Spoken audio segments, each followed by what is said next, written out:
Oof. Wait for everything to set up.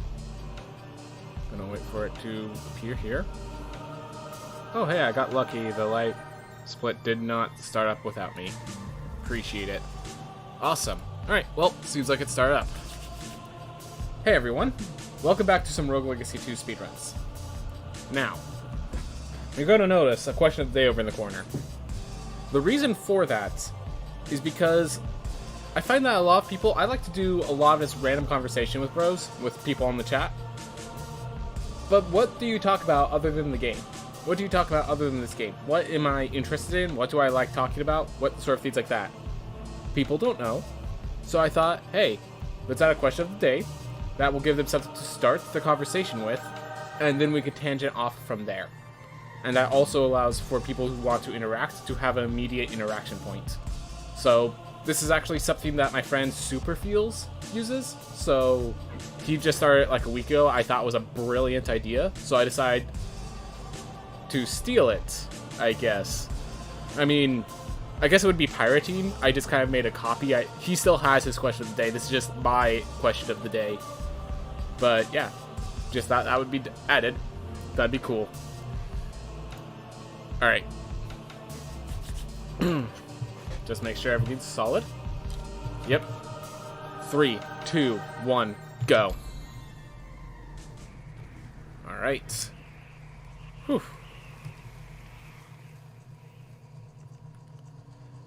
Deep breaths, and just let it go.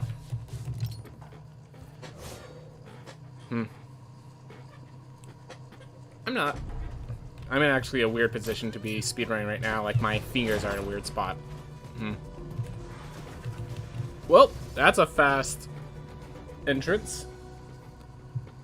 Congratulations, everyone. We found this thing. It's the top of the tower.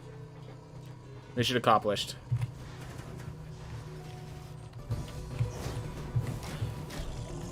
Oof. Kind of weird starting here.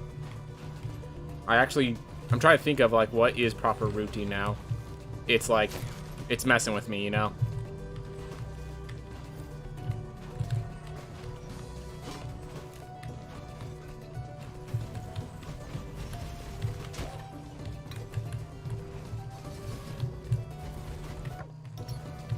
Another dead end. Love dead ends recently. Alright, come on. Think. There we are.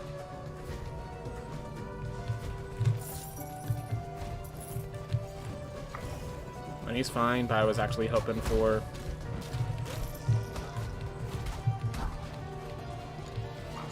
Ooh. Try to go over. It did not appreciate that decision. Ah. Few mistakes, but we are managing. That was a dead end, right? Yep.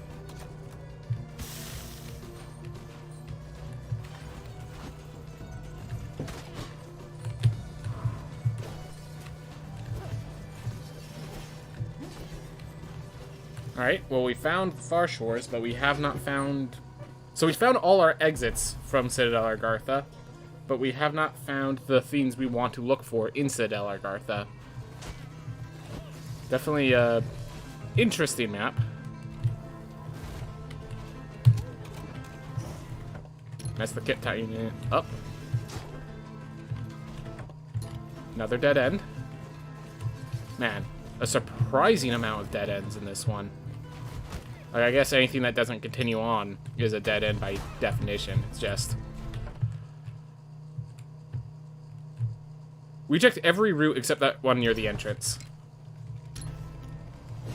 Wow, yeah. Really weird castle. Really weird castle. And all three of the things I'm looking for are in that one little route. I'm going to call that bad map generation.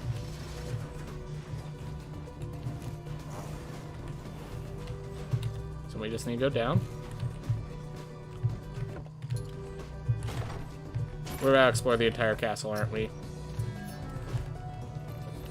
I do like this over the... Because this is a controlled damage prevention versus the other one is a random damage prevention. Yes, the damage prevention's only going to occur, like, maybe during the heirlooms, but it's controlled.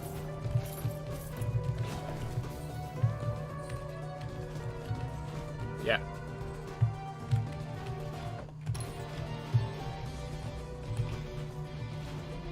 And we still haven't found book. We still haven't found book.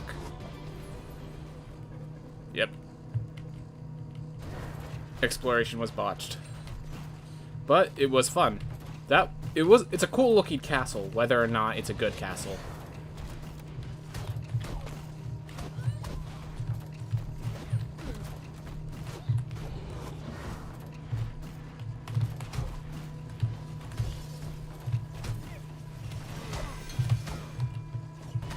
That eats... Gosh darn it. So that eats my charge whether or not I perfect block it. I'm pretty sure that's why I just figured out. Which is really sad. That's a legitimate issue. I'll have to talk to... That might be a bug. That might be a bug.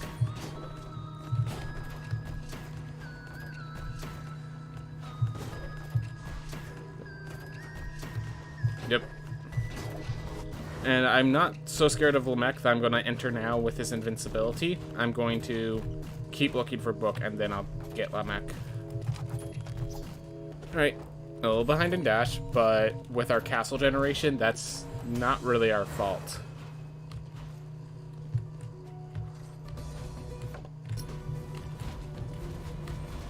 Explored almost every room in the castle. There is that one area down, and that's about it for what we have not explored. Alright, Lamech. Let's get this over with.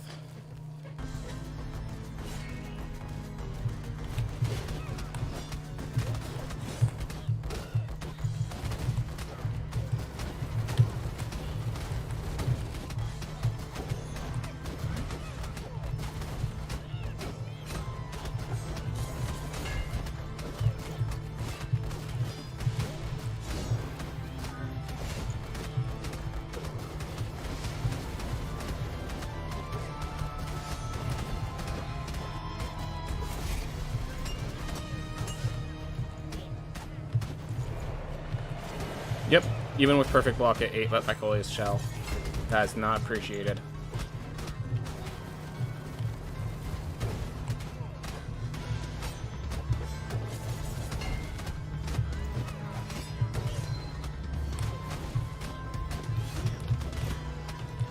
Don't even care. Let's just damage boost through this guy. Like, you have to understand, I am getting a full heal once I'm done here, so...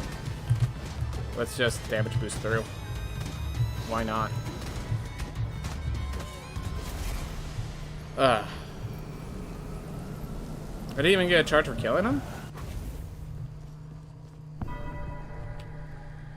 I didn't get a charge for killing Lamech? Rigged. There's my money. Alright.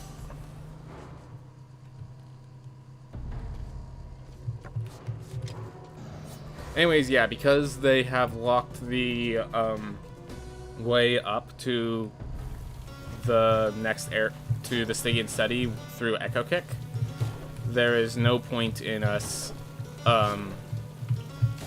there's no point in us. We're getting a full heal immediately after Lamech. There we are. That's what I was trying to say. So, yep.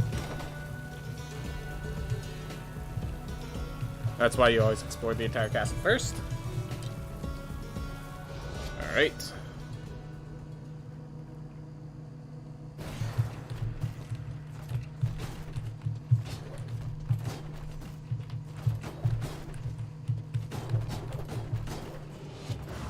Get that taken care of.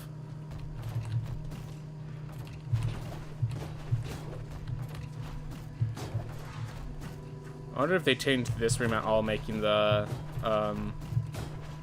resonant kick more effective or less effective. Hey, these are counted. Interesting. So I'm going to have a full charge going into, or at least I intend to have a full charge going into the Axis Mundi, which means I am now happy with this. That a single hit's being negated by it, that like a single hit that matters being negated, is actually acceptable in my mind for the resolve.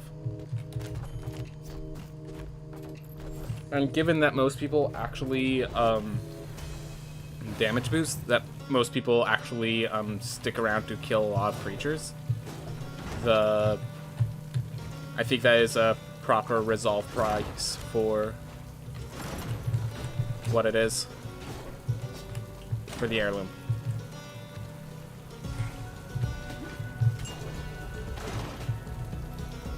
I like the concept of that. It's just definitely a little loose. It's that there's a commander buff that buffs the people nearby, but eh. Alright, there's my charge. I use a shield bash when I lost my charge. That really annoys me more than anything. I use my own defensive method, and then it got used. But I did do a mistimed shield bash, so at least I blocked the other half of the damage. Ooh, that's something. All right. Oh, no reason to break that. But there is reason to stop here. Almost forgot. Oh, man. Sun Tower. Sometimes I forget Sun Tower is here. The fact that that loading screen took so long is concerning.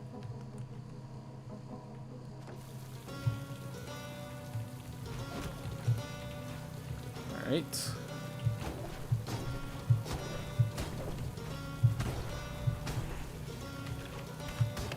Oof.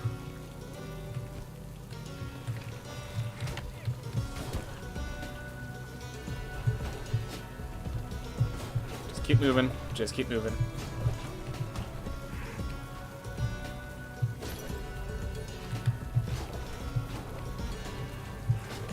Ooh.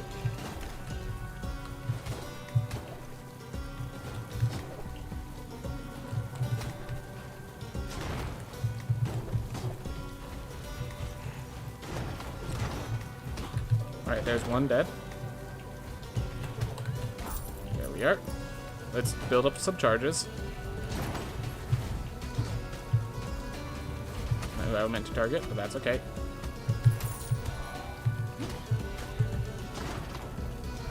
Alright, 2 more charges, or 2 more kills. Get full charge. Alright, what's our equipment? Leather weapon? Nah, alright. Whatever. Not really useful given what we're doing. Do we pick a book? We're gonna be crazy. If we fail here, we're dead in the water. But all we need to do is kill one, and we get additional hits of survival on the other. But yeah, we can only take 1 hit, which is kind of scary.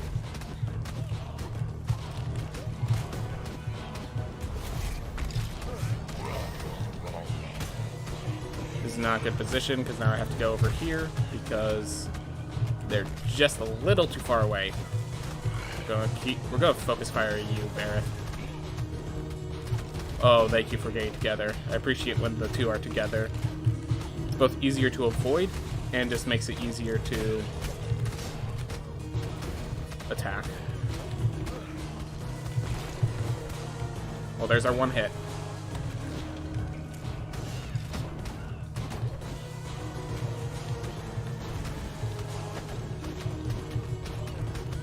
Get out of my way, Halfar.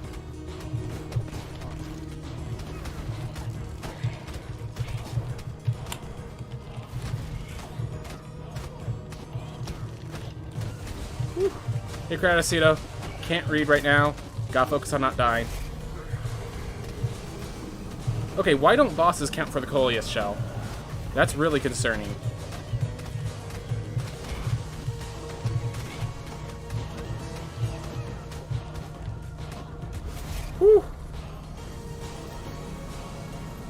Hello, hope you're doing good, man. Just came to say hello and send some good vibes. Thank you for the good vibes, Kratacino. I'm doing well. I'm doing well. Hope you're doing well as well, Kratacino. Hope you're doing well as well. Oof. Yep, just had a risky run here, but the risk succeeded, so no crashing. That's good.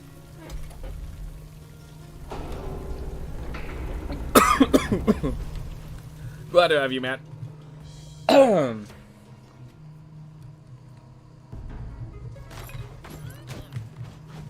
Watching some Scrubs, old... Yeah, I know what Scrubs is, but yeah, glad to hear it. Hope you enjoyed yourself. The ice blocked the fire.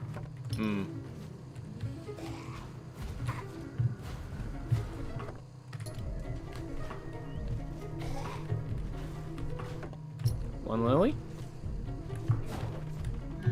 Alright. Nostalgia. Nice. Always good to have some nostalgia. Quality self-enjoyment.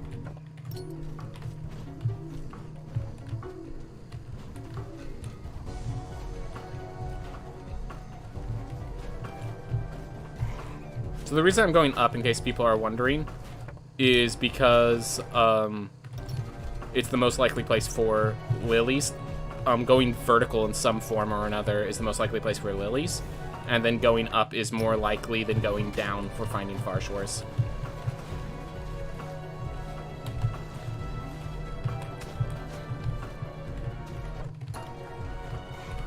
Alright, found far shores. And we're just going to pick that up now, because one, we still have that other lily we could find, and two, I am actually pretty low on health. Nostalgia is the same word in English and in Portuguese. Interesting. Nostalgia. Yeah, it definitely doesn't sound... It sounds like a word that was made in a different language and then just got carried over into English as a... There are a lot of... I feel like there's a lot of English words that did that. I can't think of them at the moment off the top of my head.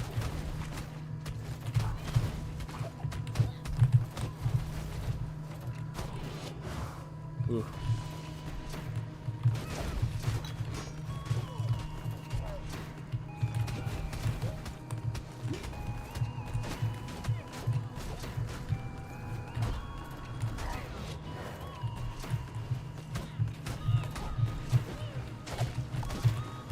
Oh my gosh.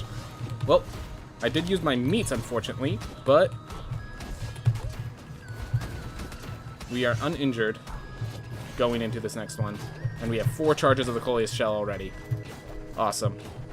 So I only have to kill 2 enemies to get another refresh. Which feels good. Alright. Ah, that did use my dash. Even though it re-gave me my jump, it used my dash. A little weird. Alright. Let's grab that. Let's find the next lily, and let's find the maw. And we get out here. Might as well keep going up.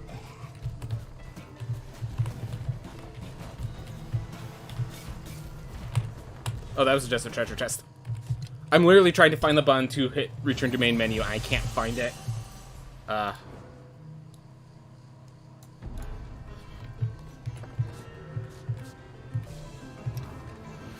Hope you beat your personal best. For me, you always be my personal best. Thanks, bro. Thanks, bro. Alright. Always go down. Let's go down first. There we go. 3 swoons. Have it recharged.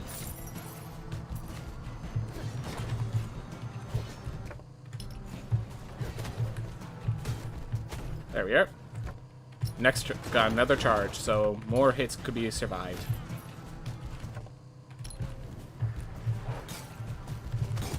Alright, well, I used the hit, so at least it wasn't wasted.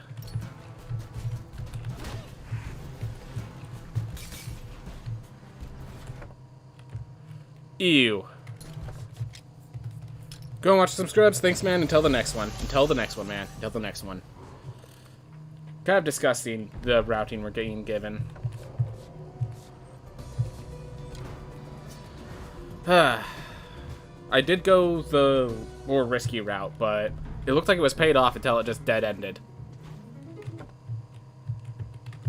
Alright, let's go right, and then we have a path down and a path in another direction.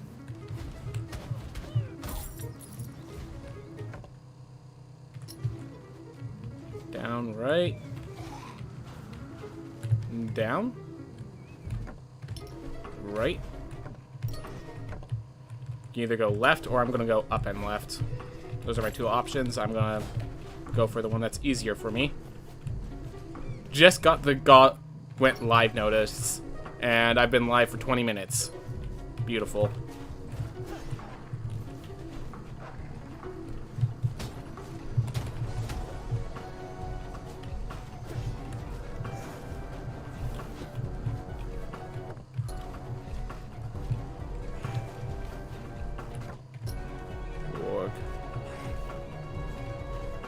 Let them jump off the edge. Return to the filth, which they are entered. By the way, how's it going, Sirebellum? How's it going? We got a Scholar weapon. That's a good weapon. Not as good as War weapon, but still a good weapon. Both lilies have to be down there. Great. So we had a pretty bad generation for the Citadel Argartha, and it looks like we're getting the same theme for Axis Mundi. Which is beautiful, but also sad.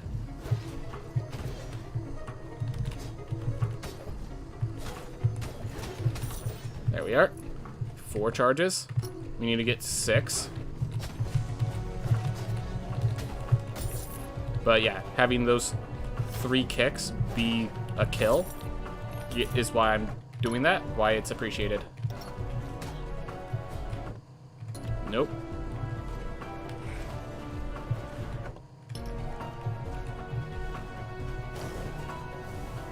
We have full charges again. That's good. I have no idea where the other Lily is. I feel like I just hit a dead end. This pile of lore is seeming insurmountable, and the dread I feel each day increases. But other than that, I'm enjoying summer. Yeah, no, there's... Because I just realized, as you did the RL2, when you went to RL1, you got me thinking about the connections between the first game and the second. The first game was about the Fountain of Youth and having immortality through, like, not dying by age. In the second game, all the estuaries are unable to be killed by age.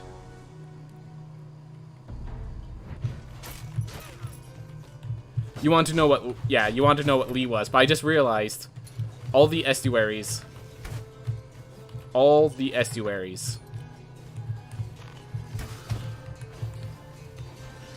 have what they were fighting for in the first game, which I thought was insane.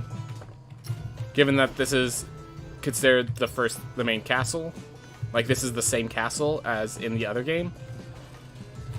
There's lore implications there. I just don't know what they are yet.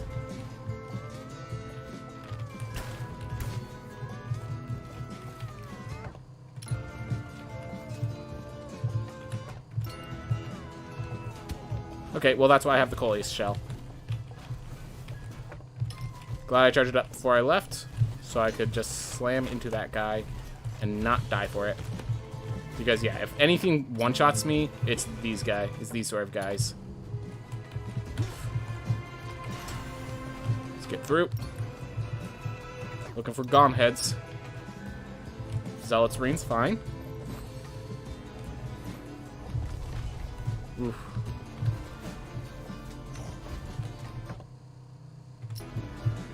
Alright, fine. Nothing's attacking me here, so we'll go with this side.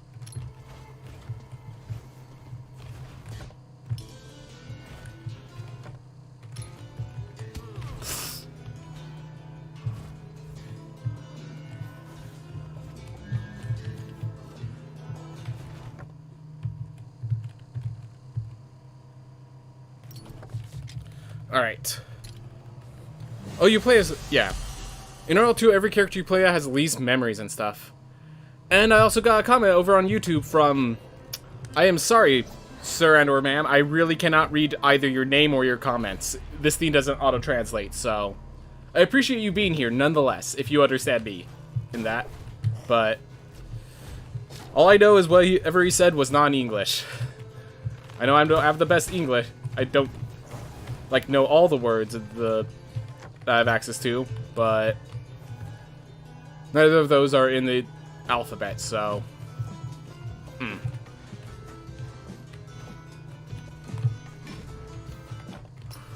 kind of scary that... Okay, found the heirloom. By the way, double Coleus Shell seems like one of the worst double heirlooms there are, because all it does is it reduces the amount of enemies you have to kill to get another invincibility by 1. Like, if it did it by 2, there might be some considerations of, like, oh, you get 3 Coleus Shells, it uses all your resolve, but you just kill 2 characters and then you're good. But 1?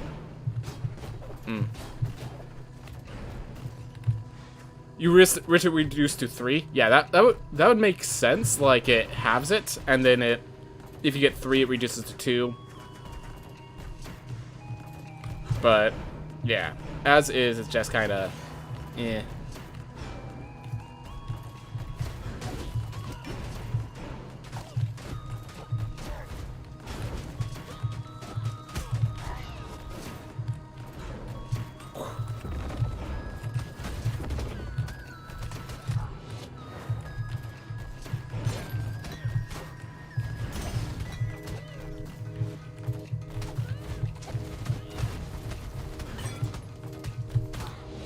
Here. Managed.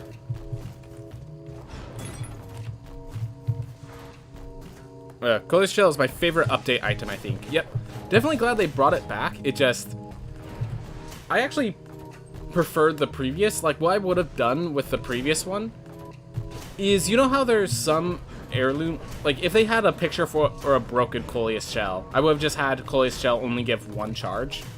And then it would only cost, like, it would be, I would actually have in the game heirlooms that cost 0 resolve, and the Coleus Shell just blocking 1 charge and then breaking would be my example of a 0 resolve item. Alright, I'm just going up to grab Enoch so that I don't have to worry about that later, and then or we could just grab Gomheads, that's okay.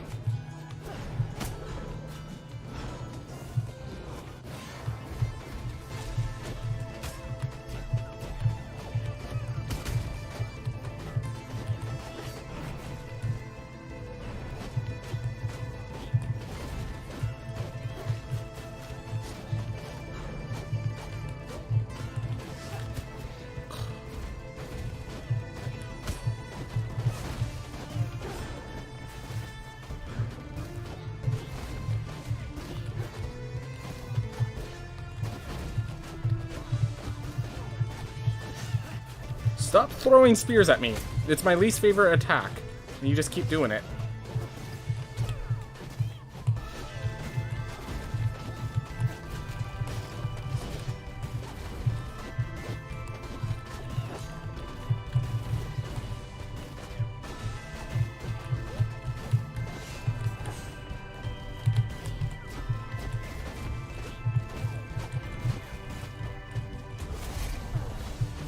One dead.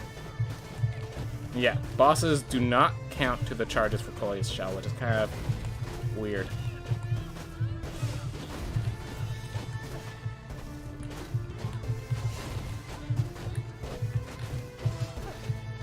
So yeah, it turns out that the ring that increases damage only works for the first instance of damage, so probably not the best spell for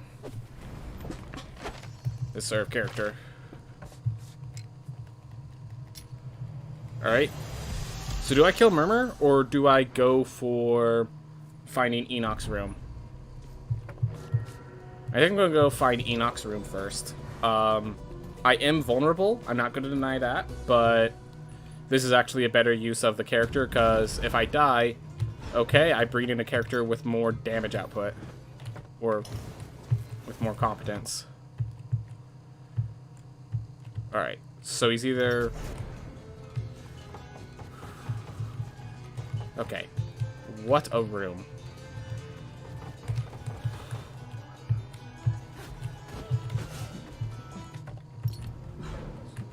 So yeah, Enoch's either this way, or he's just in that little crevice over there.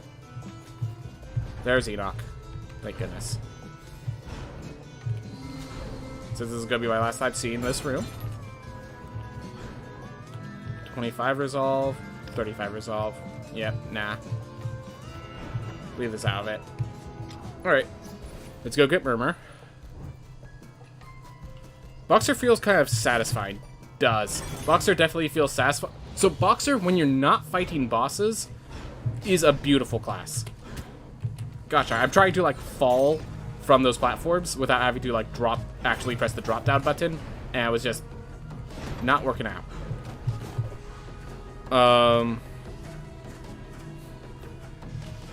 Alright. Just a sec. So. Nice.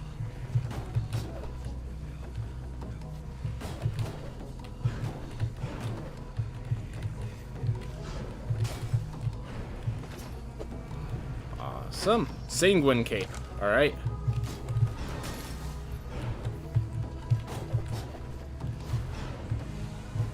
Because I trust that that's going to have the range.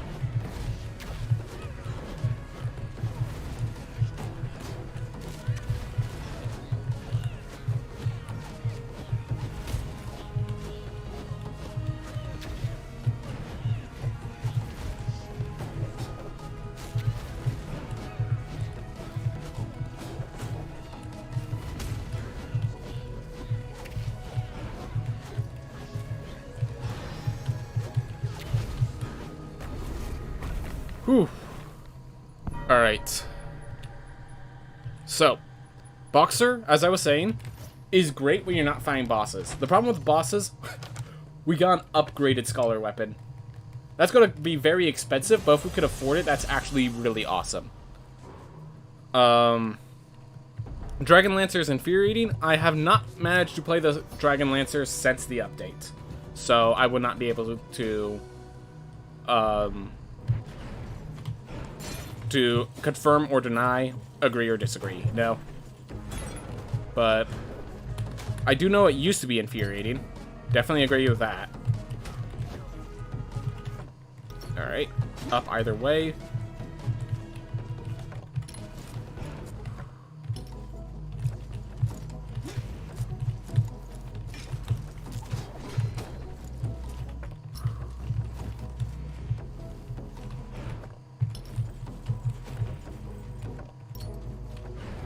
Whew. Just taking deep breaths.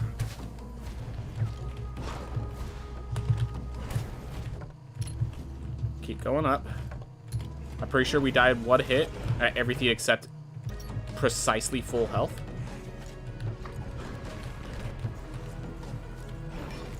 Yep, way up over there. Woo! That was scary.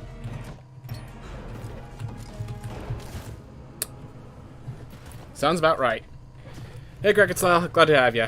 Just gotta focus a little fast. Alright. Answer to the question of the day. Super Mario Brothers Super Show. Yeah, I actually know about that one. So I actually have a fun story with that. So, when I was a kid, I'm trying to think of the age, but my parents would, you know, they knew we liked it because it has Mario, of course. So they decided they would just rent another Mario episode or something from Blockbuster, just so that we could watch it while they were doing their thing. And what happened is they were like, oh, there was a movie for the Super Mario Bros. Super Show. It wasn't the Super Mario Bros. Super Show movie. It was, if you've ever heard of the Mario Brothers movie, that's what we watched. And as a kid, that was... As a kid, it's quite an intimidating watch. Let me just put it that way. It's not a movie for kids. And... yeah, so that was my experience with that at like about 8 years old. I just remember something about how that movie looked. Like, just the way that everything worked. I just was transfixed by the movie. I have no idea what's going on. I do remember in my mind the picture of the Toads. The way they made Toads in that movie. was something else. I do remember that. But that's about it. I do not remember enough about that movie otherwise. So it's just, I just remember a really, really weird movie that I watched as a little kid. Let's just break that now. Set you on fire later.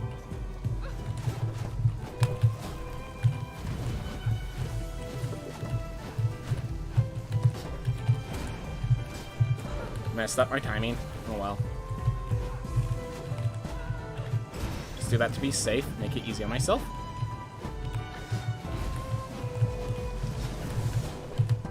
Ah.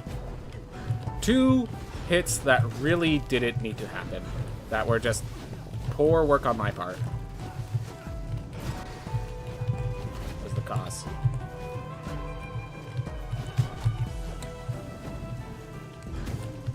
Wow.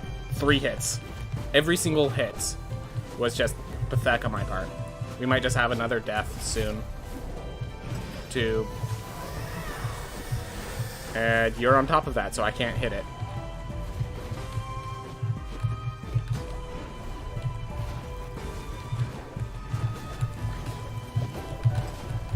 This has not been a good life.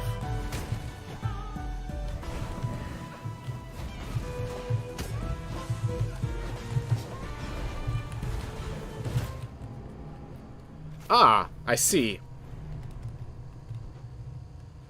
I see. Great, the Barbarian has Algesia. Well, I guess we play with Algesia, because I'm not doing it otherwise.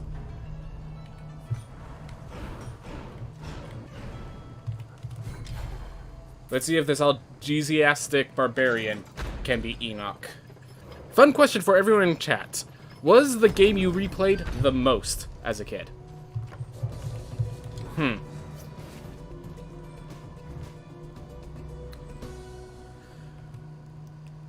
Probably Smash Bros.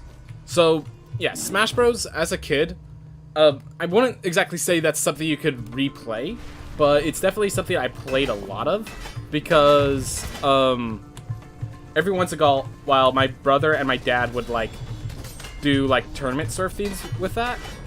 Like, as in, we would just, like, fight to see who's the best. And so I need to get good, because I was the youngest amongst the people playing. So, just naturally, I was going to have less innate talent than the other players. Oof.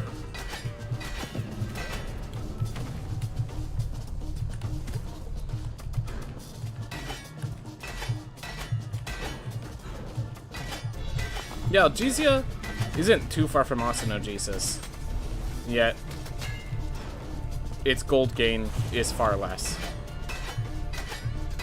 I do remember Ocarina of Time, watching it, like, it's definitely the game that I was excited to play, because, like, I watched my father beat it, and I watched my brother beat it, but at that time, at my age, it just was a little too much for me, and, like, I will state, I learned things in that game before I learned how to solve puzzles in Legend of Zelda, like the 23 is number 1, was part of my learning. What was it? I could beat all 3 of the starting temples in Ocarina of Time before I could count to 100. I remember that. When you get to Adult Link, it just became too much for me, but until then, mine was, funnily enough, Thrillville DS version. Huh. And for Cerebellum, it was either Ocarina of Time or Link Between Worlds. Interesting. Huh. Well, it is kind of sad that as I'm doing these runs, the option for a Barbarian or a Knight that doesn't have some horribly crippling ability or trait has not been offered. We just replaced Algesia with Panic Attacks, which is the least crippling of the options. I need to get out of here.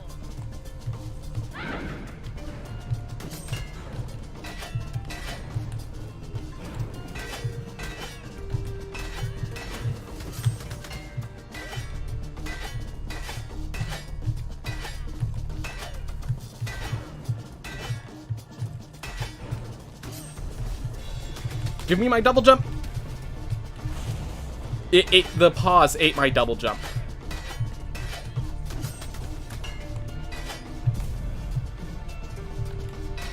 And I don't appreciate it.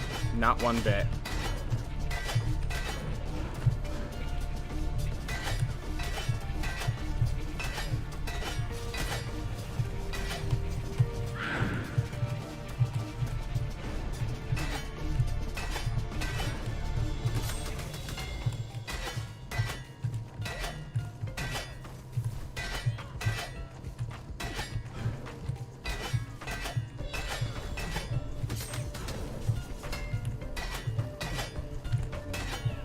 There we go.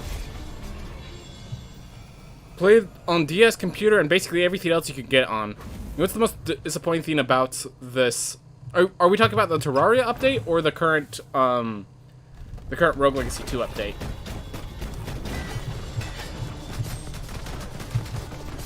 Because I believe both games had a, or I guess you're talking about this game. They're all two. All right. Just want to check. Just wanted to check.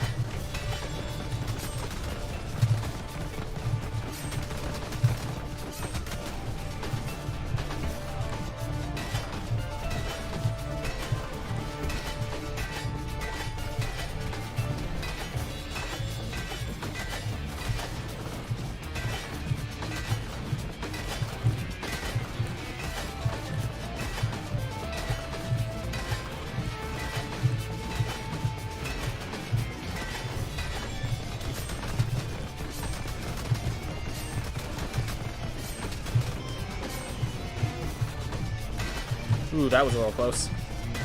And I don't have enough health to survive this otherwise, so... Whew. I don't think this... Yeah, the only thing that was disappointing in my mind was that there wasn't an additional heirloom. And that's like a manageable disappointment, to say the least. Alright, time to get book. Gosh. I mean, Nama was also being an issue too, so I'm just like having issue with these bosses right now. It's not like exploration was easy either. We have a winner. Yep, the lack of an heirloom. And like, I thought there was going to... The whole reason that I had the idea of all bosses and heirlooms is because I thought there were going to be optional heirlooms. Sun Tower seems like the perfect place to have an optional heirloom. Something that, like, whenever you do a kick, you, like, ooh, just like a simple thing that would like make sense. What if they turn your echo kicks into like echo void kicks, so that you can also kick the void projectiles. You can also break void projectiles with your kick and all that such. Like, it's not necessary, but it just adds a little more utility to your character. That was a full jump that I did there. I ended it early, but that was a full jump. Huh.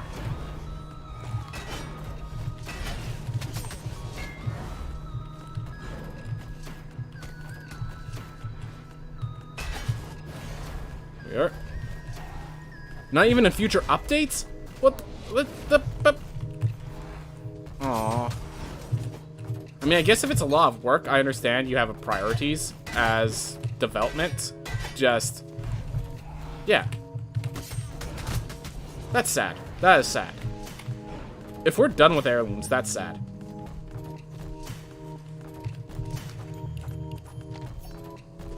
Like, I get there's only so many more things they can add that, like, add real impact. But it's like, then just add some that don't have real impact. Add some that are just kind of fun additions that improve your abilities but not force your abilities. Ugh.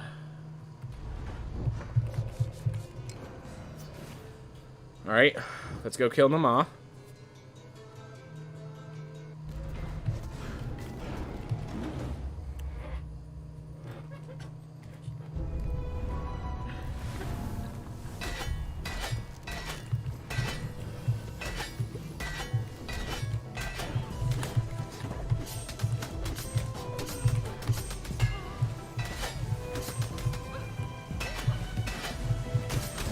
Oh.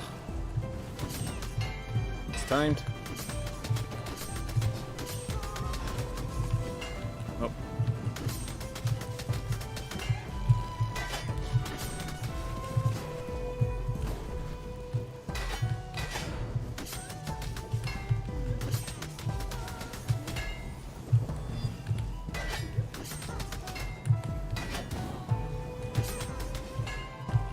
Stayed grounded for a little too long. My fault. And this is why I don't like using the bottom platform, why I like using the top, upper ones.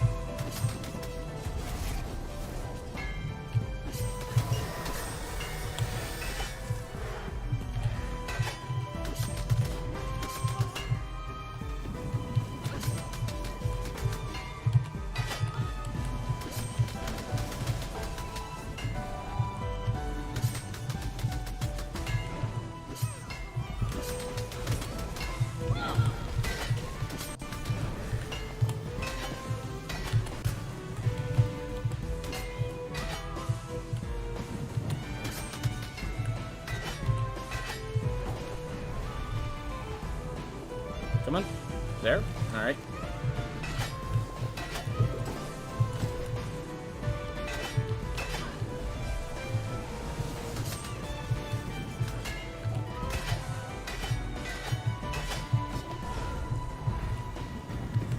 Make sure I always have a shield ready. At least one.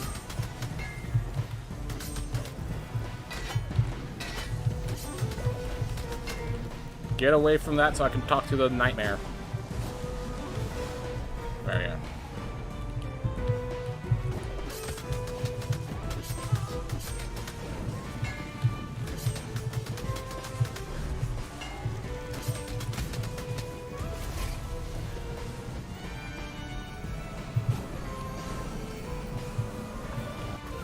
I can kind of understand the decision, especially when half of the development is really about making maps and areas to the point the rest of the work is adjustable. And they said they are halfway done. The last 3/4 of the work is game balance and more thorough testing. Yep. No, I understand because, like, for time frame stuff, why they wouldn't have more heirlooms. It's just sad. It's just, I wish there were more heirlooms. That's all we are saying. Like, there is room for more optional heirlooms. But it seems that's not a thing that's going to happen, and that's what's sad. Ooh.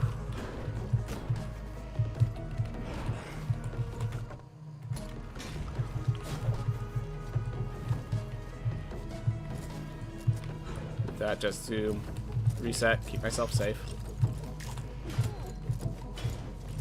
Alright, well, we're not dead, and that's the important part. Alright, so it is left. Whatever was over there is not a thing.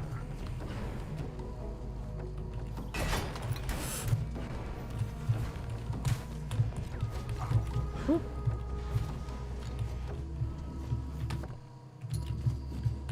Ooh, hi. Alright, I remember this room. And then here, I remember that. That's how I died. Alright, keeps going up. I had to go for that. Is it just me, or did this update feel rushed anyways? I do know they're probably in crunch, but I don't think this felt rushed. It just it felt like they were limited in what they were still able to do. Let's put it that way.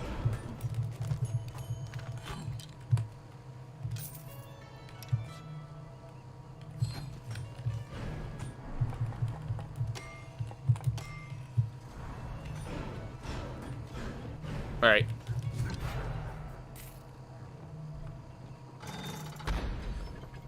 I know when the post game is done for my game, it's all going to be game balance and all that stuff. Right? Start to test everything because the whole plot's done. Yep.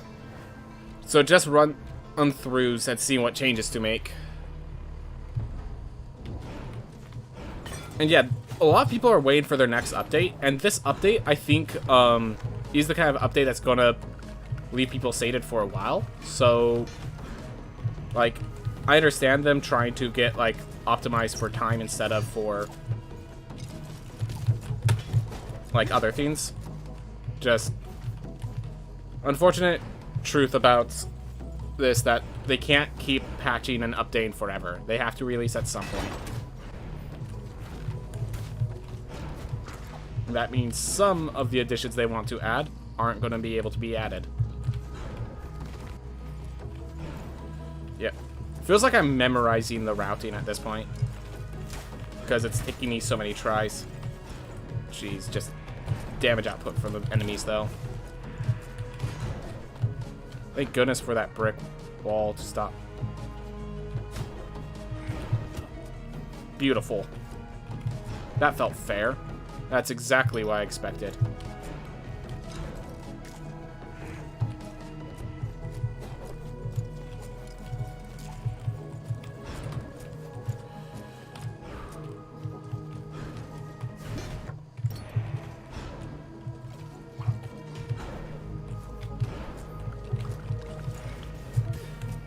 Oh, this was just... Whew.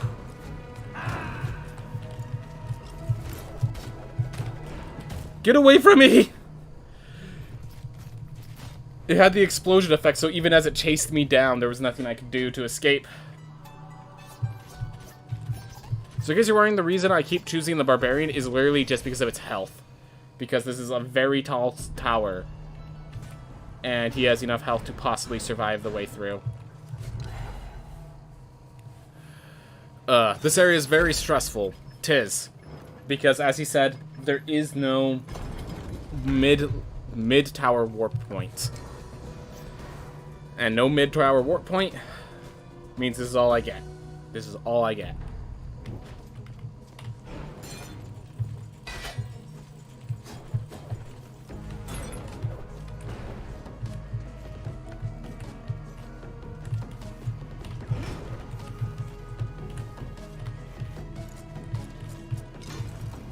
Sit here.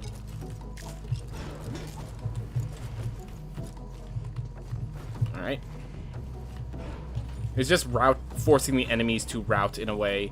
Like, a lot of this is just forcing the enemies to route in a direction that doesn't affect your run. Because as long as the enemies can't swing, you know, directly at you, the rest of it is good. It's just... if you don't know what you're getting into because you're getting launched super fast into the enemy, and what you can do to prepare.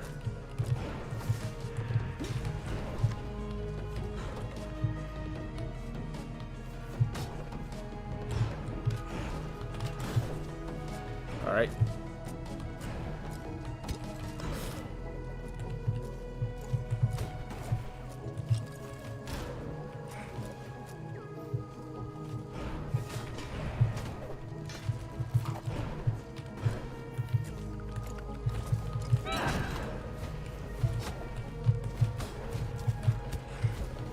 Okay, we're not dead. The main reason why I don't speedrun games is mostly because I don't like the stress of how long many games are rise. I understand that. Alright, he still has health. And the Amaterasu's son is nice. Oof. I like fighters like Smash because the games are fighting other players is more fun than fighting the game. Depends. Yeah, I could definitely see it. Alright. Well, I am going to... with his Magma Mass, I could actually get the damage buff for Irad. So that's good. But, yeah. This tower is being... aggressive. To put simply.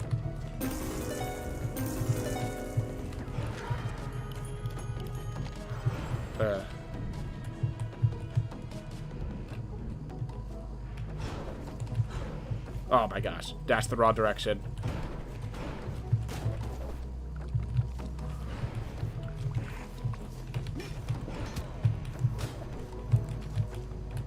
Get off of me.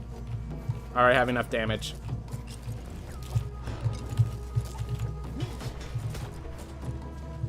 Ooh.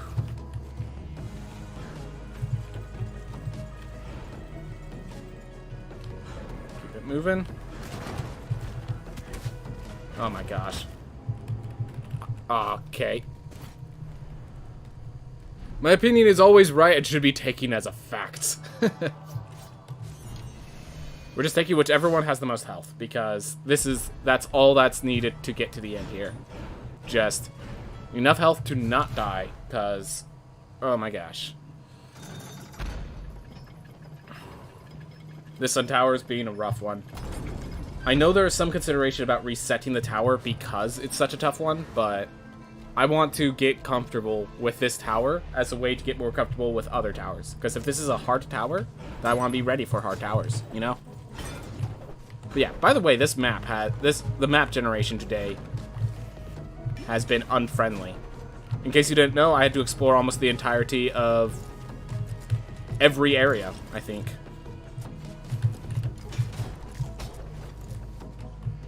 I'll have to go check before I check the time, but I think I had to explore the entirety of every area, almost. Just about.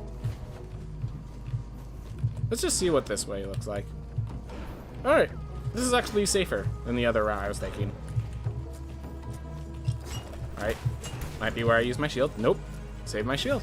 Alright, throw that one over here. Go left.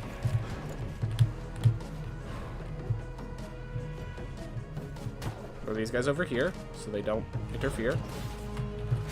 Are you kidding me? There's a platform there? That is not where I expected to see a platform.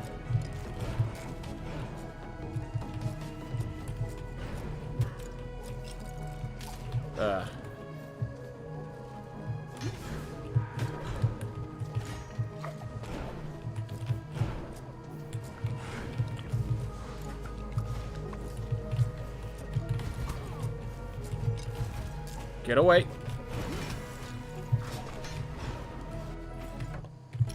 God, we're not done yet. I thought that was the last room. Can't be too far, right?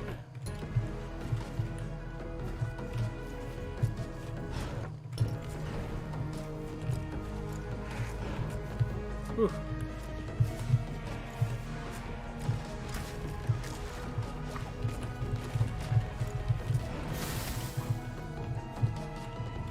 Please. Okay. We got to the top of the tower, everyone. Right. So we do that to make sure this room is locked. But yeah, I kind of want to explore the... Just, tab out, check this castle, because this castle seems like it was really rough for me. I feel like the devs for this game should maybe, instead of adding new heirlooms, they should make more objects to interact with. I'm gonna have to wait till I'm done here to read that fully. I swear, with how little health I have, this is basically practice.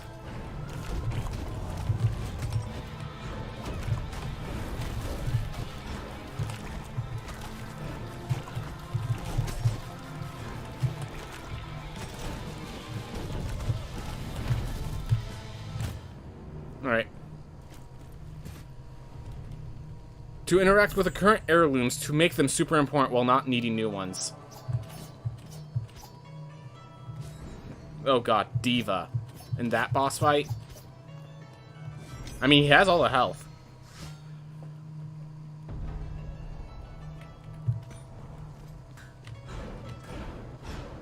I mean, Crickets though, the idea of making other objects to interact with the current heirlooms, like, oh, so like more resonance lanterns, more void objects, more things of that nature. That's what you're saying.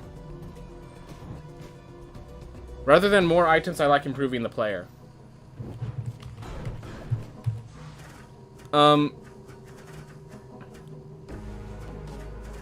Like, for example, a lot of people want the idea of like stacked spikes being... Oh, I'm wondering... Because IRAD is the entire room, Diva has like very little effect. That's awesome, actually.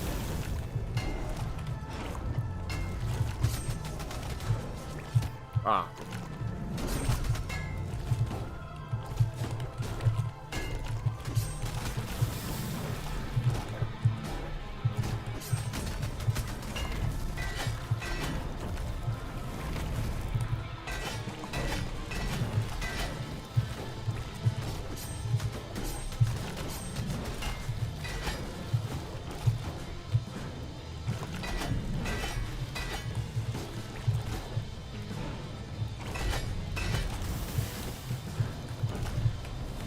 Never play with that. That's what I've learned.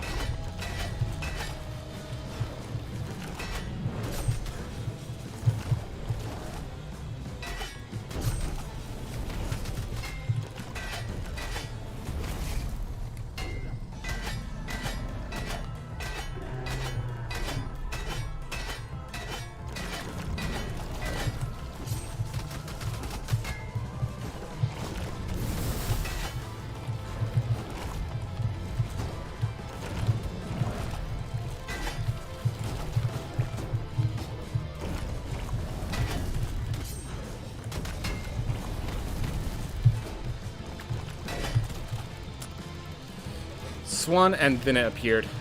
Oh well.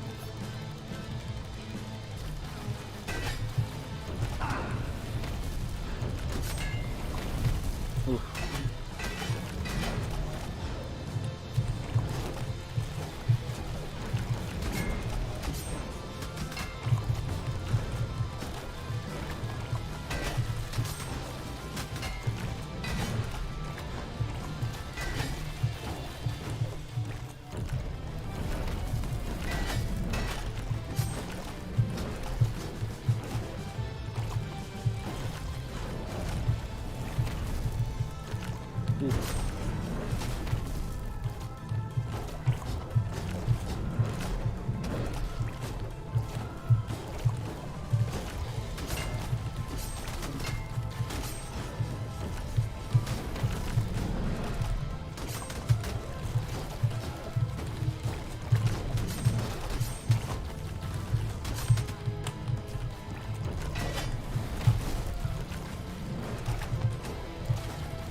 There we are.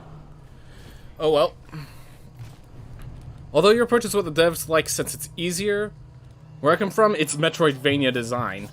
Oh god. I know you can't deflect anything, so it's like Barbarian with Algesia, or a class that just can't put in the work.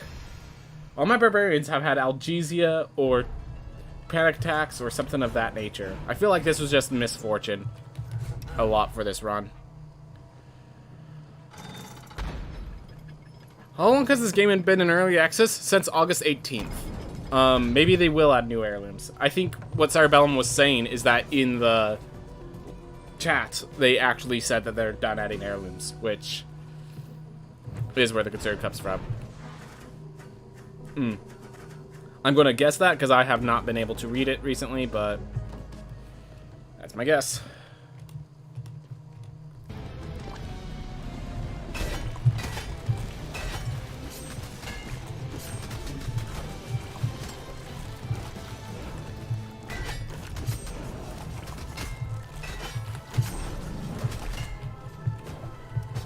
Ooh.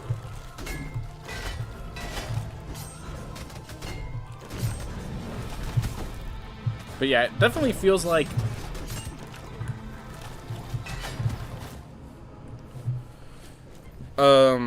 but maybe they'll double back on this decision. We will see. I will say this. I feel if they don't double back on this decision, if they don't change their decision on this, I think this is going to have to stop. This is going to, like, when I think Metroidvania, I think of the expanded castle with multiple directions where you have upgrades that you find along the way to help make other directions more acceptable, sort of thing. If it continue, like, it needs more heirlooms for this to be considered a Metroidvania. This needs to be more, there has to be more ways to cheat into areas that you're not supposed to go into yet for this to be considered a Metroidvania, in my mind. This doesn't have the exploration factor that I expect from a Metroidvania, is what I'm getting at. So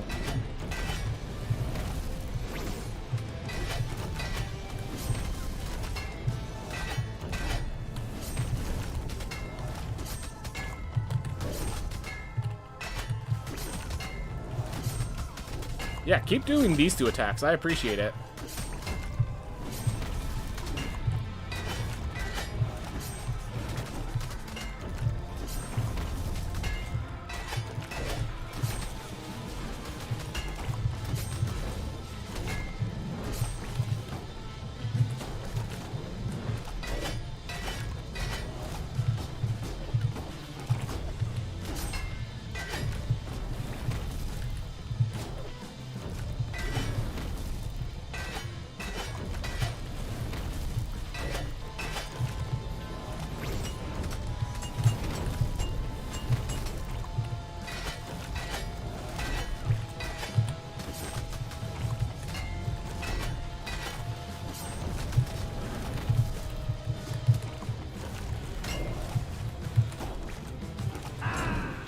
Do that.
Alright.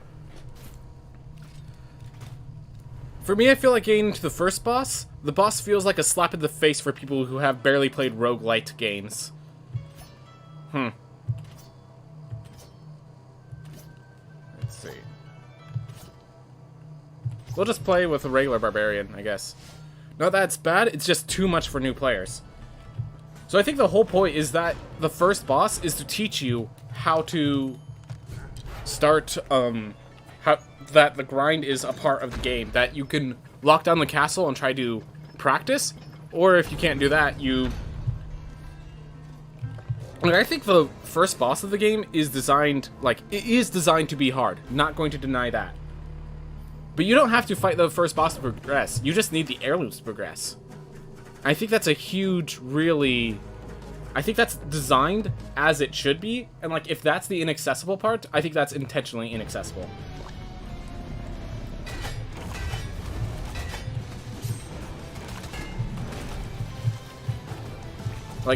Not every game is hyper-accessible. Not every game is hyper-accessible, and the fact that there's basically infinite scaling as you guys, get more gold is, I think, enough of an accessibility for a roguelike. Or a roguelite. I think that's how these games are designed to be, unfortunately.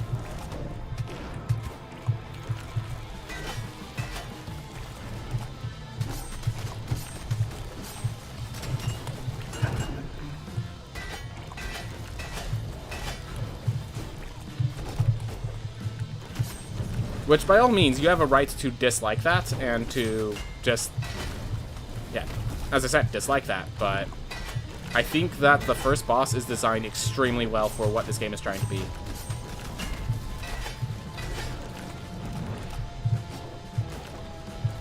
Oof. Maybe this has something to do with the bias that's I have not fought the first boss from a new player's perspective in a while, but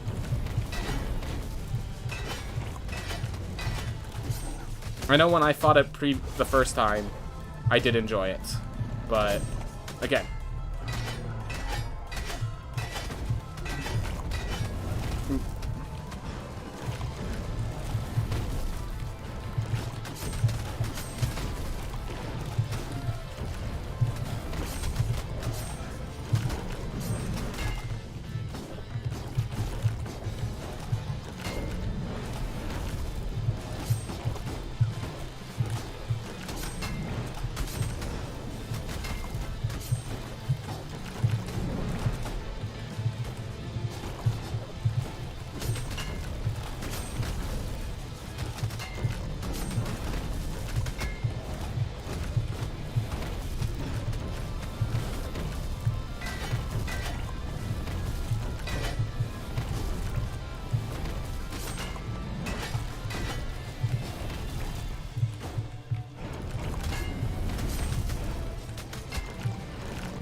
Alright. Yep. Not surprised that multiple blue projectiles is how I took my damage and lost track.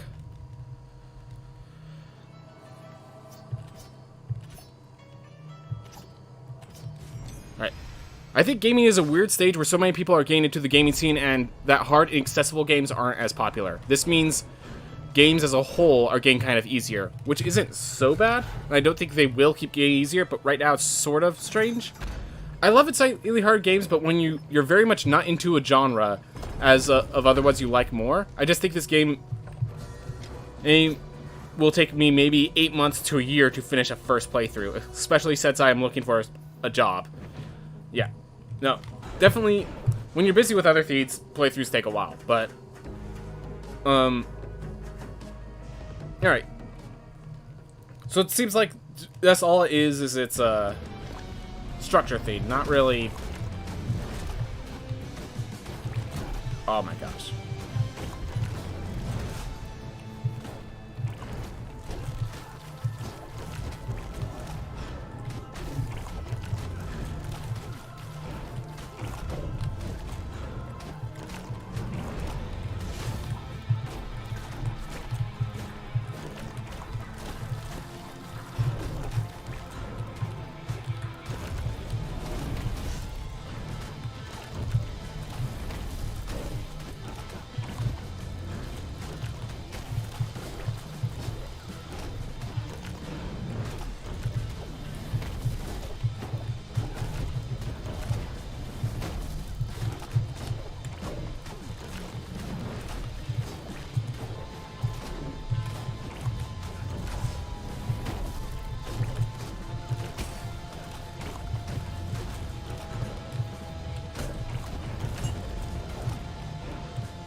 Ate my jump.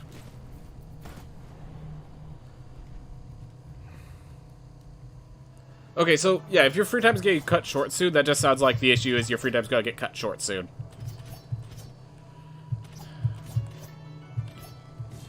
We're gonna try to do DPS this out.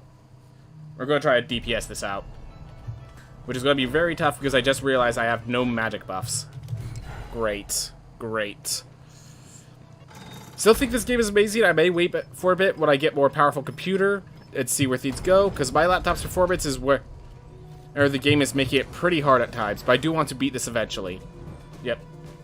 You know, if you just have lack of free time, then yeah, this is a game where you need free time. Fair enough. There are some games that just, the playthroughs take a while. Changing the subject from games as a whole to RL2, this game is pretty well balanced in its difficulty, I think. The fact that the bosses don't lock things down and you don't grind to, and you can grind to higher levels. Yeah.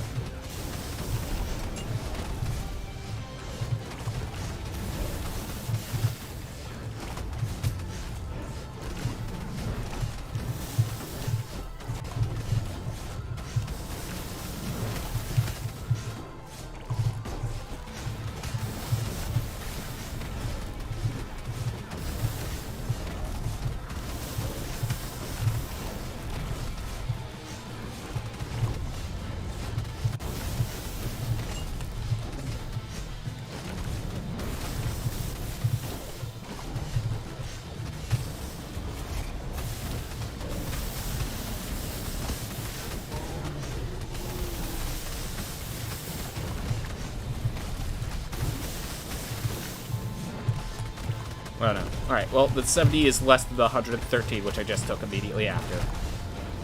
So.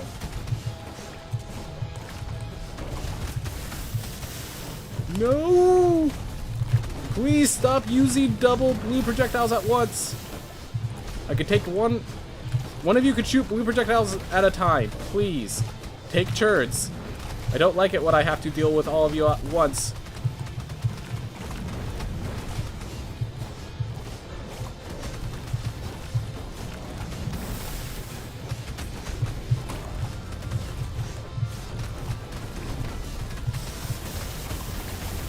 Oh, okay.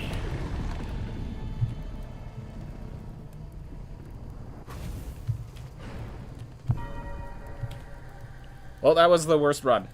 That was the worst run so far. If you're not really good, you can wait till you're 100 levels above the boss or something, so that it works both ways. Since Tadpole's so good, he could be 100 levels under the boss. Since we've already lost our time, I just want to show... That's a tall sun tower. And then we go to the Gurguan Plateau. And every single route we took, we had to keep expanding. So we explored the entirety of the Gurguan Plateau because we needed to. Then continuing on, like with the tower, the castle, we also explored almost the entirety. Like there's that one door there, and it's under the bottom. So we had to explore basically the entirety of the castle. And you see there's one up and one to the right. We explored basically the entirety of every single realm. We had some bad luck. We did poorly against the bosses, and we had to explore almost the entirety of every single area. That's what it takes to get a time of 1 hour and 9 minutes. I'm proud I kept it 1 hour and 9 minutes given all the circumstances. I'm glad it only took 1 hour and 9 minutes given all the circumstances. But that was rough. That was rough.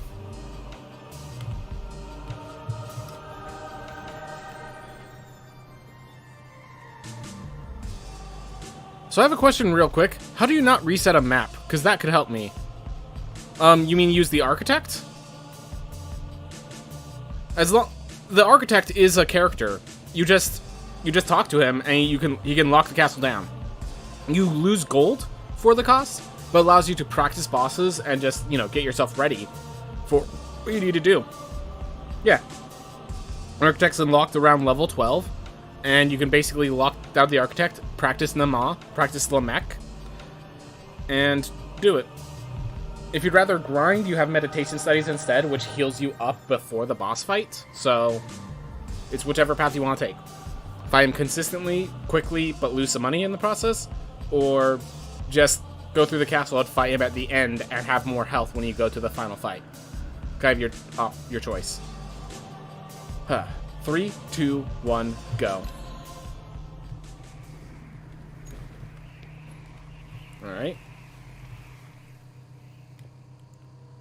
That helps a lot. Yep.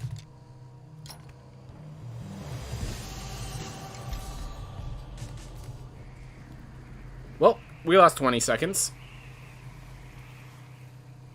Actually, hold up. I could... Nah, I'm just gonna keep going. I don't even care. We just had a hour and 15-minute run. I could handle that not going perfectly. Oof.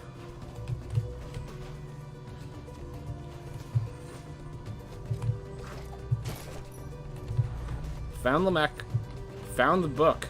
Or the... We just found everything right next to each other. That was really nice. That was really nice.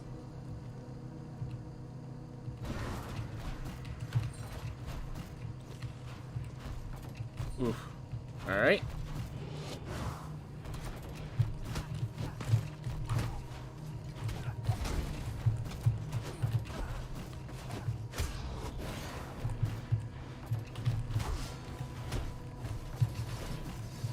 Okay, come on. Get myself in position. There we are.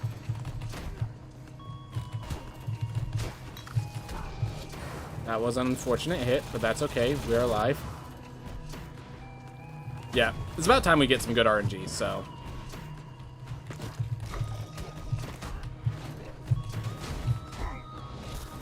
Oof. Given the last run, I'm happy to get some good RNG now.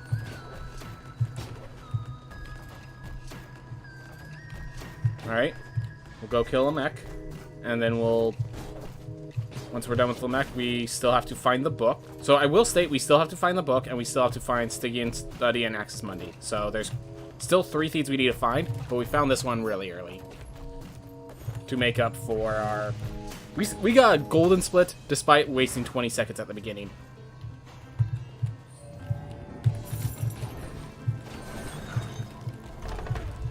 Oof.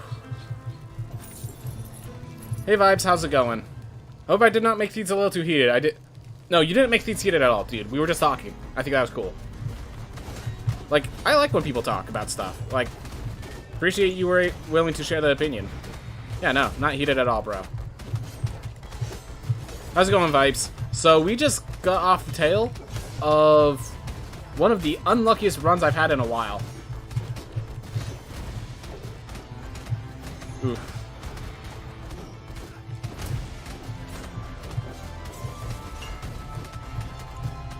But other than that, we're doing good.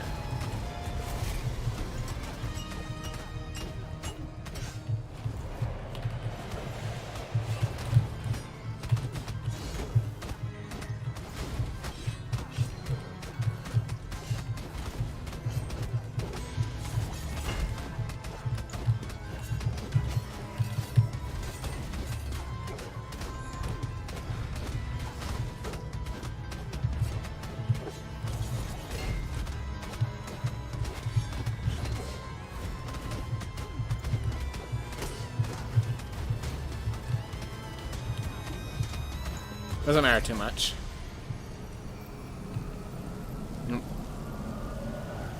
Ooh, so the new boss added almost 10 minutes to the average. You can't do it fast. So, Vibes, this is actually the personal best. The whole thing is that the new area is really what's adding the time, and lacking consistency on the new boss. Yeah. Yeah, don't worry about Crack It Style. Here you were good. You were good. Thank you for being considerate. But yeah, you did good. So yeah, Vibes, until I am good at this boss, this is gonna just keep, like, the time's just gonna keep increasing. There's nothing I can really do about that except get good, which, the way you get good is you just get on going.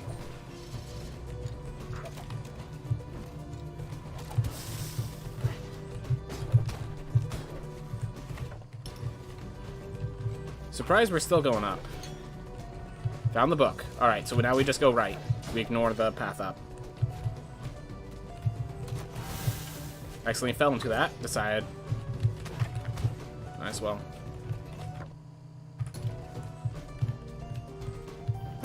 We'll use that actually as a way to go down. I meant to open the chest as well. I just missed the chest with my interact. I interacted with the pipe instead. Kind of funny. Do I want a gun? No. It's just like, you try a sword, how about a gun? I know, it just seemed really funny for me. And I'm not sure if that was a really good castle, or if I'm just biased after the last castle. But it definitely felt like a nice castle.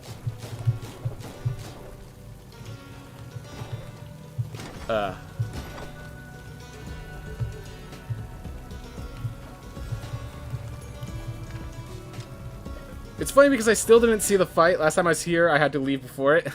All he was doing is he was saying there were some issues with the game that he didn't like about it. And, I mean, he was considerate. He was just saying what his issues were. And the issues made sense. Yeah, they were just... The thing was, he recognized, yeah, they were issues that were based on his current situation more than the game itself in a lot of cases. So... Oh, you're talking about Irad. You always have to leave before the fight with Irad. Yeah. Tough fight. It's basically a bullet hell where every hit deals 115 damage if I get hit. So, basically, if I get enough health upgrades, I can survive 2 hits with the healthier classes.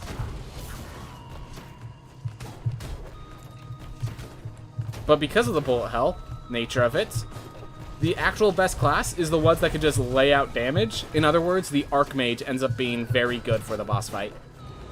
The problem is, I only could take 1 hit as the Archmage.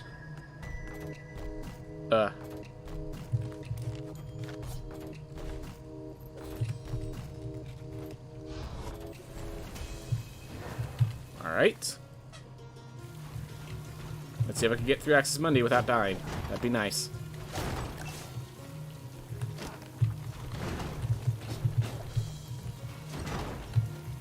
Woo.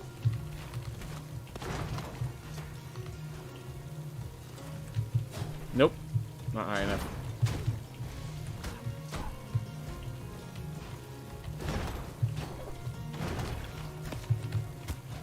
Oh.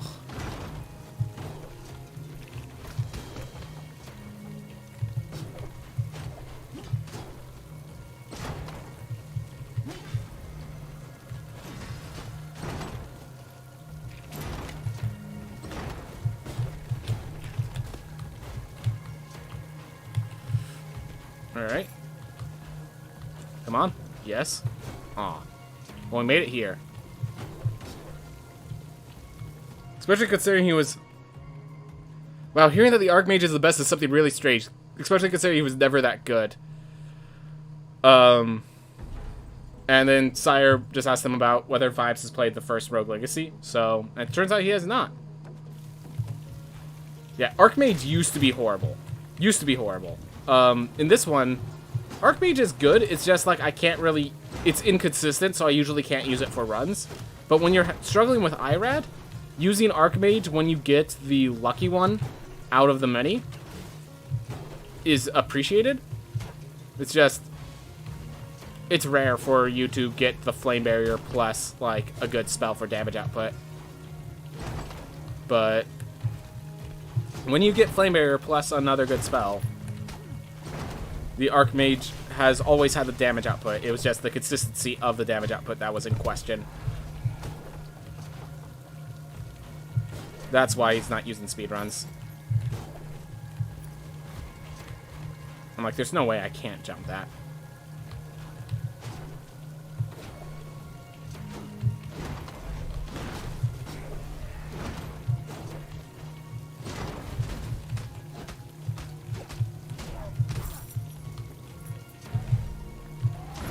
Whew. Alright. I die in 2 hits, but that's what I said last time, and I survived, so... It's because Ted always said Ranger and Mage were not always that good before the updates. For speedruns, they're usually not that good. The thing is, IRAD takes, like... If I get a luck... So, Archmage, the reason it's not good for speedruns is because you have to be you have to get lucky on your spells. And you can't really decide your luck. If you get lucky on your spells, however, Archmage has always been a good damage dealer. Just not very tanky and inconsistent, because if that Archmage dies, your next Archmage might not have the spells, and therefore be in trouble. And definitely with recent damage upgrades to spells in like a few patches ago, Archmage has gone better, but yeah. Generally, you want to avoid Archmage and go for a more consistent class if you can. This is not good. We're managing, though.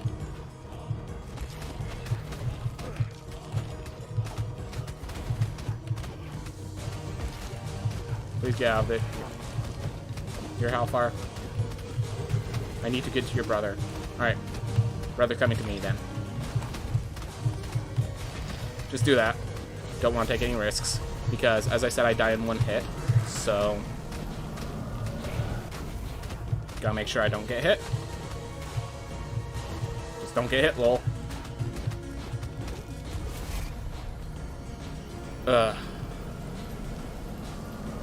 Just be an old man to death, feeling good. Me killing a skeleton mage as a boxer.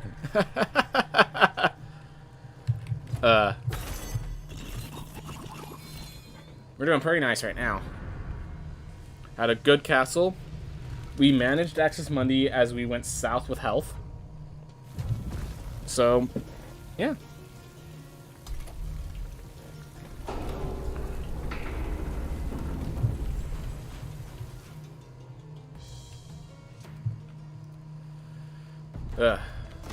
Whew.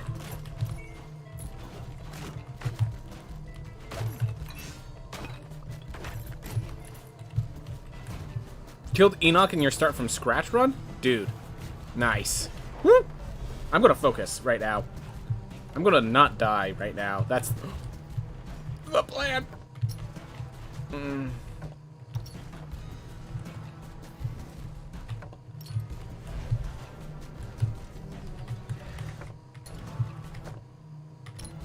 Sure.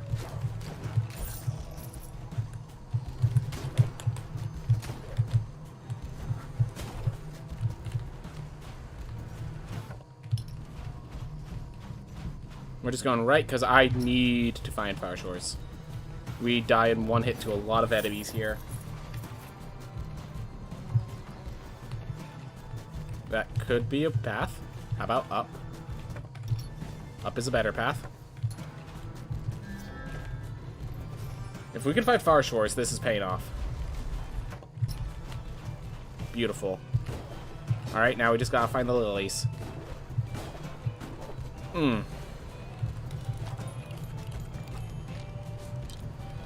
Finally got the last drowned piece. I know you kill Enoch in half an hour, but it's a little harder for me. Yep. Nah. Enoch takes a while to learn.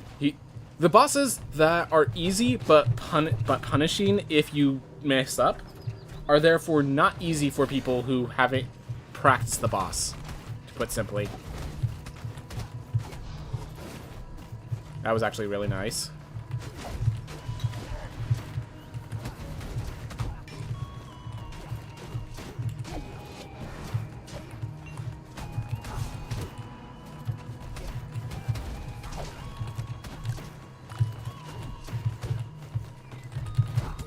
Oh my gosh.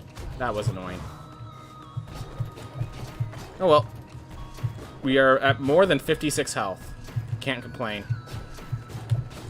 I mean, I can complain, just I shouldn't. Ooh. A single piece of meat brings me back. Alright. So let's find some lilies. Start with where we are. I'll work our way to the entrance again.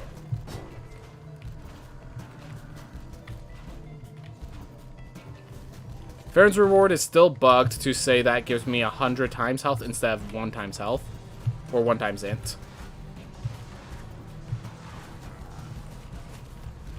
So don't be deceived when you see Farron's reward saying it gives you ridiculous amounts of healing. It doesn't.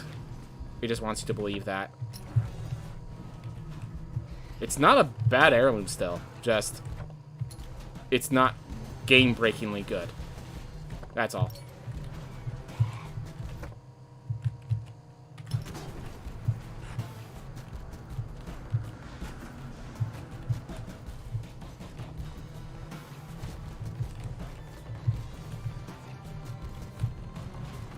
While we're here, let's head down and to the left to see if there's another lily there.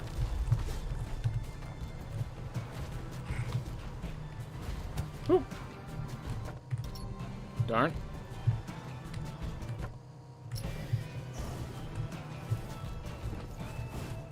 There's the other lily. Alright. A bit of damage at us. If it gave as much as 2 times int, it may be a game changer. At the moment, it's well balanced. Precisely. It's a good heirloom. Yeah, if you need healing, it's a great heirloom. But it's not the end-all be-all of heirlooms. It's not the master healer. Just to math that out for you, for those who haven't noticed, what it does, Farron's reward, turns every chest into half a piece of meat.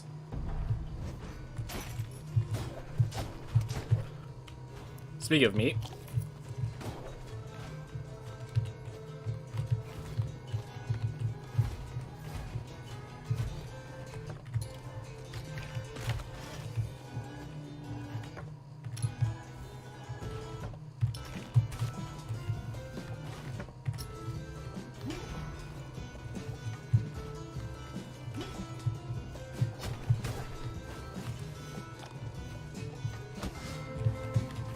Do that. Knock them all away. Blow them all away.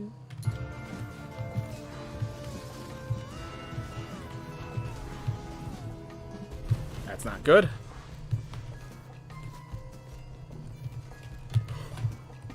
Get out of here. Alright, you can go back. Thanks, Void Projectile. I appreciate it.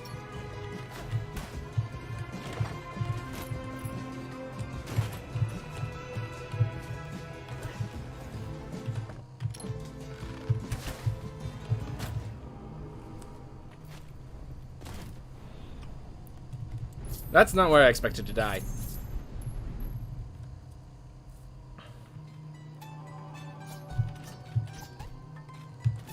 Of course it has Algesia.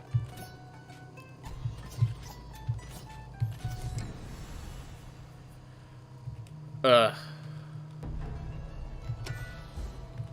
If you're going on a loot run, it's awesome. Yep, I bet. Welcome back, Wreck-It Style. Welcome back.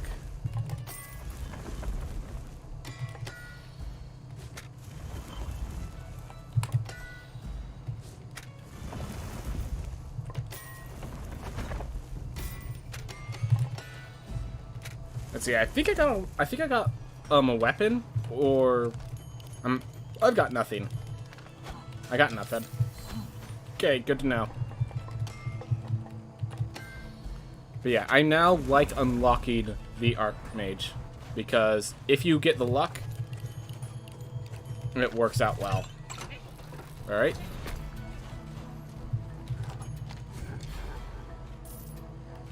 I stopped by the Sun Tower, right?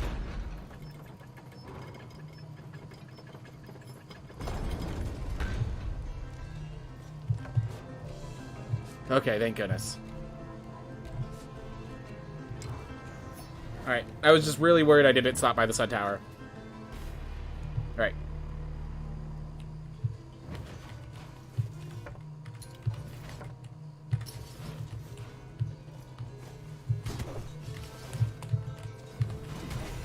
Let's get out of here. Great.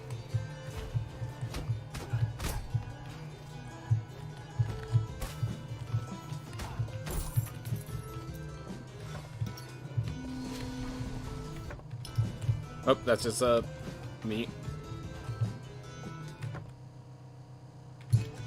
Alright. I'm gonna check down there just to get Murmur is the intent.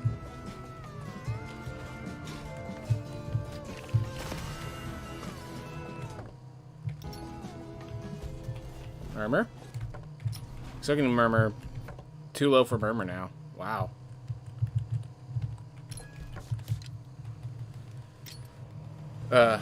So if a pirate skeletons are part of the estuaries now, why do they still have void beasts in their names? So my understanding is the void beasts are those that perished.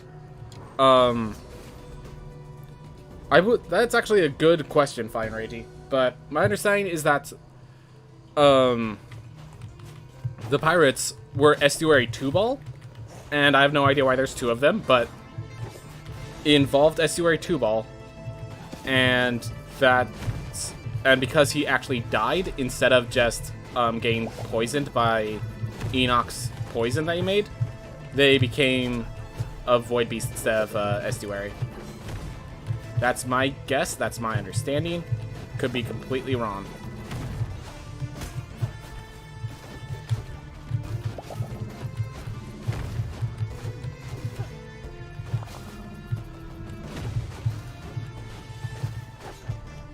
No knockback is so weird against these guys. Literally just put down the shield in time for it to shit me in the back.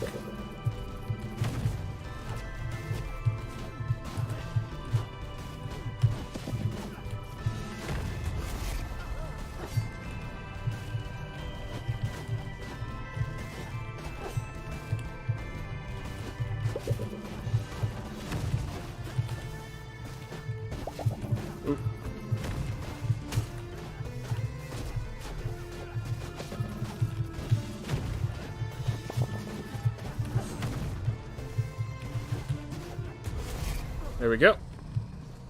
I think it's pretty stupid. I also think that if it was meant to be part of the lore, that painting would have always been there. Cerebellum Shruggy is like a shrug, but with additional, like, lack of care in the situation. Just, like, additional confusion, I guess, would be another way of saying it. But yeah, just a shruggy. Like, who really cares, but also kind of sad that that's how it went.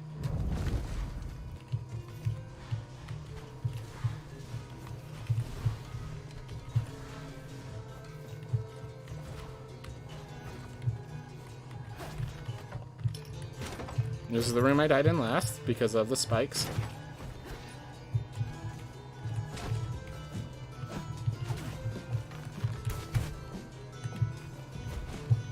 Yes, I underjumped to avoid that guy, and I just died to spike instead.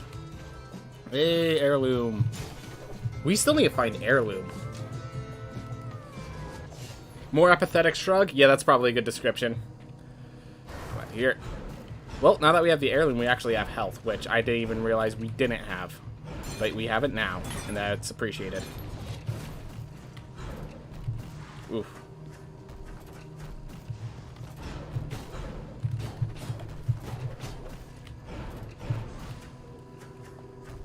Like, even more whatever.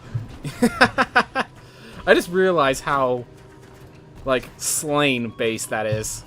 It's just kind of funny. Oof.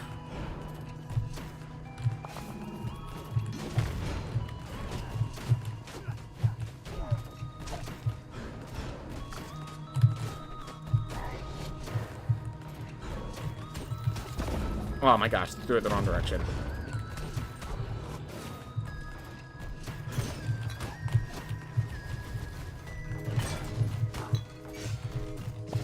Go.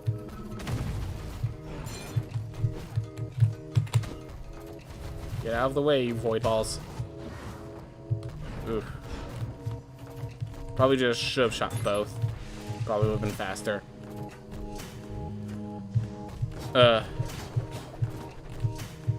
I just realized I have not had breakfast or lunch today. That explains my stomach right now.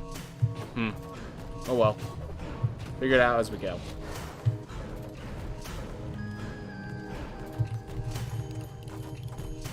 Alright.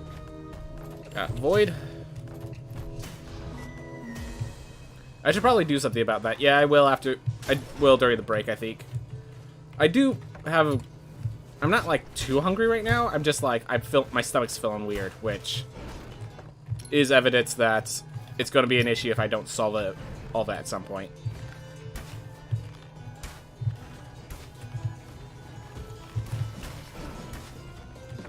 That was a little scary. Alright, let's grab Murmur real fast. Who should be just over here, right? Okay, I guess Murmur's really wanting to hide out a bit. If I can manage this, Achilles' shield's gonna be butt kicking.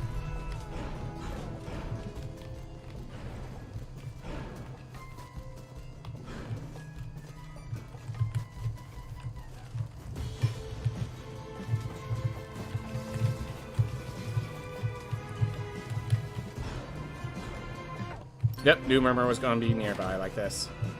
Didn't know where, but knew couldn't be far.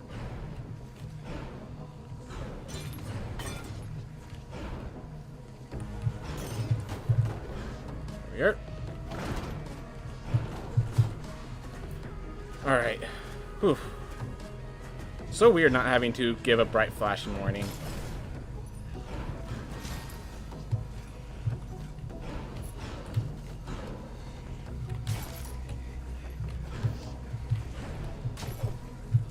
There we are.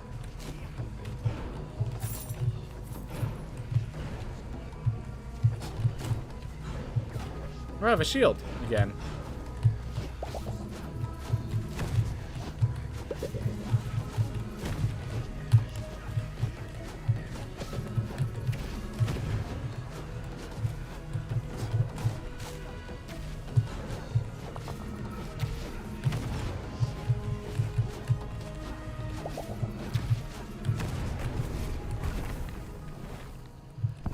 Ooh, sire, I am angry now. Angry Orange. In case anyone's wondering, he changed the color of his name to orange from his usual green. Alright.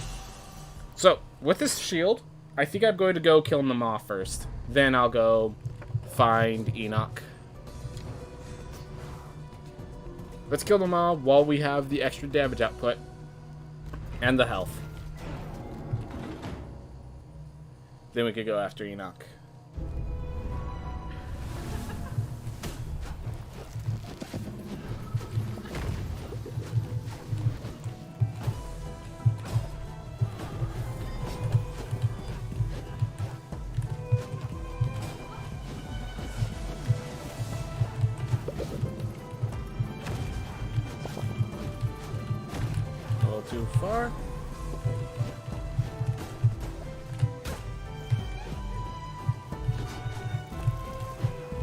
Alright, she pauses during this attack, so I'm good to throw those.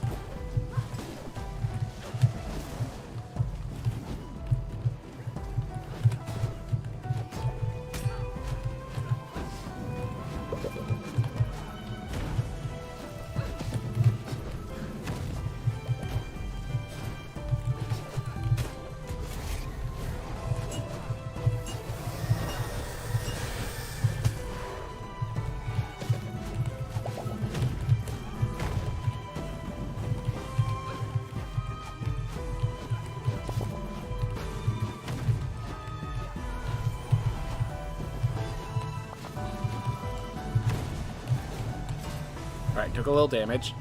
And that's bad, because that little damage is all it takes for the shield to deactivate.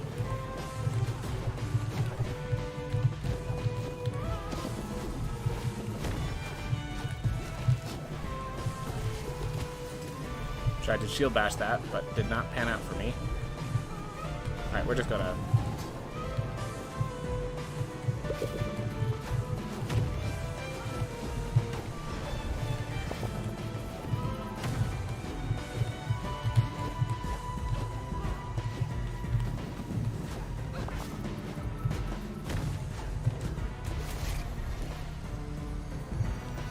Fred said I seem like a red-orange person.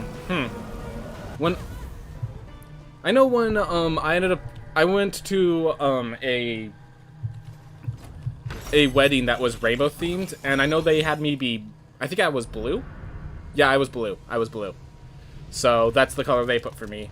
So I'm not sure what color person I am, but after that, I guess I'm blue. Bada bee, bada bye.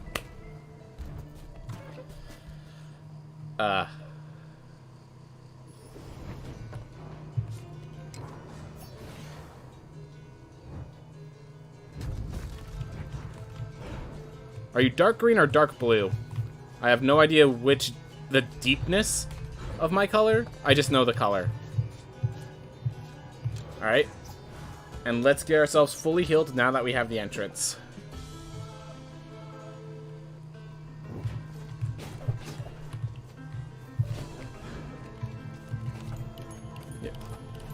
Oh, my personality is a dark green or a dark blue. Alright. No idea what color insinuations are, but I'm glad that there's agreement upon people, so... Helps me, at the very least, I can be identified even if I can't identify myself. I feel like there's consequences to such a statement.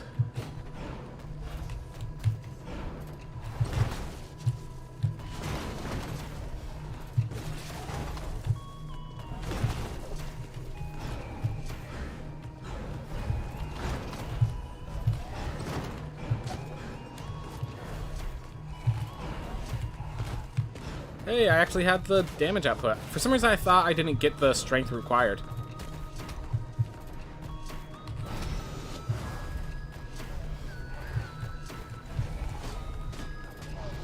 Oof.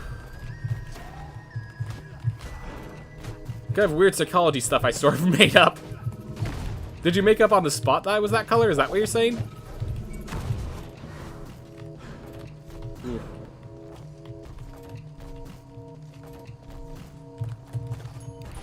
I think if your idea of what color you be matches what others think of you, that's good.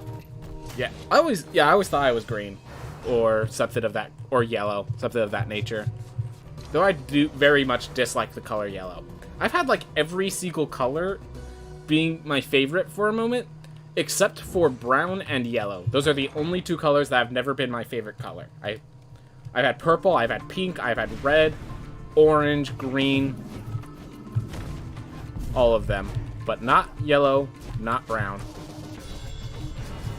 Just do that, get rid of the issues before they present any more.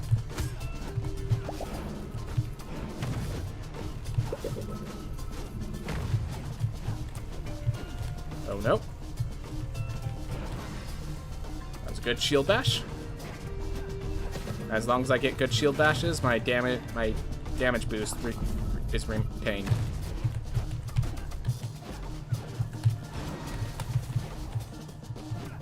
I don't know if that was iframes or me actually dodging.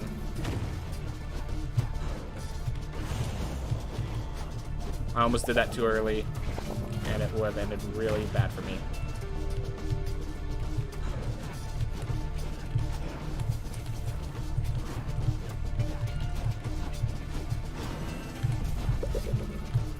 Wrong direction. Don't like that. Don't appreciate it at all.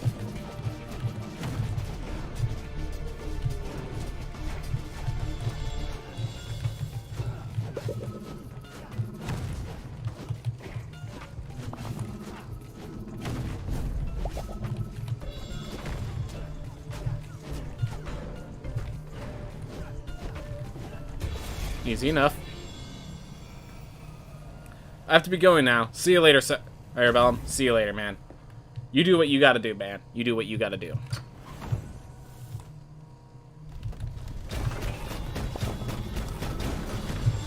Ah, just a little too late.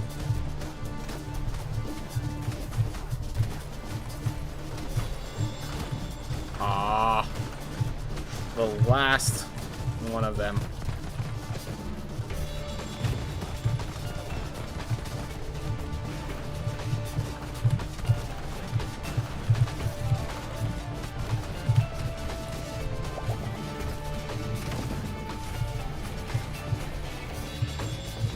And, like, getting hit once isn't too big of an issue.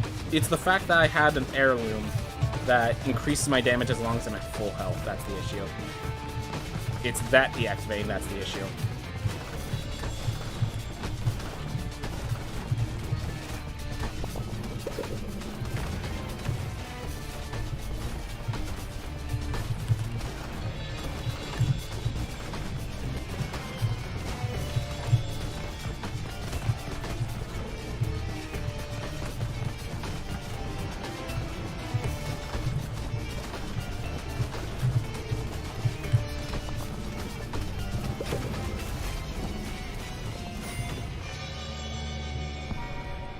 Whew. Alright. There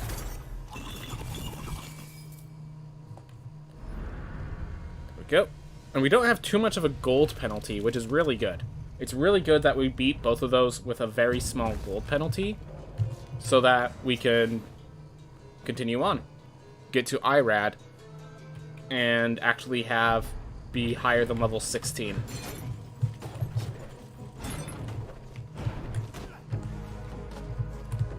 Alright. Alright, bring them all here. That's good.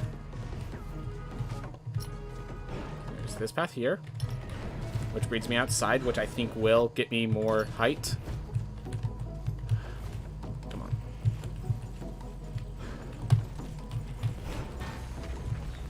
Well, I pseudo-blocked, and that's good enough for me. I'd prefer...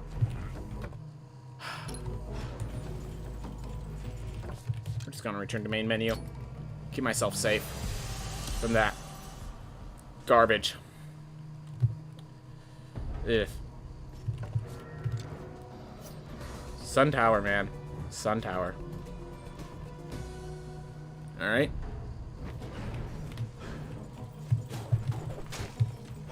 No meat.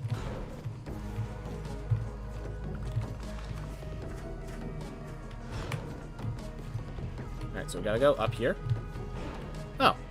It's just one of these rooms. And it's a single saw blade at the top. I love the lore of the saw blades. They actually installed them to deal with the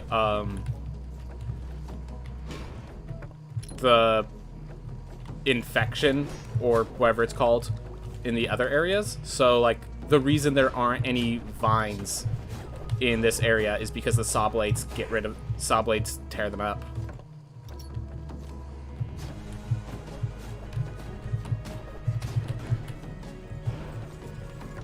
Yep. Path keeps going up. This is the door, right? I think so. Don't wait here. Let them shoot.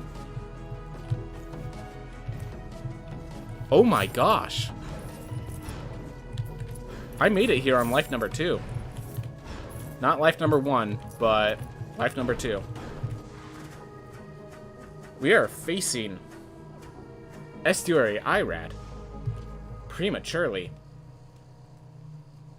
That's good. That's very good.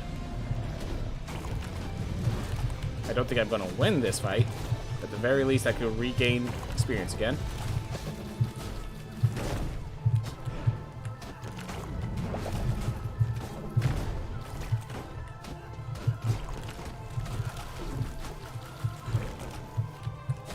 Yep. Should have just shield bashed. Oh, I don't die in one hit. That's nice. I thought for sure I'd die in one hit.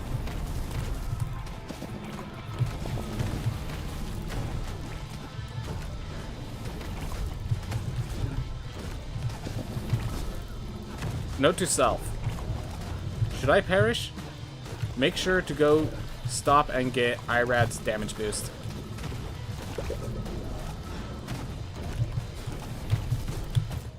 Ah. Alright. That's okay. That is A-okay.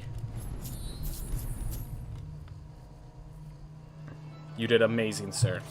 I am proud of you. Round of applause. A 5-point damage boost is now enough, which is good to know.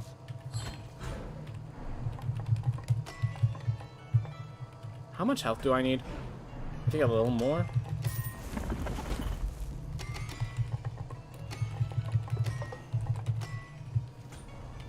I think that looks good.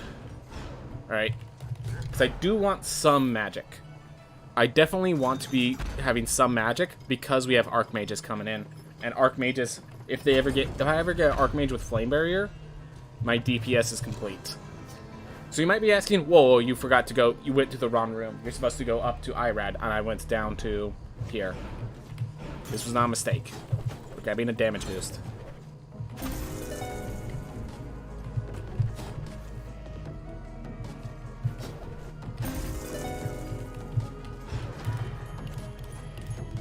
Yeah, this is the only damage boost that, just like Irad, is hard enough that it's worth. Alright. Just over by quickly. How's it going, Mindful Line? How's it going? We managed to get Irad in the second life, which has been a while. It's been, I think this is the first time I did it, so I'm proud of that. The problem is, it's just, I still have to beat Irad. I have no equipment worth noting, so...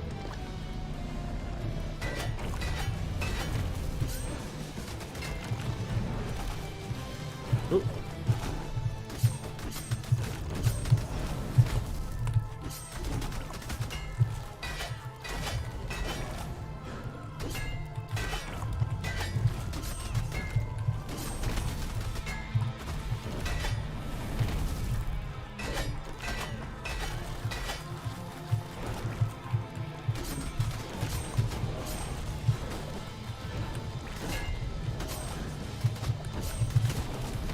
Oh.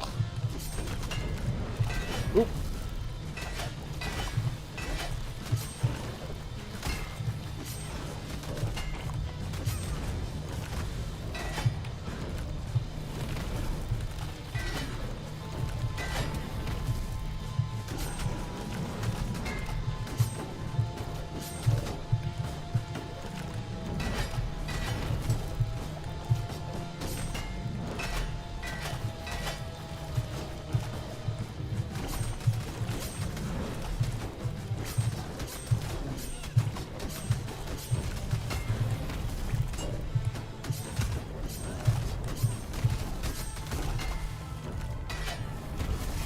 Here.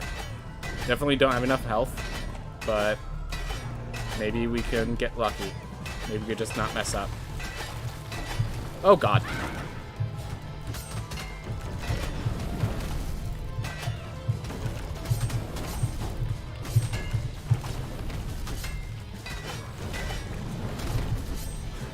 Accidentally fall through the platform. Managed to not get punished.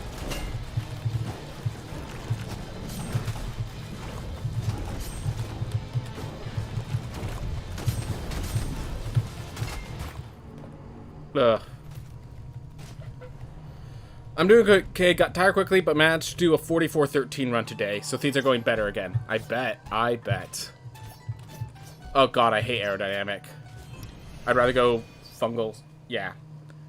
Definitely will say you need to go more strength-based for this, Barbarian, but... Oh, by the way, Mindful Line, they changed the book a bit? Oh, wait, no, I think I was... No, I was playing a knight. I think the book now only needs 5 strength, not 6. I think they lowered the difficulty level.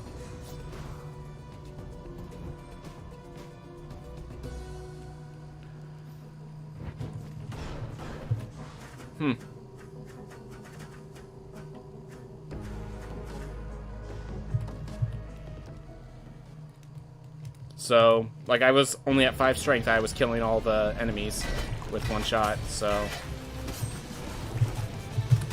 Don't think I had a feat special. Oh, no. I had a theme that as long as I was at full health, I dealt 25% more damage. My apologies. I was dealing more damage than if I had 5 strength. I just noticed I had 5 strength, and these were getting killed in 1 shot.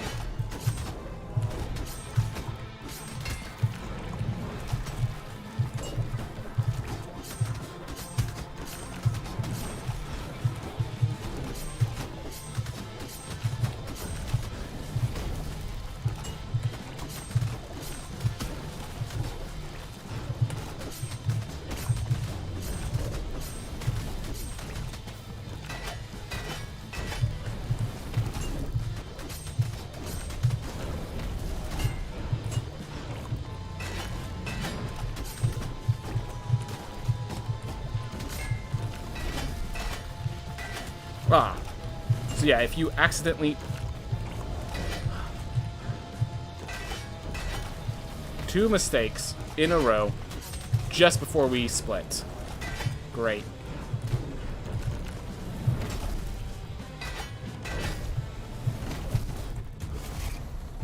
Feels bad, man.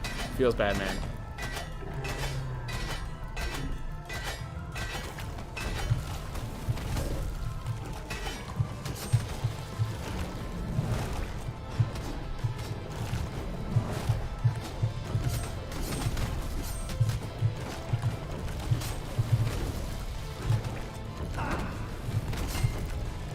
Just getting a little overwhelmed. Okay. Was allowed to wail on Irad with a bookish, but attack knights that flame barrier. Fight flew by. Could probably never get hit, but managed to get hit nonetheless. Alright. Do I go with a dwarf just because of the series shot? I think I do. Because I just need someone who can regain mana and do some serious damage output while kicking off of enemies. The problem was, oh, combative. Combative, yeah. Getting a good damage dealer, like my last Irad, that was a good kill. The thing that carried the Irad kill was, I actually had an Archmage with Flame Barrier and Blaze Bellow, and his mana regen is enough that I can basically have both perma active as long as I keep my mana regen up, so I just was spewing damage. Alright. Oh my gosh.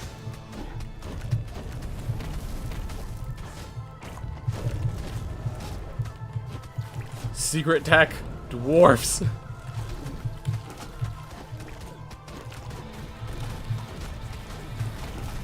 Yes, spew your red projectiles. I could care less.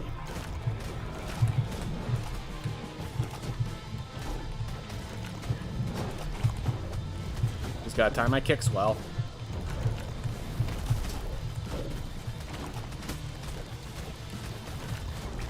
And to think, I thought this attack was scary when I was taller.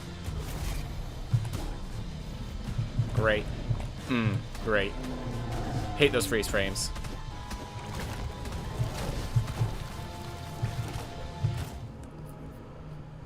Oof. Yeah, I read it's still bugged with fast status effects. Those tracking projectiles also throw me off as a dwarf. Alright. Fungal spread and magic 8 ball. Prefer it to a bookish wind wall barbarian. Like, bookish and wind wall do not mesh well. Oh well. Well, Time to do a lot of trick shots. A lot of trick shots. Yeah, it's sad that, like, IRAD is everywhere, but there are spots for it. It's just, like, you have to line it up a bit.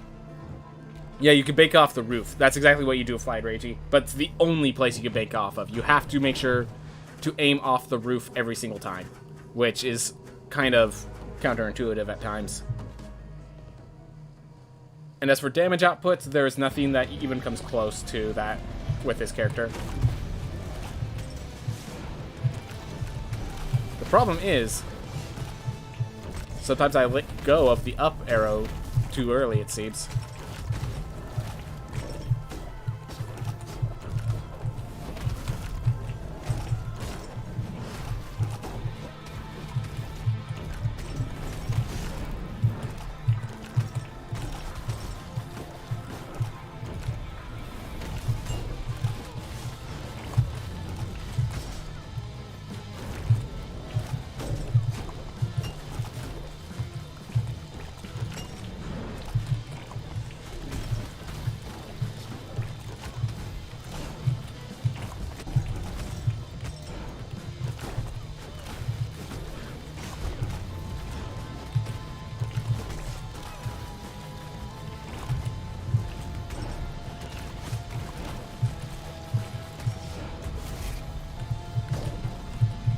Whew.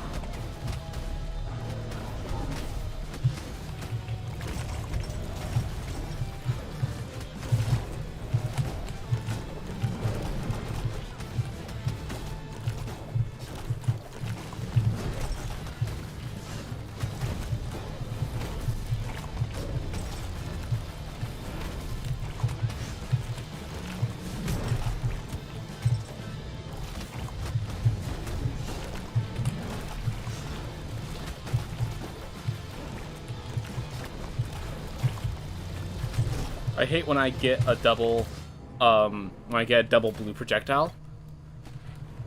The double blue projectile is always rough for me. Wind Wall, Tesla Spike. Okay, I can handle Wind Wall, Tesla Spike. Do you get more mana when all three of Irad's eyes are open? I don't think so. Mindful Line said that the buffs, like debuffs on Irad, are somewhat bugged, so maybe. But I have no idea. I have no idea, Flying Ragey. I have no idea. Alright. Well. Keep it moving. Keep it moving. There we are. We have a wind wall for the dangerous attacks.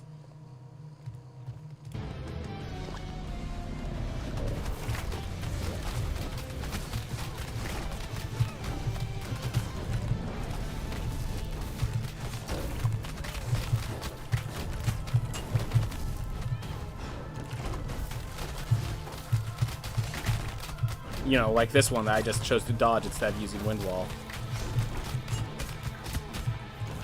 Why can I just not put it in my mind to cast Wind Wall?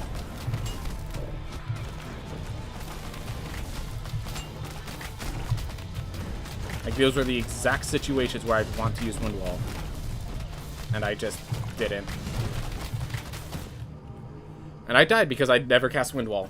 Beautiful.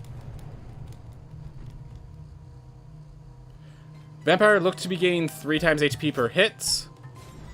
Instead of 2, which is still 1 too much. But low Vampire... Yeah. So couldn't test if all the HP got added. But it looks like... Okay, so it looks like when you hit Irad, you are hitting multiple... You're hitting all, like 3 different people at once, effectively. That's what it sounds like you're saying. So, when you put a burn buff, there are 3 different objects being burned. Assuming all 3 eyes are open. And, like, all of that sort of stuff. That's what it seems like you're saying. Alright. Well, I need practice against Irad anyways.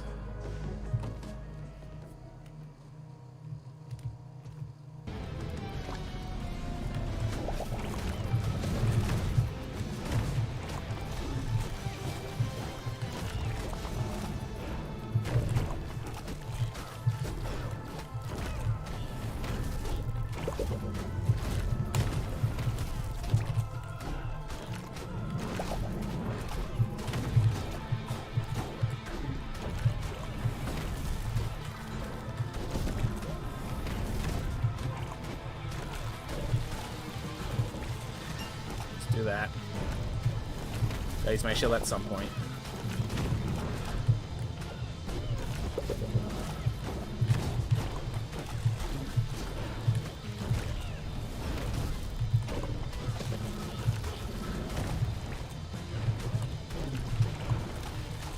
Alright, here's the next shield.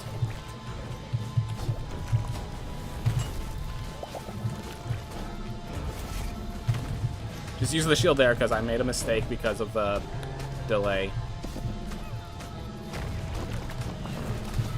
Alright, please come back, shield. I need you again.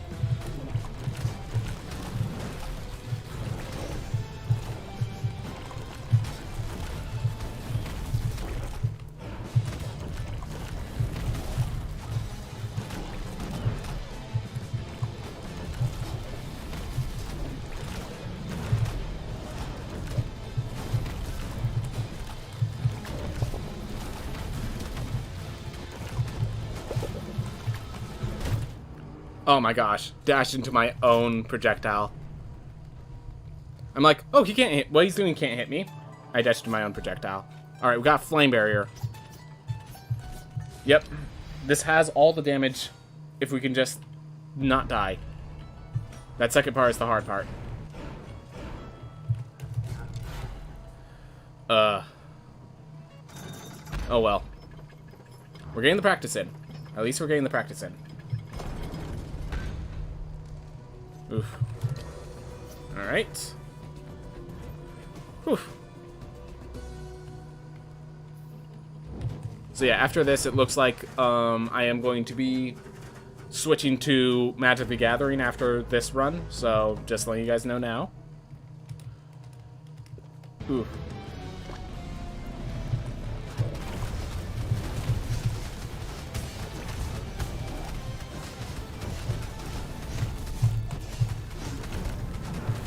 Oh my gosh. So distracted. Didn't even see.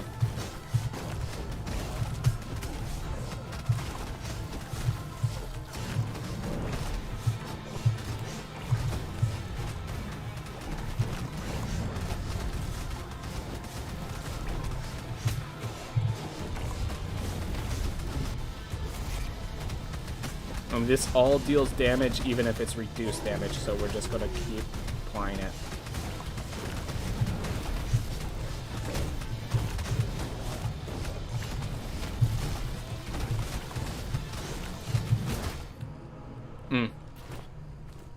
Flame barrier gets dark whenever you leave it on for a long time. I don't think there's any other...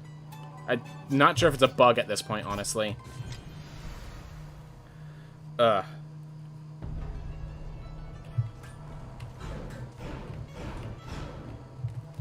Oof. Just having some issues with this. Red always gives me issues. It's just a process of getting practice at it. My man burned a fire. Catch the fire on fire. Da, da, da, da. All right. Keep it moving. Keep it good.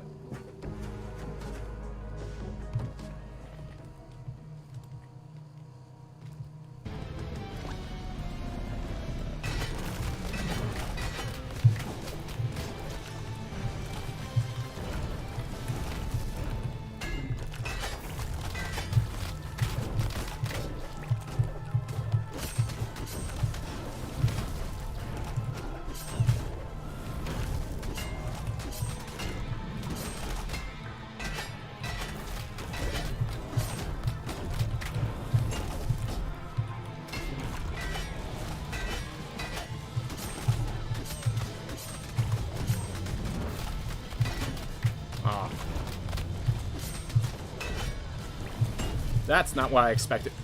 There's a lot of things that I didn't expect to happen in those last 5 seconds, and it led me to being at 6 health.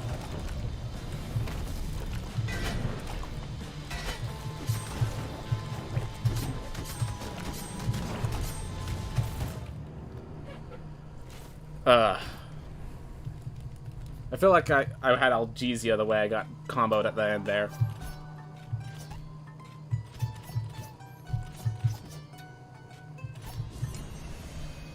So in case you're wondering, the Valkyrie cannot deflect any of the projectiles. It could stop the the special ability could stop the chasers, but that's it. Everything else, I'm pretty sure the Valkyrie cannot stop. The blue flames are too big. The resonant orbs. If they could stop the resonant orbs, that is a mistake, but that is actually a possibility. And yeah. That's like the explosions, obviously you can't stop. As long as the blue projectiles can't be stopped, it's not a good idea.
There we are. Oof. 4 status bars. Yep. Mages just have the damage output, even if they don't have the health. But by God, they don't have the health, and that's the main issue.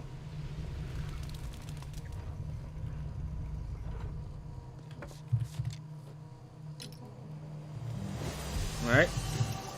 56:59. Sub 1 hour even after the mistakes on IRAD. And we had a lot of minuses, so we're gonna be good. We just need to clean up IRAD, and that's a promising run. That was a promising run until IRAD came in. Whew. Alright. Well, we are done with this game for now. So, we're about to go into we're about to do some Magic the Gathering Arena. Until then, if you guys just want to stop there, that's perfectly fine. I hope you all have a wonderful day. Otherwise, I will be back in 5 minutes for it. Hold up. I'm adding the TV tropes page for this game. I think I heard combo damage bonus caps at 160% base damage. Is that right?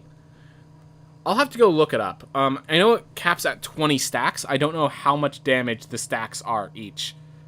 I'm pretty sure each stack is only 3%, so it's only 60%? Yeah, plus 60%, basically. So, that's my understanding.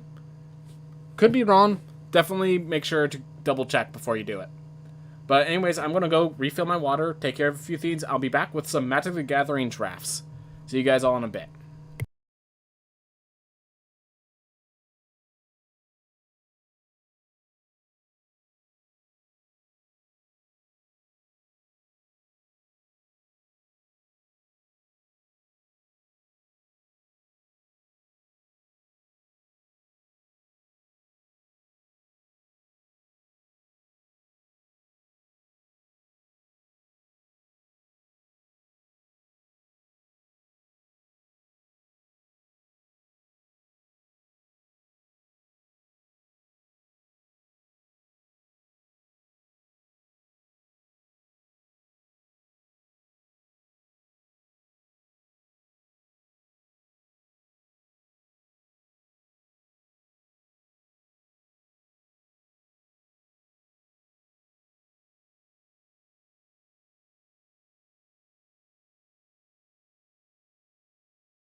Alright, I am back.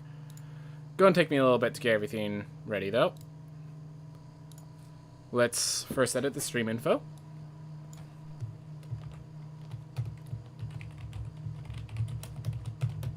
Because, as I said, we are going into Magic the Gathering now. And I don't think we're speedrunning Magic the Gathering.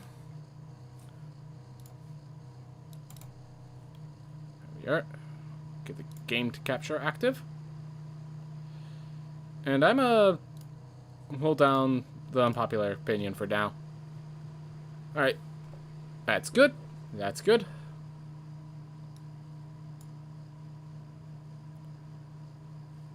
It didn't crash, did it? I messed with it and it's now not responding. Congratulations, me. Figuring it out in the worst possible ways. Alright, we're going to wait for the server. Then we're going to move it into the position it needs to be. Alright. Yeah, 750, awesome. Just quickly check there's no free money in the daily deals.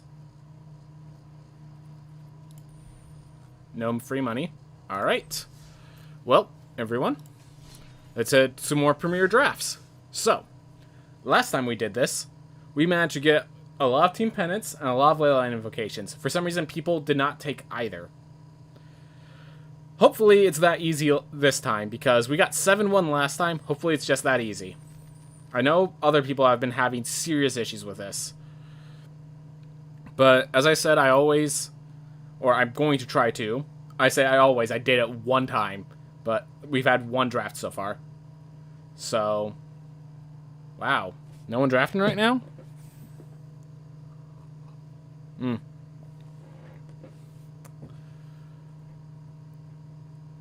Wow.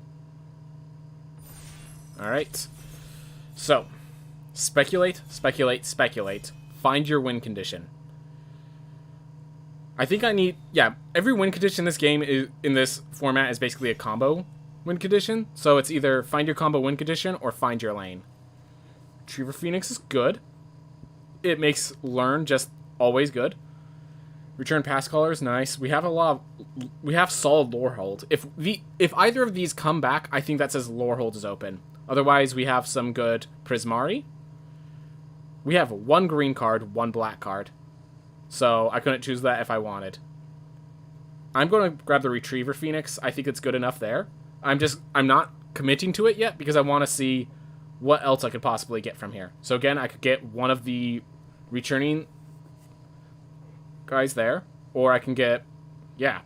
If I end up green, black, or blue, and I find nothing at my pack 9, that means nothing, because there was none of those. Alright, Prismari Apprentice is a good, finisher. Draconic Intervention asks for us to have big spells. It can be a blowout, though. We have 2 Elemental Masterpieces possibly coming back, so I'm okay picking the Draconic Intervention. Because it is a board clear, and board clears are very strong. Otherwise, Decisive Denial says something. There's a lot of Prismari. So, again, seeing Prismari does not mean Prismari is open, but it does mean we're getting it. Yeah, exactly. Both red decks usually have expensive spells, so not afraid of picking the Draconic Intervention. But yeah, 2 packs that each had a lot of Prismari and such of that nature. Another board clear should we have to switch over to black-green. And a win condition should we have big green. Both are worth noting. So do I pick another board clear, or do I pick a win condition? That's the only question I'm asking. I'm not committed to this, but can I just say we have 3 Elemental Master... Okay, hold up. 3 Elemental Masterpieces have been passed. Do I just pick this knowing that they're going to rotate back? Do I commit saying that big spells is where we're going to be because there's going to be options for that? I think that's a little risky.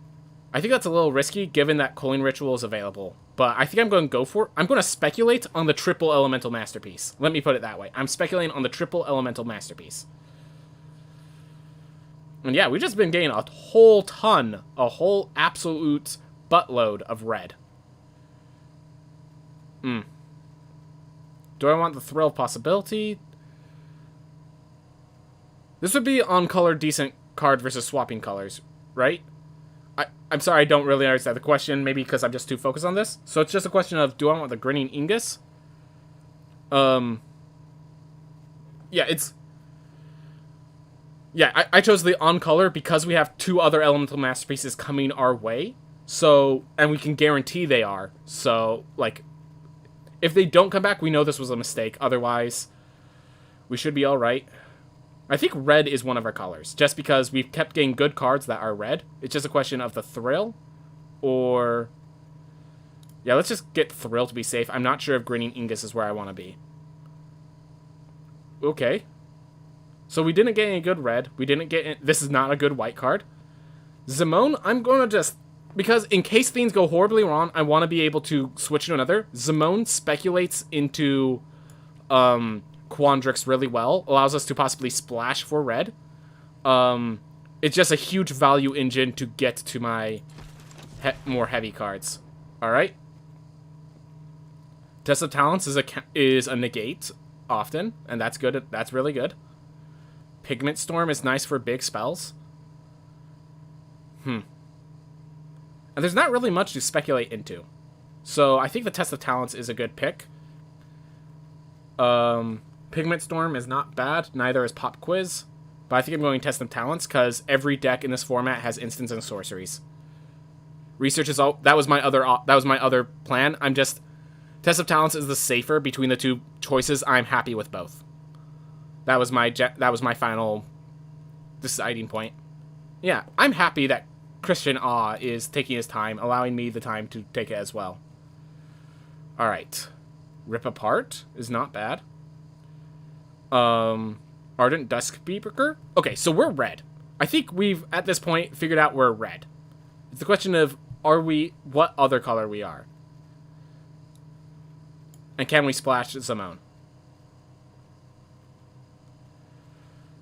We have 2 picks before we figure out if all the elemental masterpieces are coming our way. If they're not, then we have issues. We might have to switch over to red-white. I'm going to pick the Rip Apart because it's strong and it allows us to speculate out should something go wrong. And we're about to know if something goes wrong. I'm picking the Pillar Drop Warden because returning an elemental masterpiece or a draconic intervention or something sounds awesome. The reach is great. Yeah. So now we're about to find out. If the elemental masterpiece comes back through, it's also a good card for red-white. The thing is, you have to attack with it, and it's really hard to get a swing in with a 3/4 on turn 5 or 6. You'd have to swing in on turn 6 with a 4 toughness creature. It's really hard. And then you want aggressive cards that you could actually play. That's the main issues. Alright, so the elemental masterpiece did not rotate. So I'm assuming we might need to go Lorehold. So, and we're going to go big Lorehold with Draconic Intervention, Retriever Phoenix, stuff like that. So my question is just another Pillar Drop, or do I want the Lorehold Excavation? I'm going to go with the Lorehold Excavation. But we are not certain of our colors this time, and that's not good. Alright. Do we want to splash blue, is the question. We might splash blue for the Elemental Masterpiece, but I don't think we splash blue for the Spectacle Mage. What's our spell? 2 creatures, 5 non-creatures. Spell Satchel, I think, is going to give us just card draw. So, I think we go with Spell Satchel. Beaming Defiance is not bad, but... The Culling Ritual made it all the way through. I have no other plays. I'm grabbing the Culling Ritual. Not sure if I'm going Golgari, but... How did the Culling Ritual make it all the way through? I have no idea. This is an aggro card for a non-aggro... Like... Maybe? First Glaive Class is a learn card. We still need lessons, though.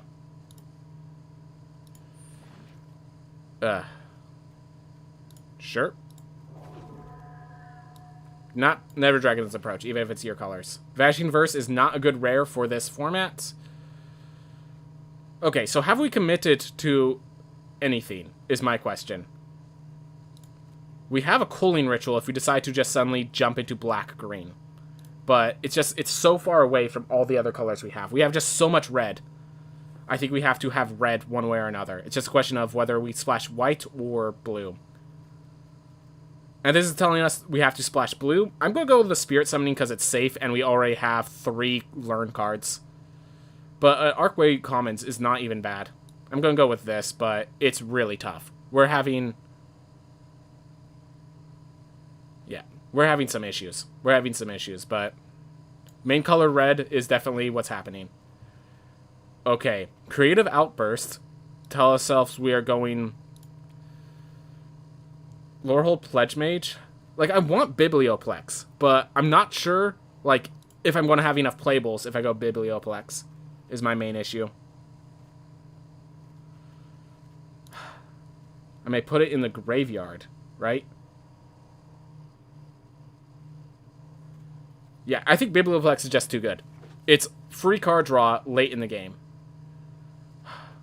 Gnarled Professor and Eliminate. They're telling me that Golgari is free. I just don't know if I can make the switch. The switch just seems too hard. Because, yeah, we lose how many playables? 1, 2, 3, 4, 5, 6, 7, 8. We lose 10 playables to try and make the switch. And we gain 1. So it's a -9. I can't do it. I don't think I can do it. We're going to grab another learn card, I think. Let's see. Can I splash black or splash blue-green? I think I am uncommitted enough. I might be able to go blue-green and have like a one of those decks instead. I'm going to grab the Gnarled Professor. Just too good if it ends up working out. Lorehold Pledge Mage is playable whichever direction I go. Opt is okay. These cards are okay, but not like game-breaking, so I'm okay with that. Yeah, exactly. Try to splash green is my solution right now. Not very good. We definitely messed something up this draft. We did not find our lane. So do we Study Break? Someone has 2 Elemental Masterpieces. They're not giving up Prismari, I don't think. I'm grabbing the Lorehold because even if I end up going with the Jeskai deck, this card is still playable. So, Pestilent Cauldron. Too late for that. Yeah, no good red cards, so we'll pick the good blue. Yeah, no good red, no good white. We pick the blue and hope that we could splash. Yeah, okay, hold up. Let's just remove those 2 white cards and put in the blue cards. Yeah, I think this is just a better deck. Alright, we're not picking the Prismari Campus because it's just... We need playables. And we have a Teach by Example. Yeah, I think it's the Teach by Example or their Eureka moment. Let's see, 14, 15 playables if I... But then that's not splashing green. That's like heavy green. This does allow us to splash better. Gosh. I'm picking the Prismari Campus because that helps us splash. This is actually a bad card, even though it's our colors. Tome Shredder seems fine. Gosh. Golgari, Witherbloom was the correct play. But we're not there anymore. We are not there anymore.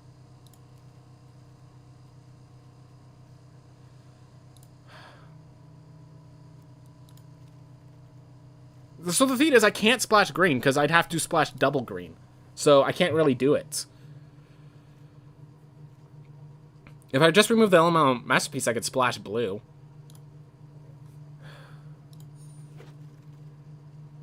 Alright. That does help with a splash if we choose that path. I don't think Make Your Mark... This is the deck that wants Make Your Mark. So do I just go with the Campus? I need more playables. Yeah, black is just so free, but it's just too late for us to go into black. I'll grab the Quandrix Campus in case we can splash.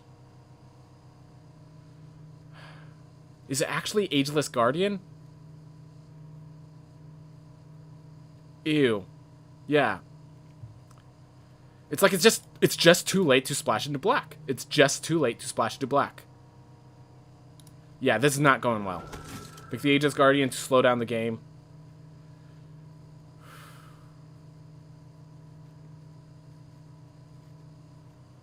Speedruns Servant is the better of these options. Let's see, it's 3 drops that I need more of. Sure. Sure, let's get the Soothsayer Adept. Charge Through might actually be playable. Yeah.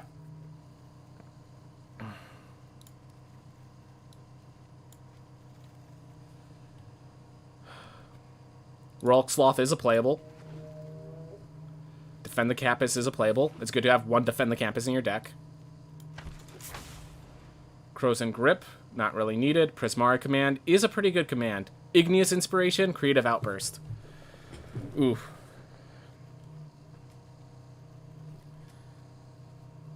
So, it's Igneous Inspiration. And all this learn is basically helping the Retriever Phoenix be a win condition. But then I have to find the Retriever Phoenix, which is an issue. I think I go with the Igneous, because it's always a good card. Yeah, the command... yeah, both of these are great removal. Both of these are great cards. Cannot deny that. With all our 2-drops, we might just have to go a bit more aggressive, though. So, Prismari Command still can do that. I just want the learn. And if there's only one Prismari person, then we get the other half. We get the other half. Oof. Another Spirit Summoning for my learns? Because I have a lot of learns. Let's see. We have... Okay, so 2 lands, so that's 19 playables. I think we will make it in playables. Speaking of which, we even have a Lorehold Excavation if we want to slide that back in. Alright. So, it's just a Lorehold Excavation or a Spirit Summoning? I have to consider that. Do I want 2 Lorehold Excavations, and what do I do with them? With my creature ratio, no. I want a Spirit Summoning. Alright. So here's the question. Am I splashing white? If I splash right, I could have the Lorehold, I could have the Rip Apart, and the Spirit Summonings become a bit more playable. And then this allows me to get a second Rip Apart. I don't have anything good for Reflective Golem, so we'll try it. It's not optimal. By no means is this optimal, but Burying Books. Wormhole Serpent is not my win condition. I don't think it could help me much. Yep. It's bury. If I bury, that's my last playable. I think we instead grab the Campus or the Intro to Prophecy. Which one do I like more?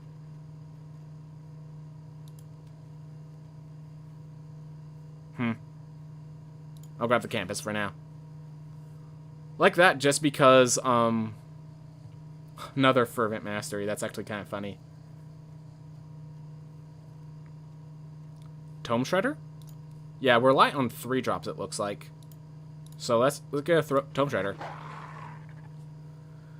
Oof. But yeah, this was not the draft I was looking forward to. This is not the deck I was hoping I'd get. Definitely heavy red, which is good because it's the centerpiece between both colors. But yeah, definitely there was a Witherbloom deck that if I sensed that, if I grabbed the I would have had a much better deck.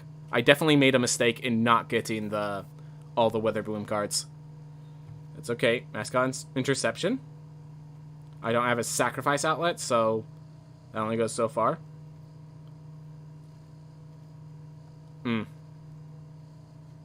Pop Quiz, maybe? We definitely have a lot of learn compared to our other stuff. Sure, let's get a Pop Quiz.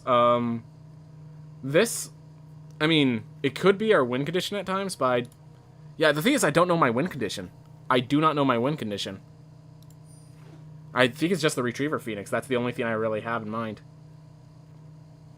Wow, Negate made it this far. Negate's just a really good card. Lorehold Campus helps with our splash. We got Creative Outbursts back. That's a win condition of sorts. It can go face. Alright. We have enough playables. We can actually trim the fat. Trim the cards we don't want. Only 8 creatures. Lorehold Excavation. I'd rather not.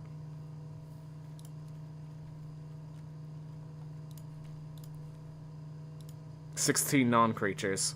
Vortex Runner is another win condition. And we have space for 3-drops. So it's a question of Tome Shredder or Vortex Runner. I think we go with Vortex.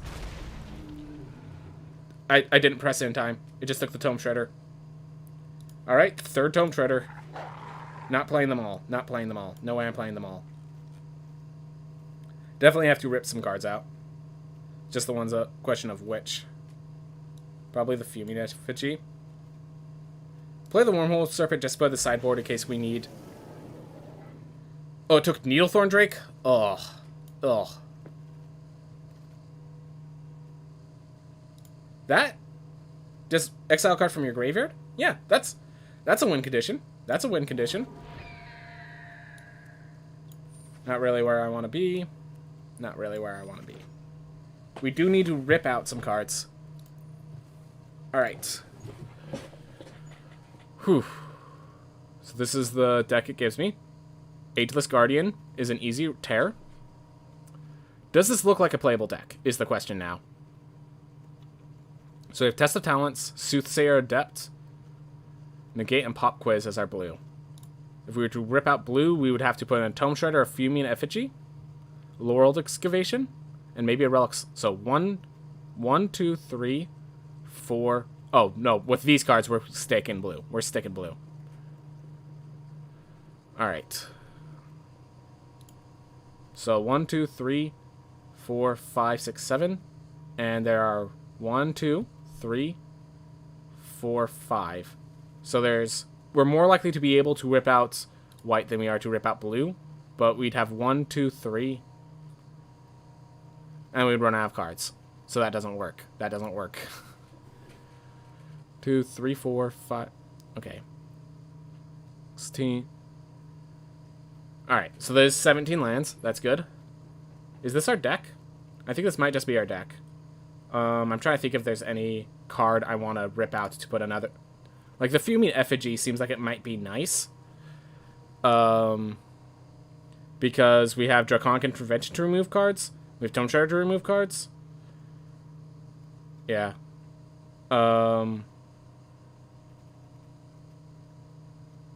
First Day of Class is probably a little weak. Let's whoop that and put a Fuming Effigy in. 8 creatures, 15 non-creatures. I like that a bit more. And we have, how many learn? 1, 2, 3, 4, 5. Alright, we have 5 learns. Alright. So, this is just...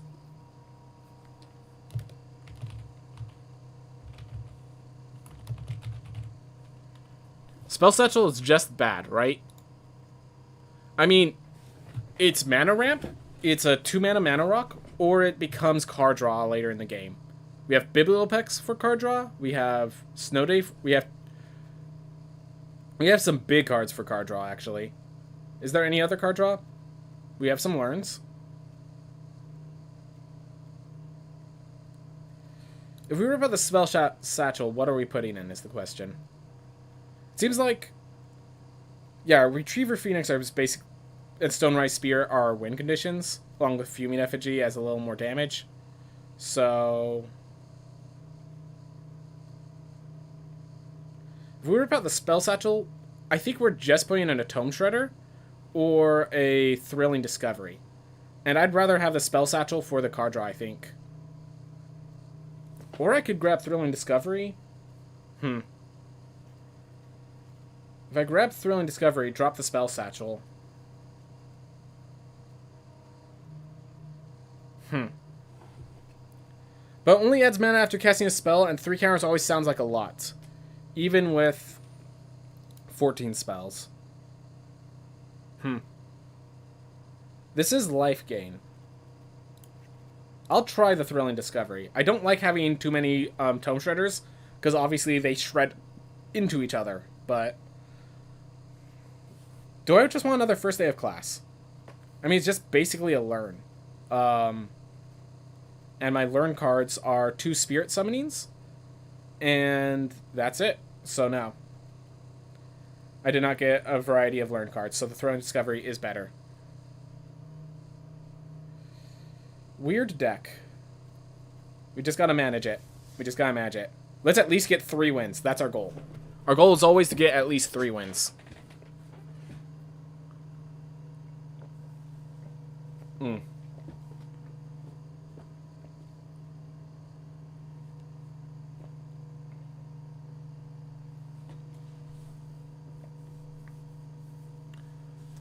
The problem is this deck has... Its win condition is fly over and slowly.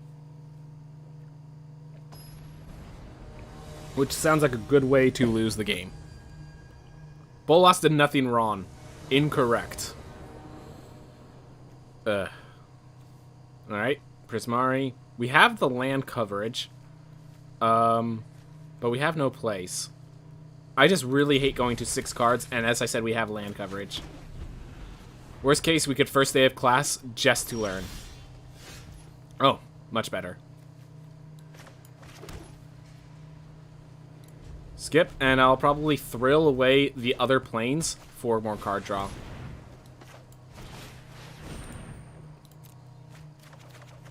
There we are. Perfect for rip apart, and it's sorcery speed, so we just kill it. And I'm just gonna... I'm trying to think, do I want... Yeah. We'll drop that. Next turn, we Biblioplex, Fuming Effigy. Oh god, Rutha's strong one.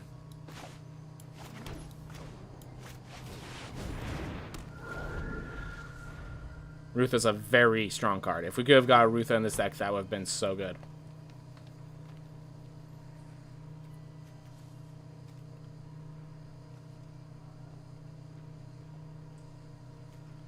I just gotta make sure to tap properly so I could first day of class into Spirit Summoning to get myself a 4/3 Spirit.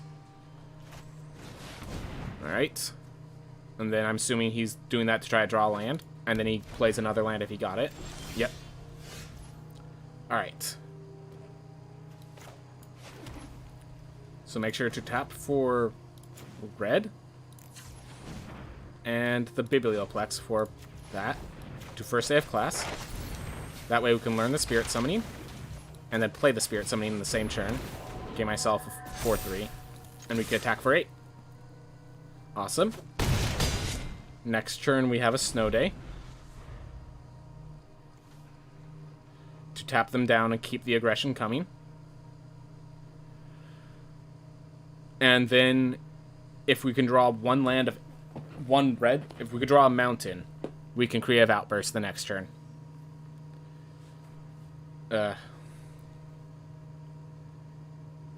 Activate only if you have exactly 0 or 7 cards in hand. Gotta bring it down to 0. That first day of class, like a 5/4/3 with haste is alright. It's alright.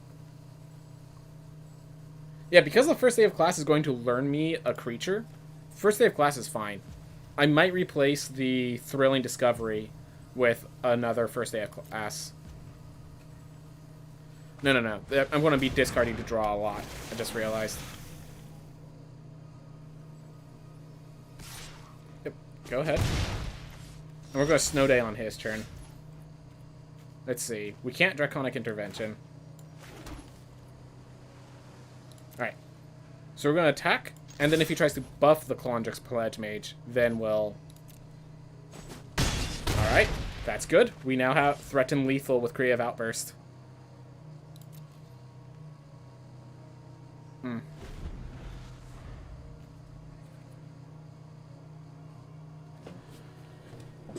Oof. We just need a mountain. We just had enough aggression with Fuming Effigy and Spirit. Alright. Things are going well. Things are going well. Or as well as they can be, I guess.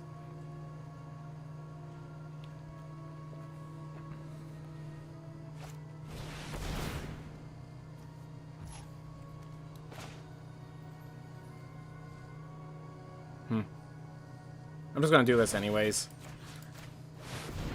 Doesn't actually stop the effect, but it's fine. Yep, he's going to return to get a second mage duel. Does that kill both?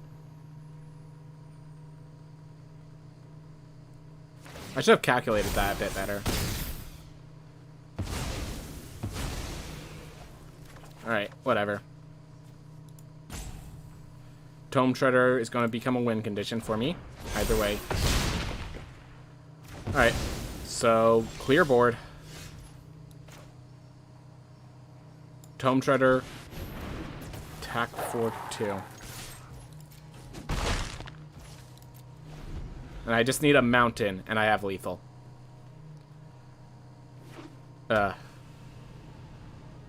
Such a weird position to be in right now. Yeah, Thrilling Discovery would actually be really good. Just discard to get to the cards I need. Alright.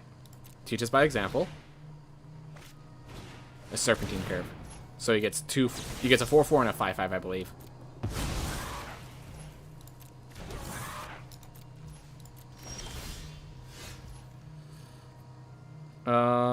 So we'll Guiding Voice as a way to discard a card and draw a card, I think. So we'll play this Pillar Drop Warden. I think we will buff the Pillar Drop Warden and discard the Tome Shredder.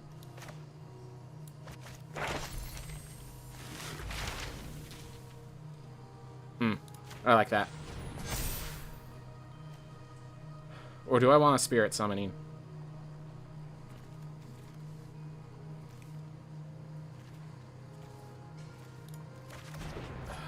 I just can't. Too much value lost. I know that the moment I draw a mountain, I win the game. But it's a 4 out of 22, and the longer this game goes, it still goes into my favor.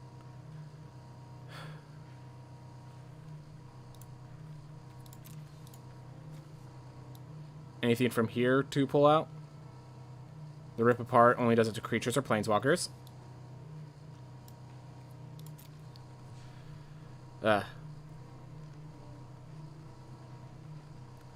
We could shred away the Guiding Voice. Yep, that was expected. It's the question of what else you do.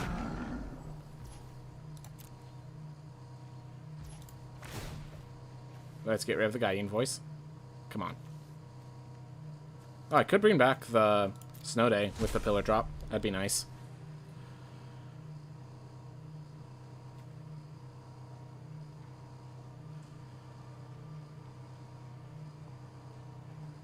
Let's see, he has no means of discard, so we're not worried about that. The fact that he's holding this, he has a spell. Prismatic Command. Okay, that's fine.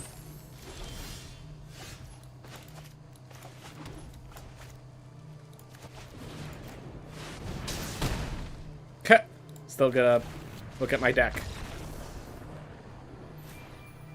Alright. That felt good. That felt good enough. Given how bad that draft felt, that was okay. I was happy with that, given how the draft was.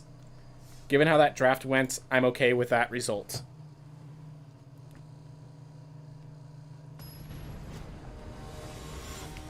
Definitely have more learned than I have lessons. That's definitely an issue. Alright, we're going to need an additional mountain, I think. Alright. Throw back the Snow Day. Can't play a card I can't get to. Alright. I'm not going to rip apart that. I'm not going to rip that apart.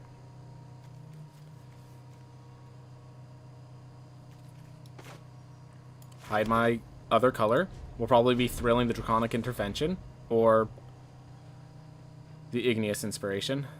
Let's see, he's another Lorehold. Or they're another Lorehold. I might Igneous Inspiration the 2-1. I'm down with that.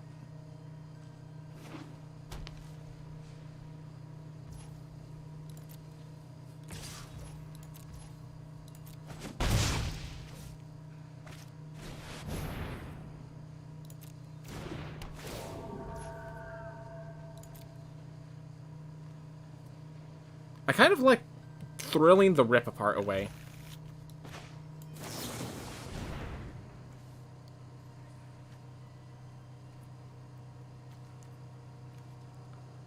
I don't like anything I'm doing right now.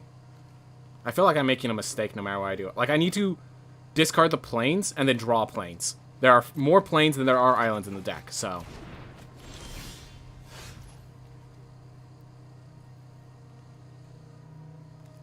So I think we just hold up a negate, because I don't want to play this right now. I want to kill these both with Draconic Intervention. And I could just get rid of the thrill for that. Or I could Igneous, hit him in for 3, get a Spirit Summoning. Now I'm going to hold up a negate. 3, 4, 5, 6. I might be able to Biblioplex next turn if I don't find a mountain. That would actually be pretty nice. Oh. He's taking the Draconic Intervention. 100%. 100% he's taking the Draconic Intervention. If he takes anything else, like, I just draw a mountain and wipe his board.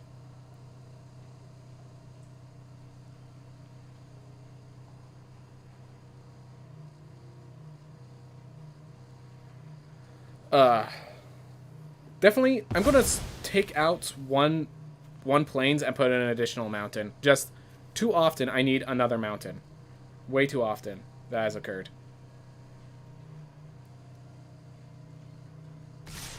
Yep.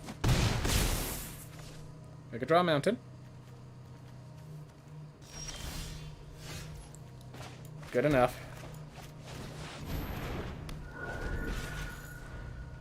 It's a big scary creature. That's often what I'm looking for. It's going to survive the... It's going to survive the Draconic Intervention, so I'm happy.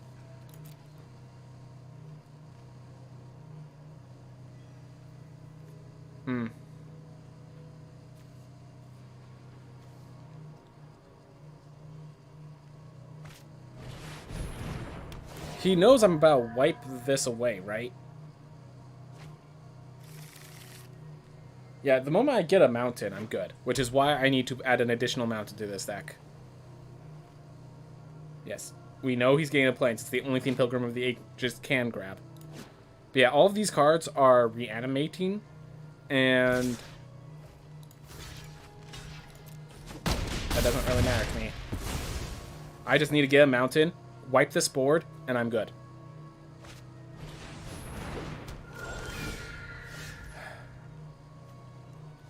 Do I rip that apart, or do I Thrilling Discovery? If I Thrilling Discovery, I'm discarding, like... I'm discarding the Rip Apart and the Negate. And then I hold up the Test of Talents.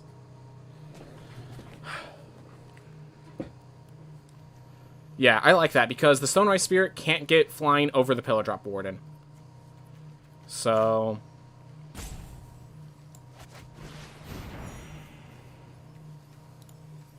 and the Test of Talents is as good as Negate, so... there's my mountain. I'm holding up the Test of Talents and the Pop Quiz, depending on what he does. I like that. Next turn, I Draconic Intervention for 2 and wipe this board off the face of the planet.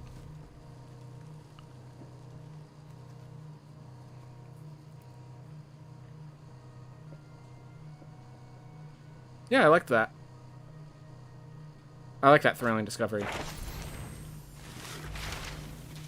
It's a... do I have a... no. I'm going to Test the Talents that. And that will allow me to also look at his hand and see if there's any other threats I need to consider. Alright. Opponent's hand is just a Beaming Defiance and a Stonebound Mentor. Alright, so I need to probably get... so I have to deal with that. Your library has another Guiding Voice. Spell. Stonematters Matter. Make your mark. Sparring Regimen. Okay, gotta worry about the Sparring Regimen. Have a time frame. He's a pretty aggressive deck. 2 Combat Professors, even. Yeah, he's an aggressive deck. He has no top end.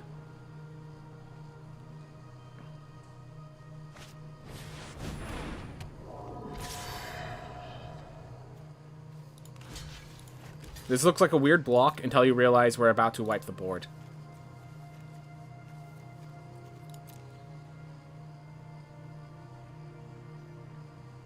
Of all but, like, one creature of his choice. Is he going to Beaming Defiance something? Get a little more damage in? Then he can't save his creature. Ugh.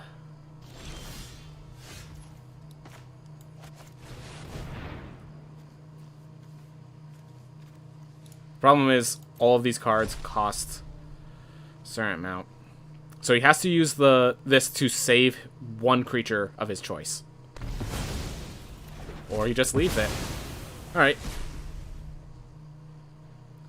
Well, we're going to let him use his Beam Defiance to kill my Pilldrop Warren with his Stonebound Mentor. Then we Igneous Inspiration his Stonebound Mentor. And wipe the board. Basically. 1, 2, 3, 4, 5, 6. We're getting close. We're getting close. I could just pop Quiz and, let's see, I could Igneous Inspiration. He will counter it with Beaming Defiance. Or I could Tome Shredder, hold up Pop Quiz. I like that. And then I could start eating up the cards I don't want to bring back, like Thrill, Possibility.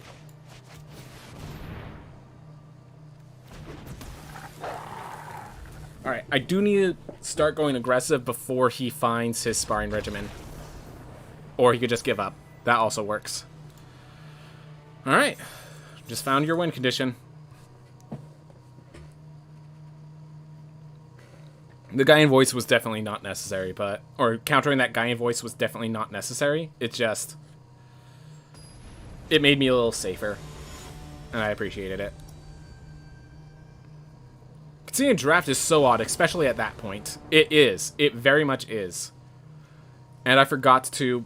Don't worry, I have a Stonerise Spear. I could then use these to find my lands that I'm missing. And we have 2 draws at lands along the way. Ooh, I could discard my Retriever Phoenix, so I could learn... Yeah, I could throw in Discovery to discard my Retriever Phoenix and my Elemental Masterpiece. And then any learn card brings out a 2/2 Flying Haster.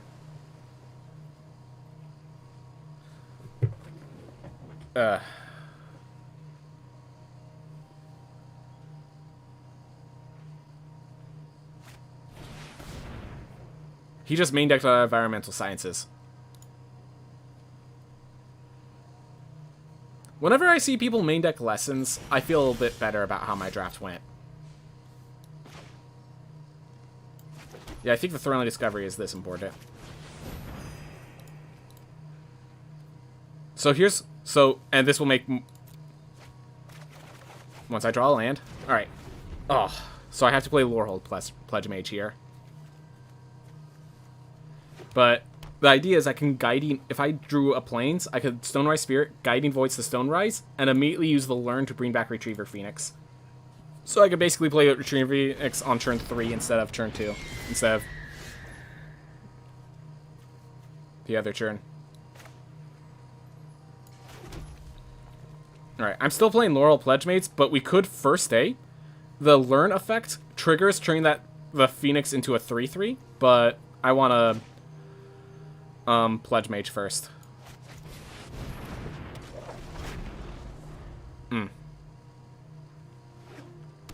Like a bit more land. One of the better lessons if you need to splash, but yeah, main decking is often not wanted. Definitely one of the better lessons. Will not deny it is a great lesson. Okay. So he's ramping.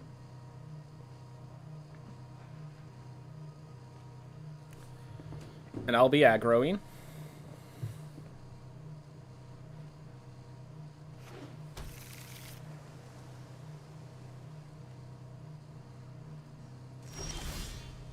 Here we go. Alright, so we first day of class. Return. Yep. Take action.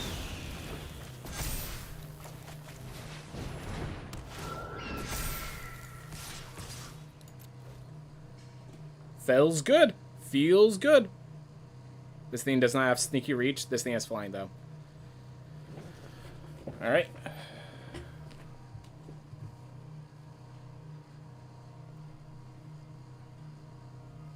Next turn I just Fuming Effigy. Fuming Effigy could have done 1 damage if I waited a turn for this, but I don't want to wait a turn for this.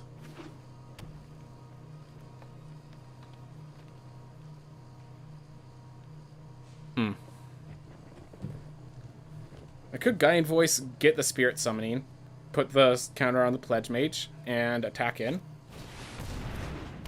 Alright. That one has reach. That one has reach.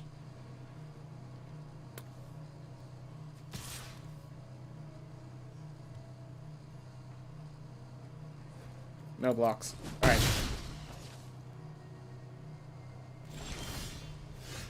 Draconic Intervention for a 7-mana spell. I can wipe the board anytime this gets out of hand. That feels good. Feels good to be able to wipe the board if this gets out of hand. Alright, so I'm going to Guiding Voice the Retriever Phoenix to turn into a 4/4.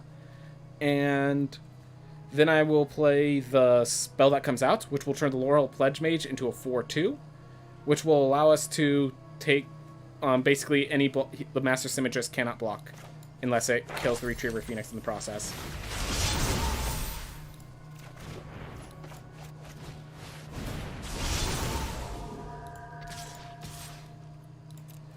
Darn reach. If he wants to block with a Master Symmetrist, I'll trade the Retriever Phoenix.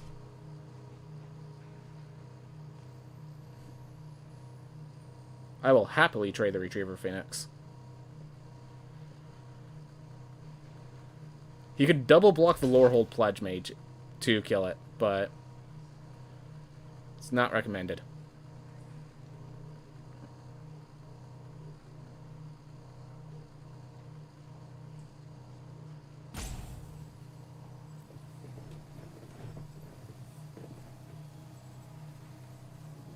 Will he go through with it?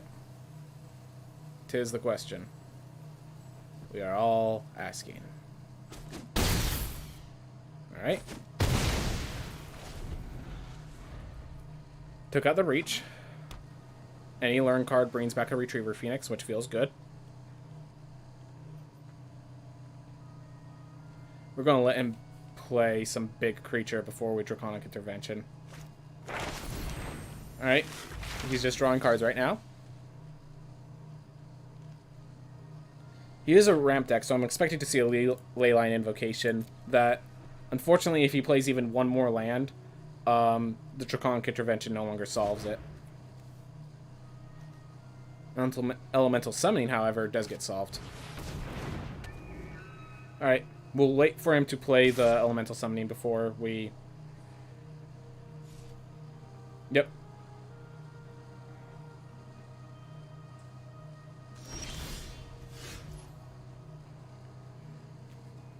I'm gonna Thrill first. Get myself some lands. Here we are. Rip apart.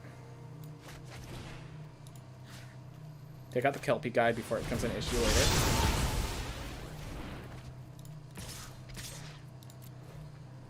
Again, he could double block the Lorehold Pledge Mage to get rid of it, but... Not sure he sees that. I'm not sure he wants that.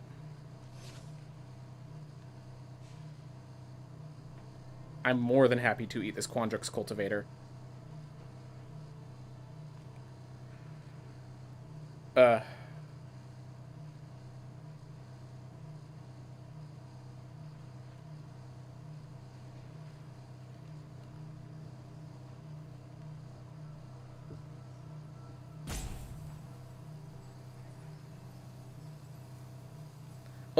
Oh my gosh, I just realized. I'm holding up Make Your Mark. I'm holding up Make Your Mark. If he double blocks, I could blow him out. And he knows it. That feels good.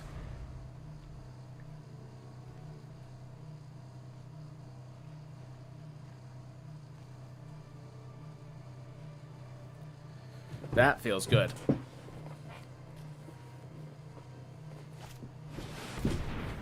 Annihilates him? I'm okay with that. I am okay with that.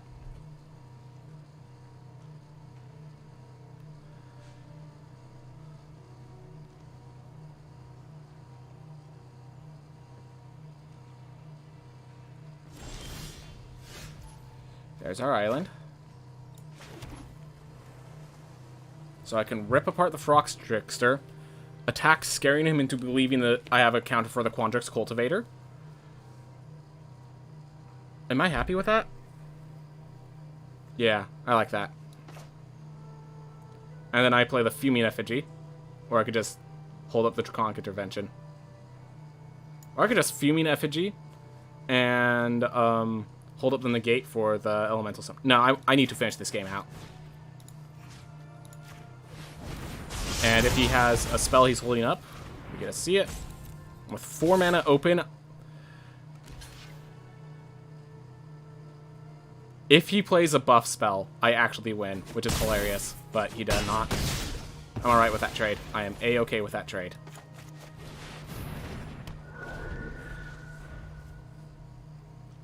I just realized Elemental Summoning counters this. I made a mistake here. I made a mistakey. Should have just left open the Negate. He's at 4 health. I have to finish the game soon. So that was the thought in my mind, but the more I consider it, the less it makes sense. Next turn I can Intervention and then negate whatever he plays. Response.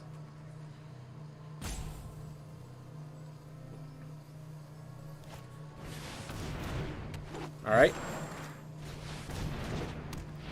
When it dies, he learns.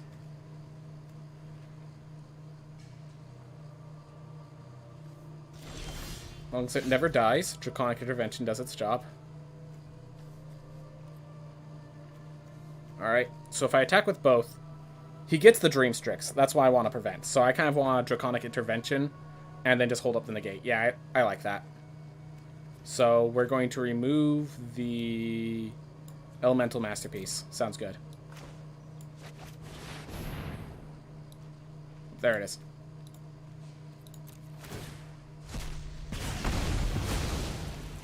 He unfortunately cannot play Tome Shredder, but I'm happy with removing his threats. He now Elemental Summonings, and I negate it. Let's just hope he doesn't have other themes. Oh, now I have 0.5 of an idea of what is happening.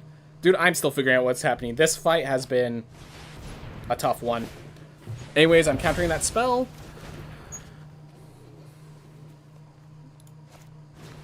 Okay, he has Dragon's Guard Elite. That's unfortunate for me. And we're going to hold this Tome Shredder up. If we attack in, we just trade the Dragon's Guard, which might be good for me, honestly.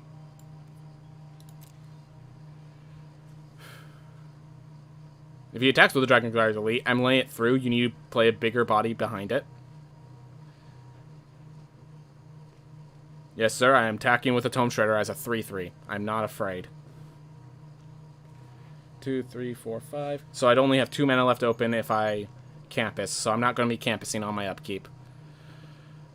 But yeah, so we have this Tome Shredder, which I can tap and exile an instant or sorcery in my graveyard, which I have a ton of. Like, every single one of these cards almost is an instant or sorcery. So this guy can get bigger, but this guy also gets bigger. Every time he casts an instant or sorcery, he does the same. We both have quite a bit of lands. He has 2 cards still in hand, and he is a big spell deck. As seen here. He just created a 5/5. Alright, do I want to trade with the Dragon's Guard Elite? That's the question. He does have the 5/5 coming in. He's never going to let my guy come through. I have Scry now. He is offering the trade. It's only going to get bigger. I think I have to. I think I have to because he has that other effect. Yeah, it doubles its counter, so I need to make sure it stops before it gets bigger.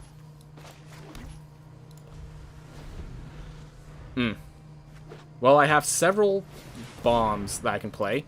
I have an Igneous Mastery, and I have a Expressive Outburst. Both win the game on play. That's not one of those. Scrying at the beginning of turn and end of turn makes no difference when I have... Alright, let's do it anyways.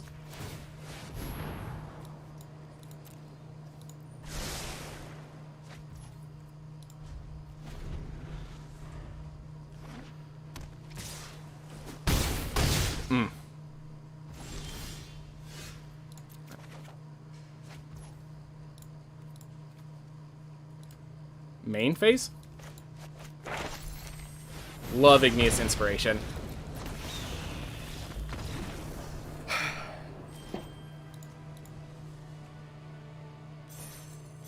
That, whether or not it was proper to scry or not, I think I made a mistake there. I think I did make a mistake. I think I was supposed to scry. But get what you want anyways. Get what you want anyways. 3 wins, that's all I was looking for. I'm happy to die now. But you know what, let's just keep winning. Let's just keep winning. That sounds great. That sounds great. Yeah, with Igneous Inspiration and Expressive Outburst, or whatever that one's called, we have 8 face damage should we need it. So as long as we apply pressure early on, we have win condition. Alright. Well, I have 2 playables. I don't like it. Alright. Which one do I get rid of? I think it's the Fuming Effigy. Or is it the Thrilling Discovery? We'll go with that for now. Alright. If we draw another land, we're Thrilling Discovery. That land, 2 lands.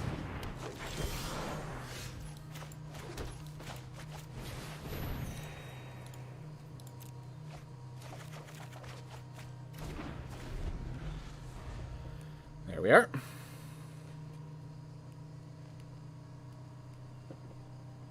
We can Lorehold Pledge Mage, Retriever Phoenix. The Retriever Phoenix can just be played as a 2/2 that learns. So that's nice.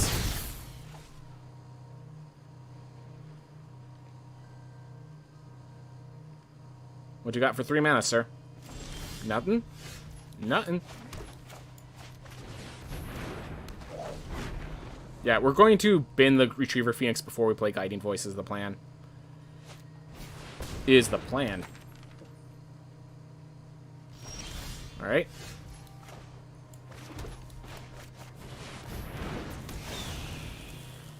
Spirit Summoning. And then we just attack. This thing has First Strike. So you'd have to have a 1 mana buff spell to counter that. And we are now the aggressor. Feels good. Feels good, man. Oof. Mage Hunter. Alright. Do I Pillar Drop a Warden? Or do I Guiding Voice? Because Pillar Drop Warden, I mean, Guiding Voice will allow me to attack, and then I could still Spirit Summoning, or hold up a test. Yeah, I could Pop Quiz and Test of Talents, depending on what I need. I like that. I like that. Just keep applying pressure. And keep scaring him in the process. That's okay, I'll take 1 damage. Let's get another Spirit Summoning.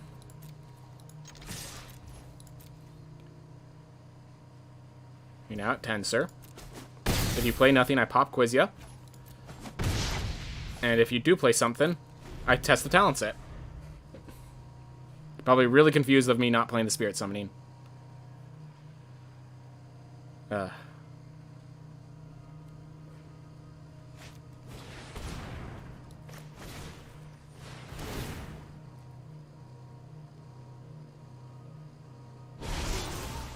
We get a better sense of his deck now. Alright, so he has cards that... He has a Cram Session, and that's a Bibliopex Assistant, and that's basically it for him. He has a second Devouring Tendrils. Get ready for a Snakeskin Veil. A Lash of Malice. He had to, like, struggle a bit, I can tell, but he has some good removal. And he has Tanzanir. Alright. Be ready for the Tanzanir. Alright, so he's about Cram Session. If I were him, I would actually discard a card, draw a card. Discard one of the Silver Quill Pledge Mages. Unless he has specifically Environmental Sciences. He has Intro to Annihilation. Alright.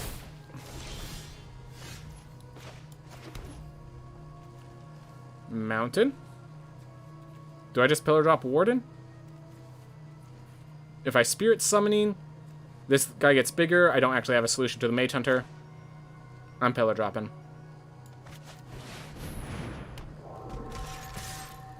What do you want to annihilate, bro? I'll allow it. I really don't like losing the Retriever Phoenix, but I'll allow it. Oof. I will draw a card from you annihilating it, so I'm happy.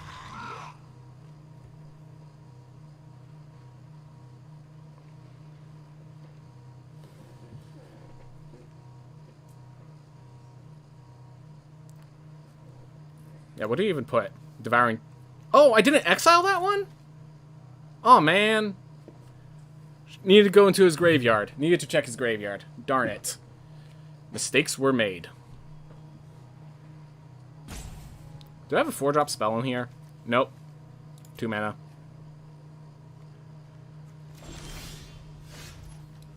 Alright. Do I Spirit Summoning and attack in? Or do... I could Spirit Summoning and attack in and put the Test of Talents back.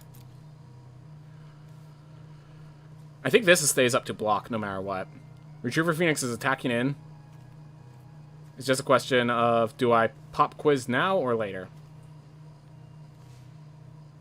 I think I Spirit Summoning, hold up the blue man to scare him still. Supplies pressure and allows me to keep swinging in.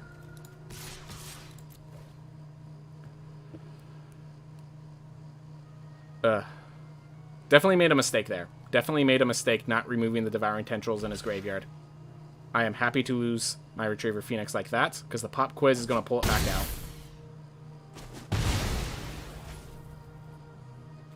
Anything worth grabbing? Maybe the Guiding Voice.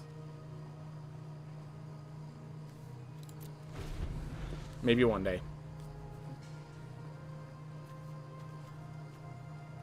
I could Draconic Intervention for 2. Keep the Lorehold Pledge Mage alive. Swing in. Next turn I have Spirit Summoning and Pop Quiz to turn this into a 5/3. Alright, so I forced the hand there at least. Alright, whatevs. I have a 3-mana spell in there, but not a 4-mana spell. Alright. Do I just Pop Quiz? I think I always start with Pop Quiz. I could Draconic Intervention and then Pop Quiz.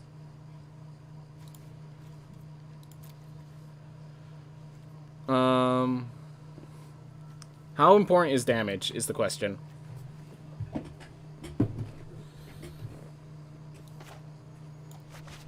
think I'm doing this first. Make sure you get the Retriever Phoenix out.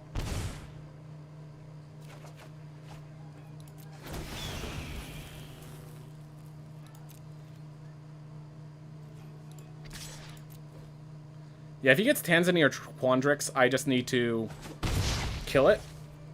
And the problem with killing it is I have no spells in here that cost more than 3. But yeah, once he gets Tanzania, I have to kill it or I die very quickly. If you, this is actually perfect because I have no more learn cards. Biblioplex, nice, nice. Not the land I want, but if I'm getting a land, that's the one I'd want. First day of class just mills me. Oh, then I could Spirit Summoning for a 4/3.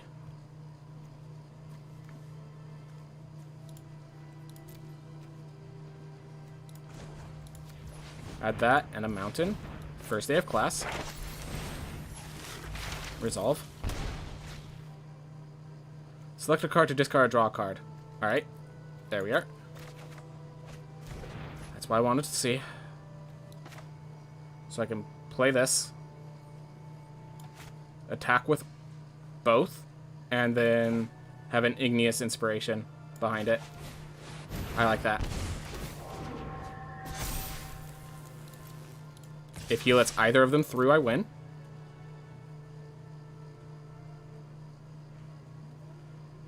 Yeah, I expect him to do that, but I don't think he's going to block like that.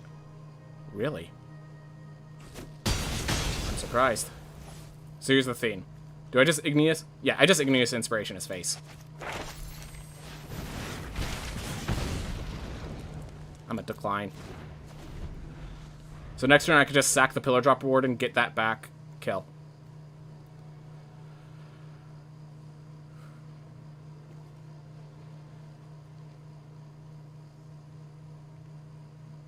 I do lose 1 life in the process, but he's dead in the process.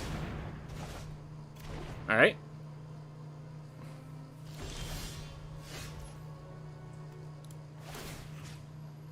Where is it? Igneous Inspiration.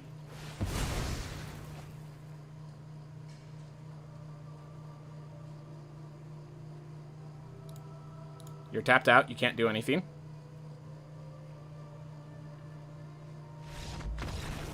Yep. I actually somehow managed to build a good deck. I went 4-0. I'm 4-0 right now. I feel like I somehow managed to build a good deck. I'm sure I'm about to eat my words, but it looks like I somehow managed to build a good deck.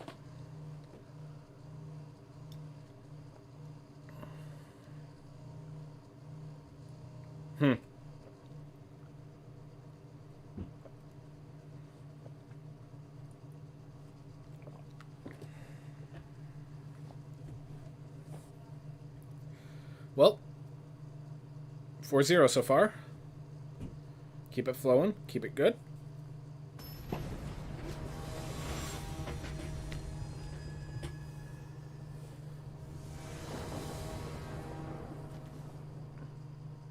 Alright. We have Prismari Campus. We have Soothsayer Adept. I think this is actually a keep.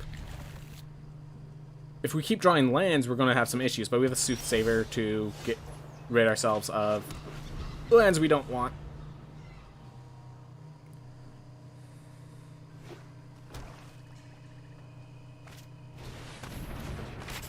That's...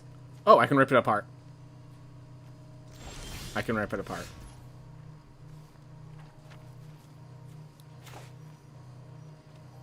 Do I just rip it apart now, or do I Soothsayer? Rip it apart another turn. I think I rip it apart another turn. Because this allows me to hold up both Negate and Test of Talents. So...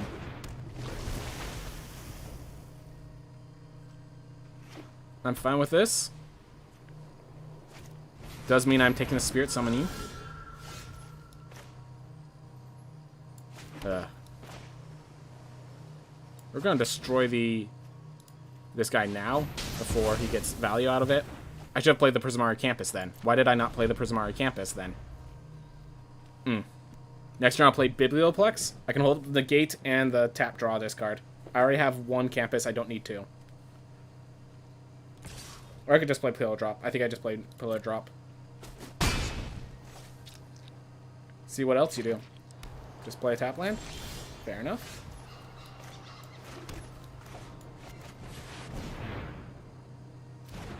Here's a big booty. I'll deal 1 to you. You gonna expel this? I'm happy for you to expel the 1/3. I'm happy for you to use your combat tricks on the Pillar Drop. I'm happy with a lot of what could happen here.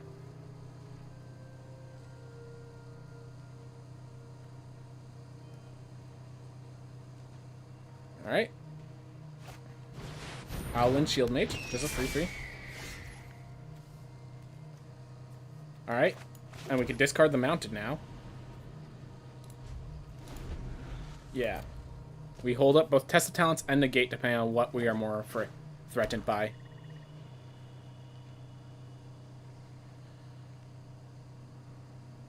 And we could always Soothsayer.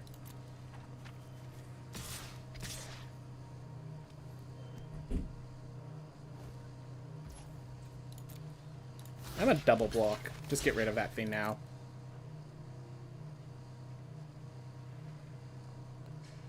Let's see your buff. Let's see your buff spell. I want to look at it with my own eyes. So I can negate it.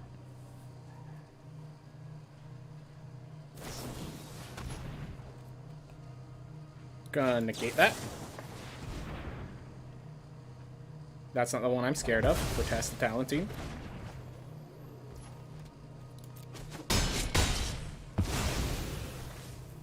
I was really scared of him having a second buff, so I just didn't want to. Alright, Draconic Intervention, and we have only 2 mana spells. Alright. Play Plains, and we'll just hold the line. I can't Biblioplex, but I can Campus Scry. And I have a Test of Talents. Okay, so 1, 2, 3, 4, 5, 6. So I'm 1 mana off from Scrying and Test of Talentsing. But I have the Scry, I have the Test of Talents, which should be good enough.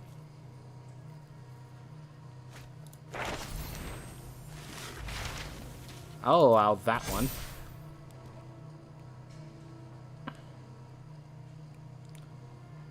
Yeah, I need a bigger spell anyways to put into my grave for Draconic Intervention. It's when this thing becomes a 5/5 that I need to start countering. That's why I need a counter.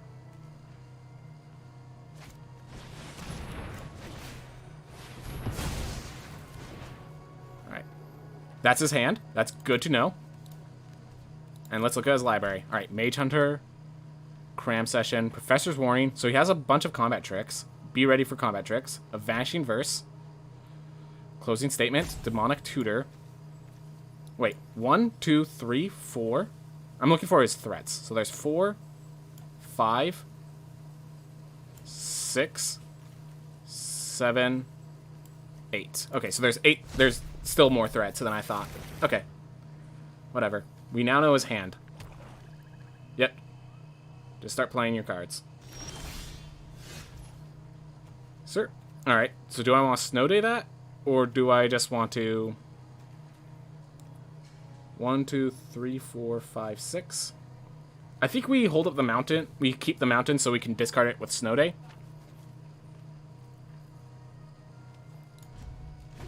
I'll pay 3 life to tap this down and do some work. Alright, that's good.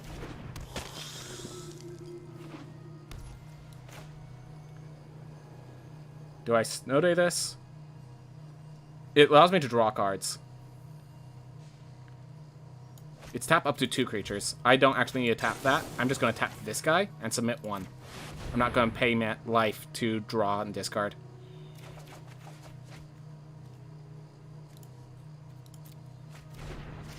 There's my 4 mana spell. Alright. Do I want to defend the campus or just Tome Shredder? Let's see. I could double Tome Shredder. Start eating up spells. I have 2 spells to eat right now. I could Draconic Intervention, wipe this board. I kind of want him to play another creature before I wipe the board. And I don't want my creatures in play before I wipe the board. Alright. Are we the control? So in the background, I was practicing Lamek at a low level. I have to say I'm getting pretty consistent. So I might see if I can think of a category that also fights Prime Lamek.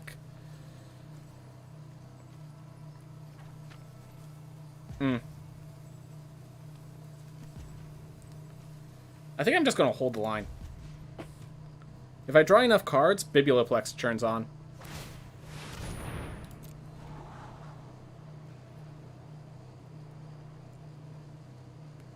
Yep. He's going to scry to try to get the combat tricks or creatures, and if he gets creatures, I'm just going to Draconic Intervention with the Defend the Campus.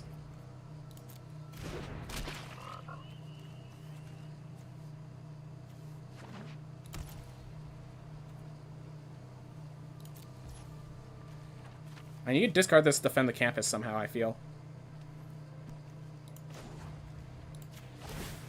Do this first. Stonerise Spirit could be nice. 1, 2, 3, 4. 1, 2. I don't think it's what I'm looking for, though. Yeah, it's not what I'm looking for. Ooh, that's good. That's good. So... I guess I'd defend the campus first and just attack with a Pillar Drop.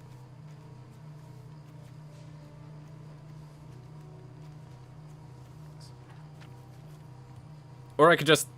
No, I just wait one more turn, defend, then... I could defend to just give him +1/+1 so I don't have to target the Alwyn Shield Mage and get myself injured.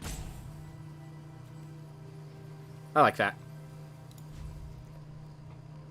I'm gonna wait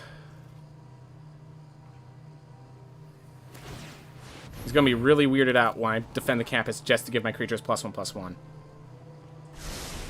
The fact that he's putting it top is really good for him and kind of nerve-wracking for me.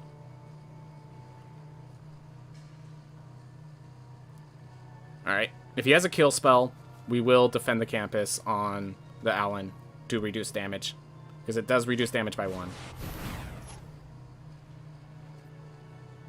Oh, or he can buff the Silver Quill Pledge Mage, and we can just defend the campus on that guy.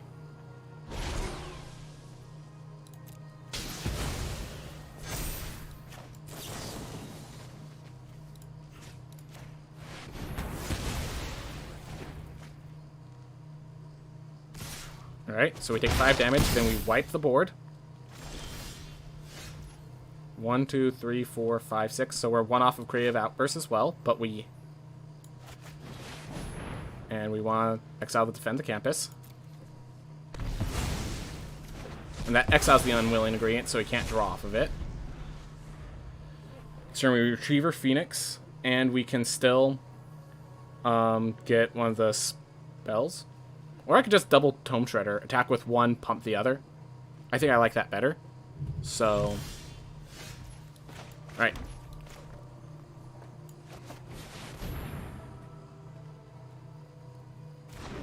I'm going to just say that's a land because he's been putting everything top.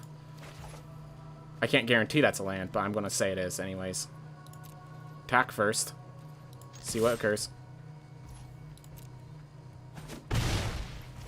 Now I Tome Shredder. Make one Tome Shredder big. Alright, he's going to scry. And yeah, we want to wipe our hand so that Biblioplex can start doing its work. Let's see. He didn't have any bombs. He was just doing the best he could with what he had. Yeah, this early scry tells me that's just a Plains that he's holding up to scare me. Alright, so you add a creature. Mage Hunter. That's where Creative Outburst comes in.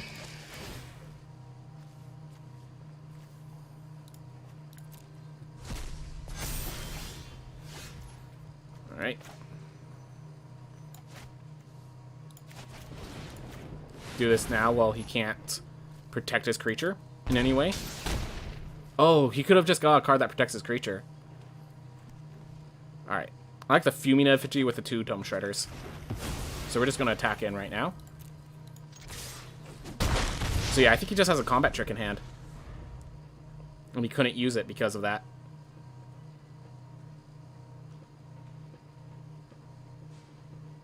So I could Fuming Effigy, Thrilling Discovery, both the Spirit Summoning and the other Tome Shredder, because I don't need both.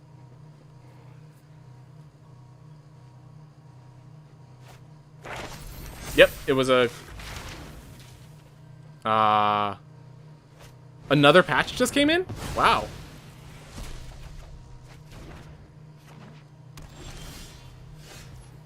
Alright.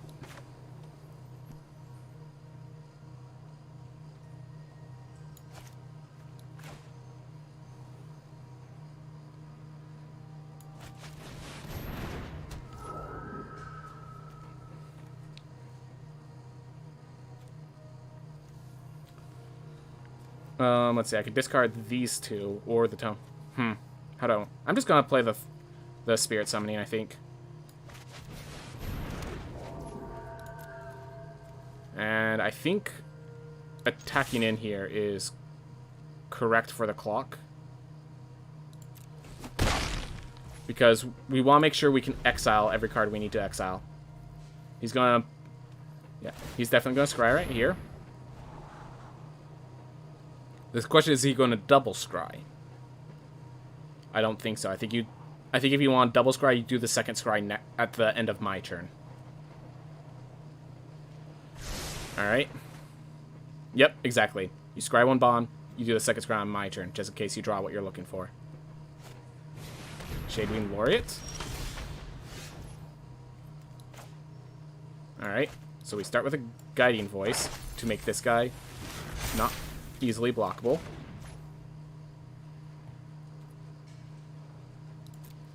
Attack with all. This Thren's lethal. He has to block in some way.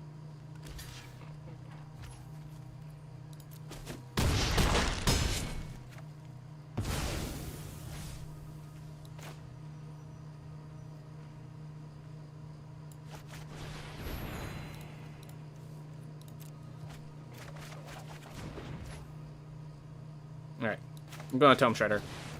So now I could... Oh.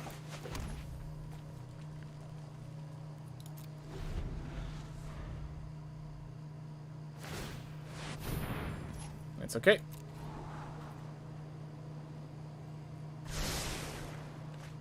Do as you must.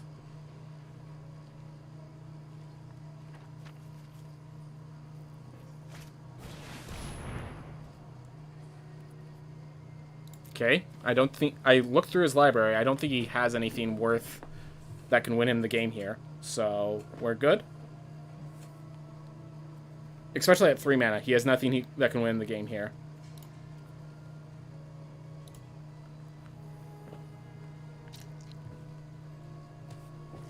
Yeah, just knowing through Test of Talents whether or not your opponent has threats is invaluable information.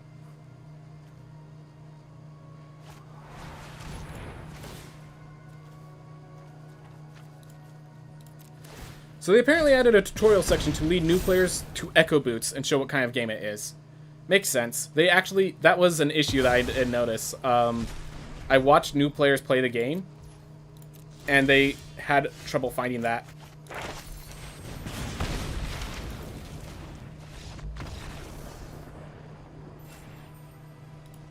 That's cool. I gotta try that out. Just check out the tutorial. Because I think that's... Yeah, a lot of players were having issue with that, so good for them. This draft I said I'm going to manage. We are now 5-0. Funny how things change. Funny how things change.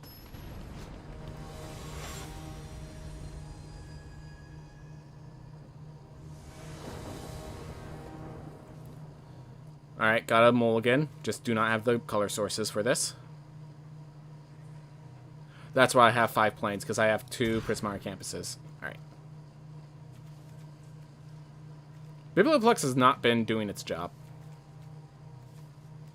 Alright, well, we can hold up 2 counter spells. Opponent goes first.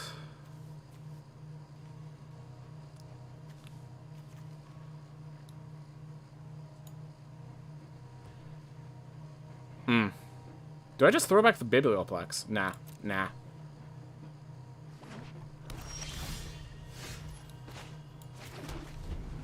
Alright. Might have been worth throwing away the Biblioplex. We're going to play the Mountain in case Rip Apart ends up being playable next turn. He's going to be really weirded out that I get this hand. I'm not sure what he's going to take. Maybe the Rip Apart? Maybe the Negate? Like, seeing 2 counter spells, knowing they're coming. It's probably terrifying for him. At least slightly.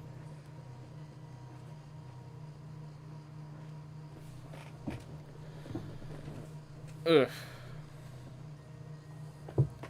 Not the best hand, and now that he knows there are 2 counter spells on his way, he's going to be very cautious to play around it and bait me. Which makes the counterspell so much worse. Good job, Turtles. Turtle Man. I see you like turtles well. Turtling against you was a bad idea. Yeah, I wouldn't know what to grab either. Personally, I would just take the Defend the Campus, just say that I cannot cast that. Ever. You're there, the Rip Apart, make sure I can't get rid of the Elite Spellbinder. Should I draw planes? Yep.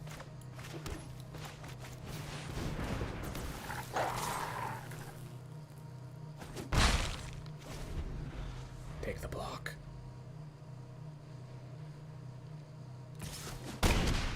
Yep, he's winning this race, and I can't do much about it.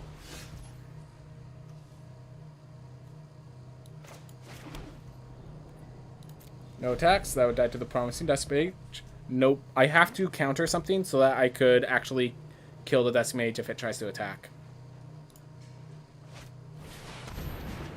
Never mind. Just don't play spells, lol.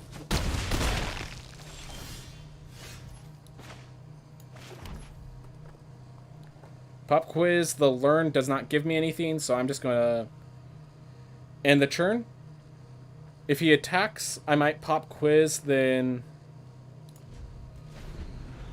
yeah, be able to Tome Shredder turn into a 3-3, but I don't think that actually helps enough yet. Yeah, I think we're losing this match. We had to mulligan. Well,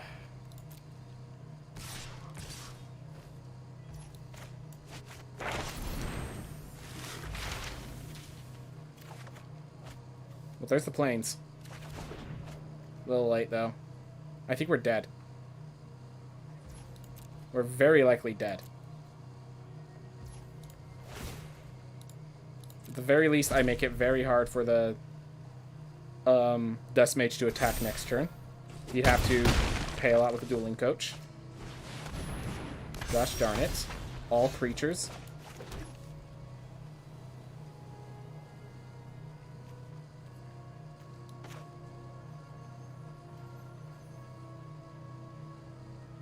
I think I just have to rip apart to get rid of the Spellbinder, because that's going to kill me so quick.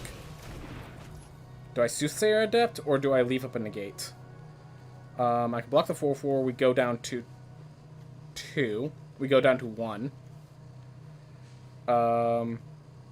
He pumps. He leaves up the mana to pump. I block here, and go down to 1 either way. But we survive. Versus playing Soothsayer Adept, and then we are forced... no, we still have to do the 4/4 block. And then this guy just chumps. I'd rather hold up the counter than just chump.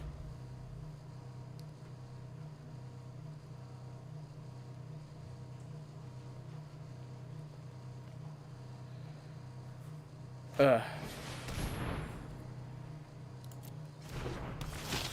was trying to flood the board. That's actually a really good idea.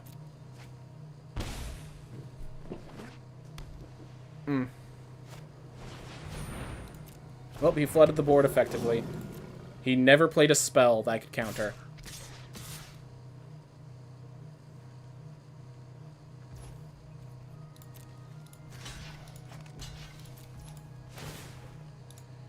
In this format, he never played a spell I could counter. I'm actually quite impressed by his abilities. But yeah, now I cannot widen the board enough to actually solve the problem.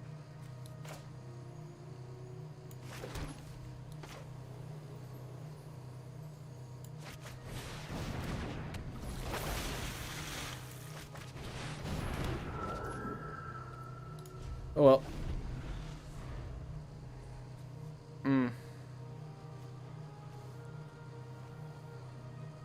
Yeah, just being able to play around my counter spells limited my options so heavily.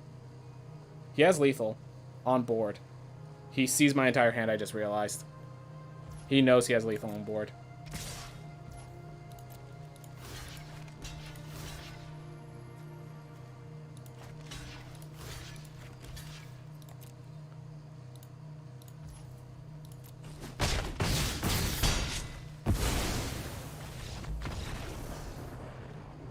Yep. That's okay. That's okay. We... honestly, with how our runs were going, I'm impressed that we got this far anyways. I'm actually really impressed we got this far anyways. So... love to get this 7 wins. Love to get this to 7 wins. But, yeah, that was my fault. The Elite Spellbinder... The fact that he had no targets for my test of... like, the fact that he was able to see that I had 2 counter spells in my hand... limited my options. I'd have to draw a land. How confident am I that I can draw a land?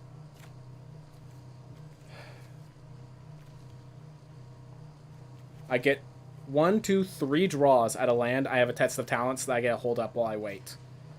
Doesn't matter what color because I have Tome Shredder. Oh god, I accidentally hit Mulligan instead of Keep. We're keeping this one either way. We have Thrill. I'm going to throw back the first day of class. Not yet. I accidentally hit Mulligan instead of Keep. Yeah, it's getting late. I just made a huge mistake, so yeah, I understand it's getting late. See you later, man. Alright. Well, we'll Thrill Possibility on his turn.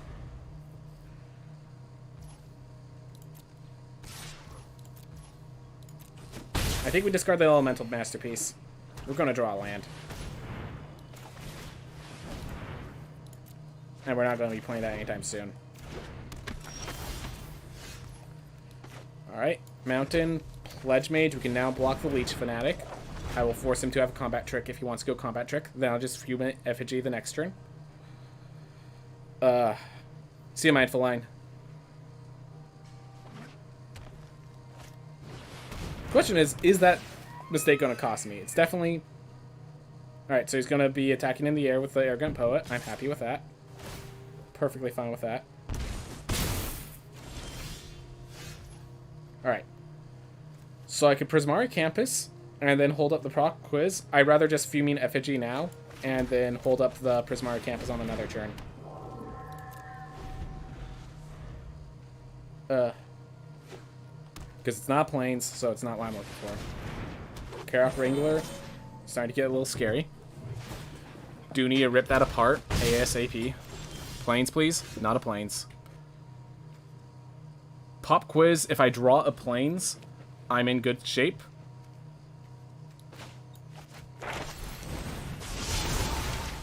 Not a planes. Do I attack with Lower Hold Pledge Mage?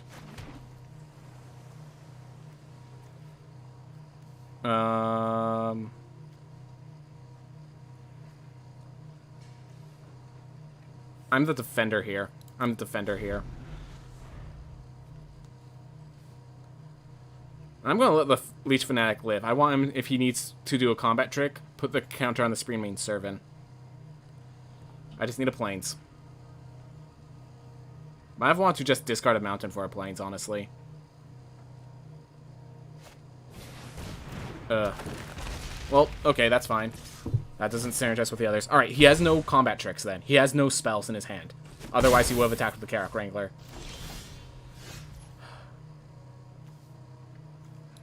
Start with a Spirit Summoning.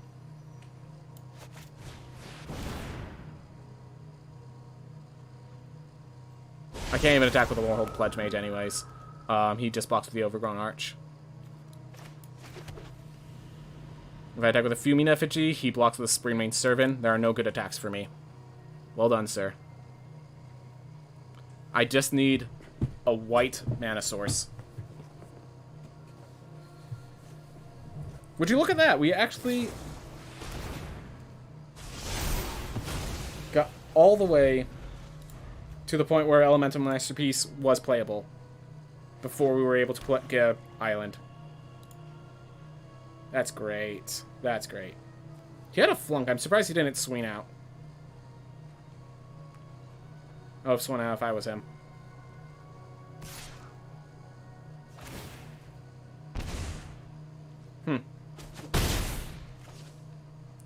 I'm starting to wonder if I just need to rip apart the Arrogant Poet.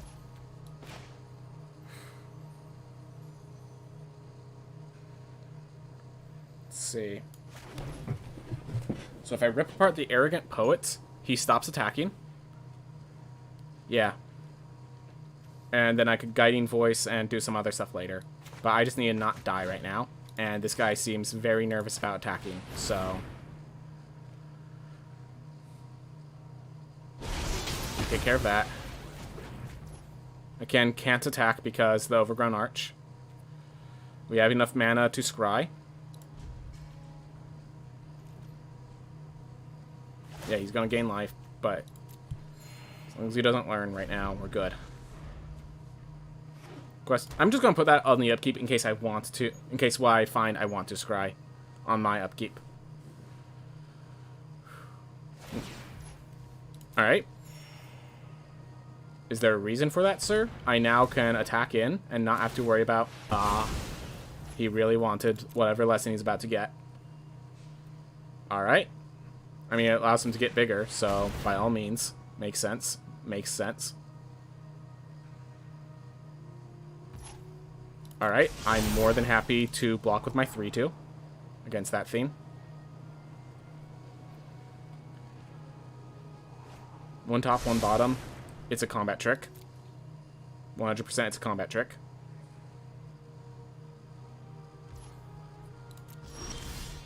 Oh my gosh, I forgot to Oh, that's good.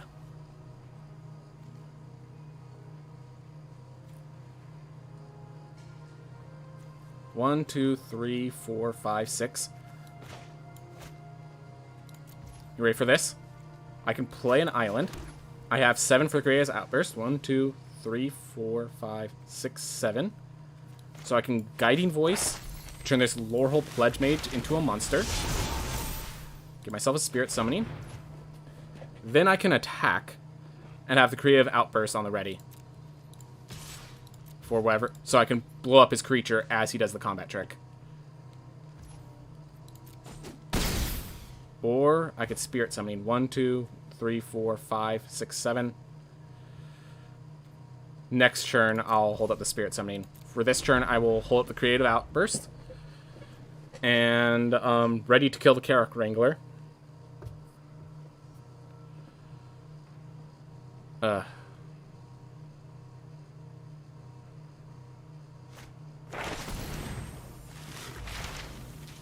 What's he buffing?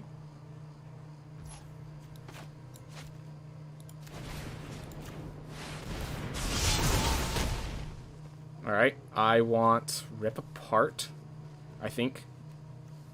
Yeah, I want Rip Apart. Kill out the Carrick Wrangler.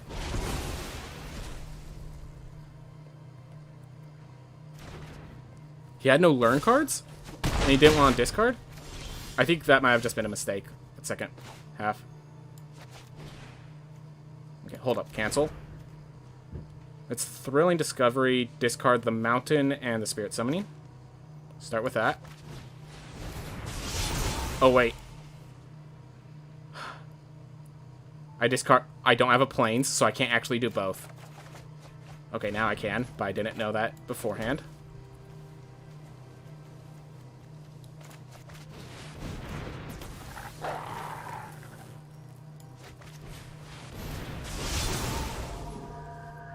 I'm still going to apply counter pressure. I don't care. If he has a kill spell, I'm not dead, but I am very close to death. I don't care.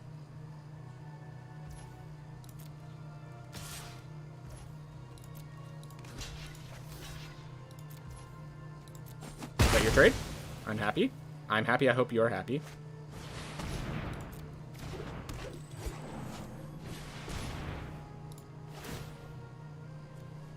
Get rid of the thrill.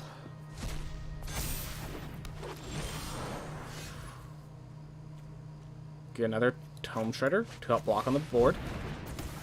Get a Stone Rise Spirit so that when we want to fly over, we can. Do I want to fly over now? Just attack with a Tome Shredder, bring him lower? No, I could just do that next. 1, 2, 3, 4, 5, 6, 7, 8. If I do that, and he doesn't have a removal... No. I have to sacrifice the Stone Rise Spirit to keep myself safe if I do that.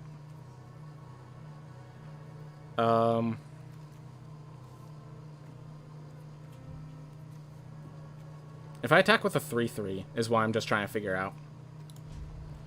Nope. Get ready and upkeep, Scry. Alright.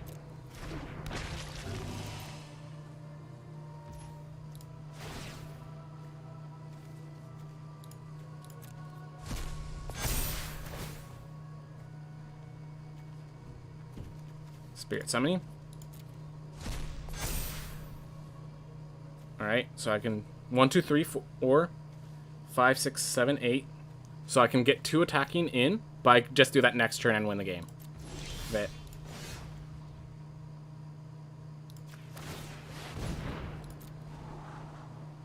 That's good.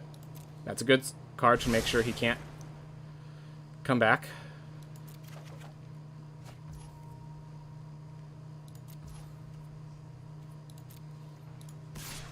No surprise reach. That's good.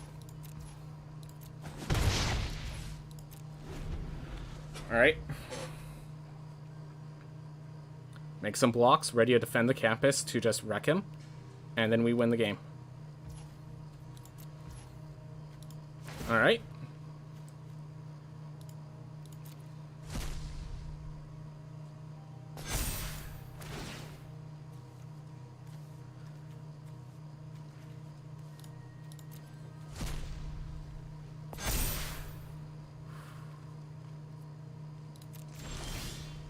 Alright, 1, 2, 3, 4. 1, 2, 3, 4. Alright, so 5. So I could threaten lethal by attacking with both, but then I don't have anything up. If I just make this one flying, that's 5, 6, and that's threatening lethal in the air. And then I could defend the camp. Alright.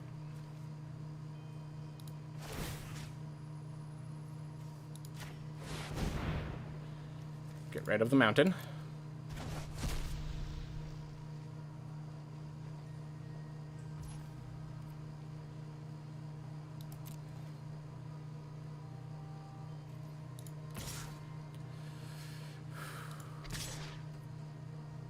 This is really nerve-wracking because I know the weird position I'm in. Full control. No blocks.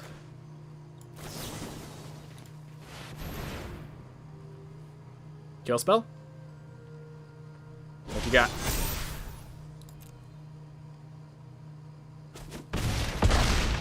Huh. You made that scary, sir. You made that needlessly scary. But we got to gold, everyone. We got back to gold. The minimum we deserve. 6-1. And I thought this deck... I was worried about getting 0-3. I'm sitting here at 6-1 right now. Wow. I gotta look at this deck afterwards, see what I did right. I seem to be able to actually play the attrition game well enough, and then have win conditions. I think that's really it. You play the attrition game and have win conditions to close it out once you're done. The power of Witherbloom is that they can, if you play that game with them, they life gain, so you can't really do it correctly. Ugh. It seems that Mulligan was actually correct. Whew. Deep breaths.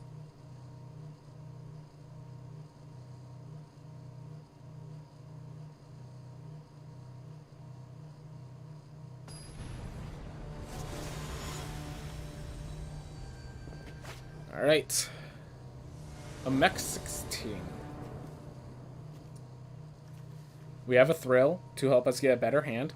And as again, I do not like going to 6 whenever I can help it. We have a thrill and a pop quiz that could be played on curve instant speed. And we have a rip apart to be discarded. If we draw more mountains or something, we can discard it with thrill. Like, I think this is good. Best part about Thrill is if we get Biblioplex, we could actually start using Biblioplex by having 7 cards in hand. Alright. I'm going to get to the Creative Outburst. It's Quandrix Camp. Yeah, we're getting to the Creative Outburst. Not sure if we're getting to the Snow Bidet, but we're getting to the Creative Outburst.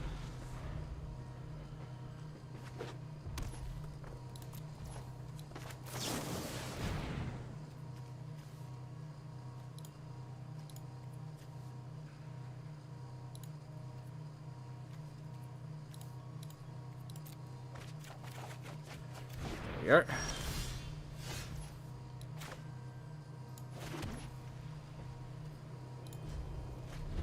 Next round pop quiz, I will be at 8 lands, like...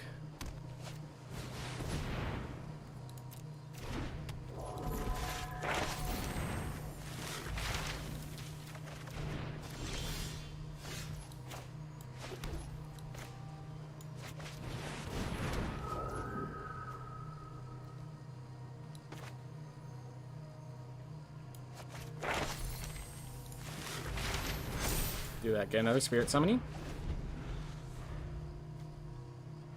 Force him to use tricks now, if he has them.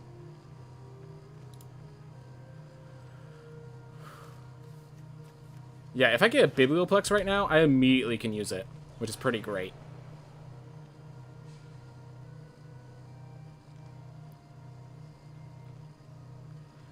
Whew. Deep breaths.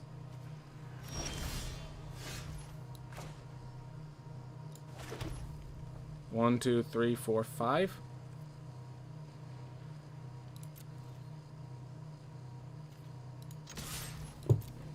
You want to block this?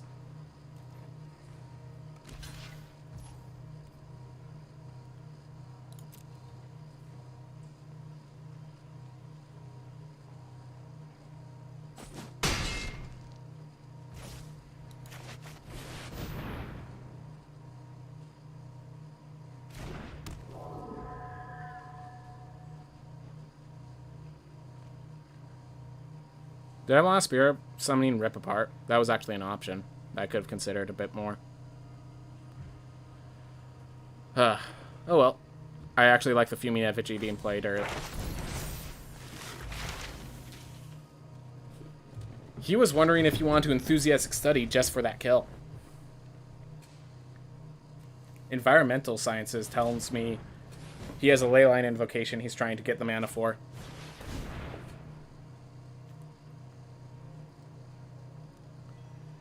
That's the only reason I could see that play.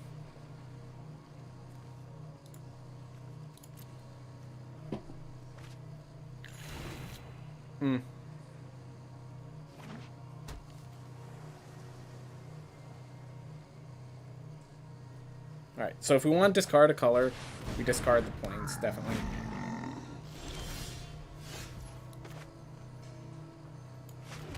One, two, three, Tome Shredder, attack. If he double blocks, we rip apart the Rutha.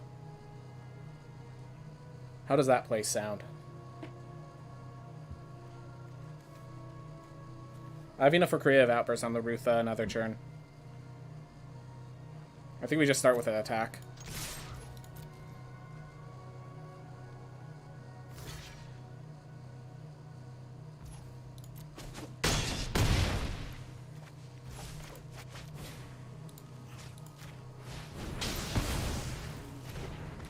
And we definitely play the Tome Shredder between this and Spirit Summoning. 6, 7. So we can rip apart the Spirit Summoning, or we can shred the Spirit Summoning in my graveyard. Get myself some more mana. Rutha's definitely strong. Knew that was coming. And yeah, I didn't play around it at all.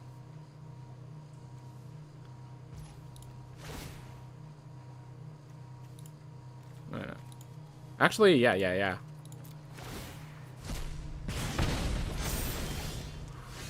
Negate for next time. Creative Outburst needs another island.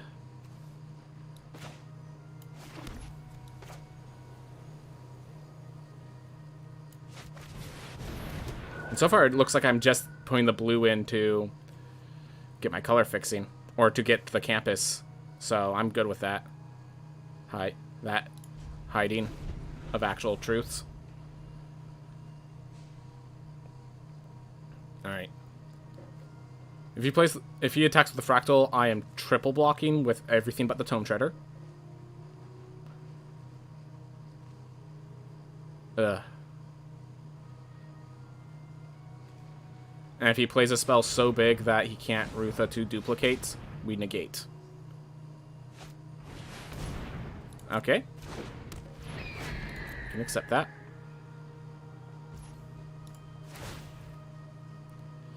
Let's see. We want to rip out one of the Spirit Summonings. My turn. I can discard and get a... I can attack with all. Tome Shredder to turn that into a 5/5 and churn my 4/4. I can deal 3 damage. That's not enough. I would need to discard the Creative Outburst. And I kind of want to use that Creative Outburst as a win condition. We're going to hold the line for a few more turns. And we get a Scry. And we'll put an upkeep stop in case we want to Prismari Campus during his turn. Alright, we have more. We have 2. Alright. Take out another Spirit Summoning. Rather have the pop quiz. Burying Books. Alright, he's going to double it with Rutha. That's the only reason he does this. So the question is, who's he going to double it on? Alright, who you going to target? You target that one? Alright. I'm going to negate the one that's targeting my Tome Shredder.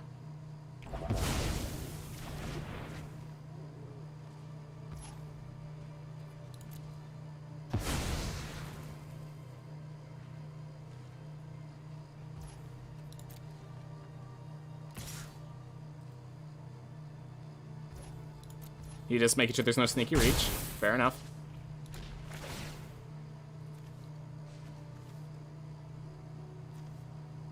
Let's take out another Spirit Summoning.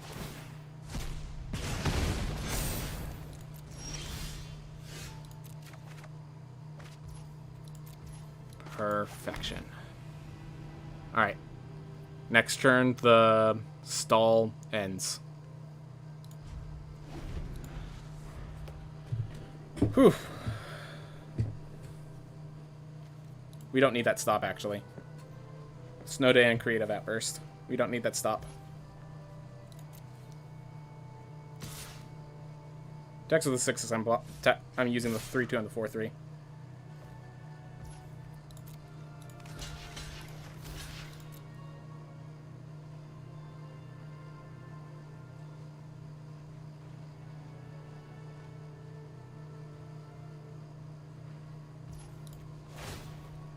Still can. Deal 1 more damage to him, and have a 6-6.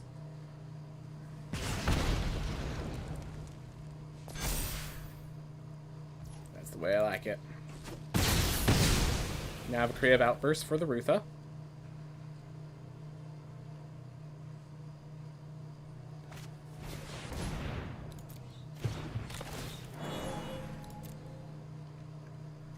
And if he plays Rutha here, I have a... Darn it, they're all 3-mana spells. That's unfortunate. Do I discard the Creative Outburst to Intervention blow everything up?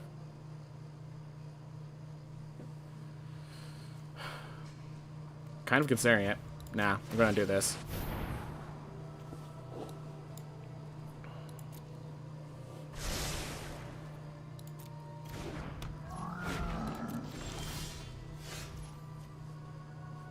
So we're going to start by attacking, and the question is, do we... Yeah, it's only 3. So I'm going to attack Creative Outburst the Rutha while he's tapped out. The reason I'm attacking now instead of after is because I want him to try a triple block, possibly, to...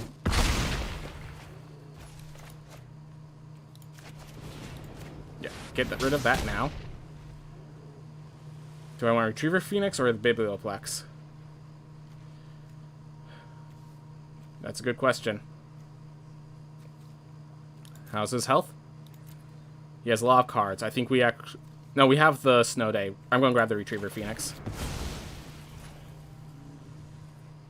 Alright. I could play the island.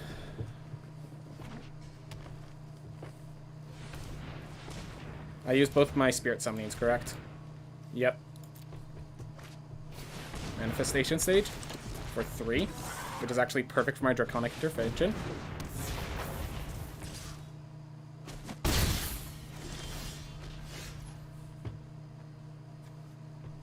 Or, let's see, Snow Day 1, 2, 3, 4, 5, 6, and then I'd have 2 left over. I think I just Snow Day the Fractal and the Maelstrom Muse. Attack in and play Stonerise Spirit. Well, let's attack first, see how he wants to block. If he quadruple blocks, I have no answer, so never mind. Snow Day first.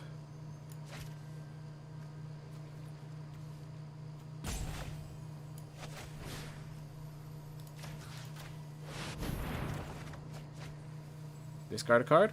We will discard the plains. Island.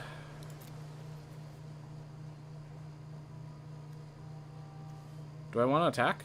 Yeah. Well, actually, no. No. Let's... Wait. Yeah, let's Draconic Intervention next turn. For 6. Darn. He made a bigger creature.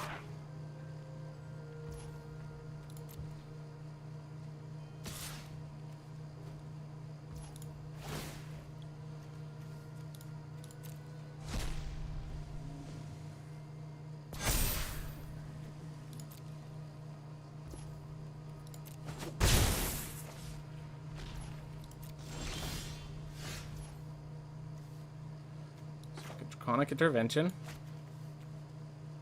And that thing has 9, so I can't really kill it. It's okay. Gone. Intervention for 6.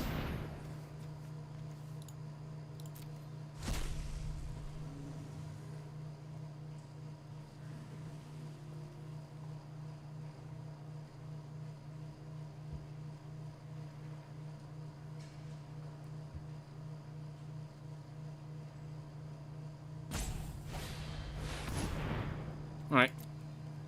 Fine enough.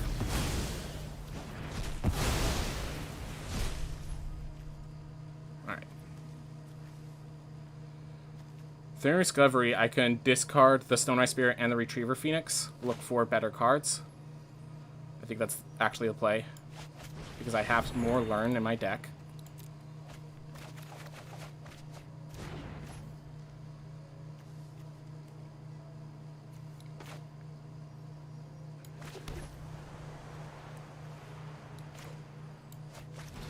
But yeah, that 9-3 is causing an issue for me now.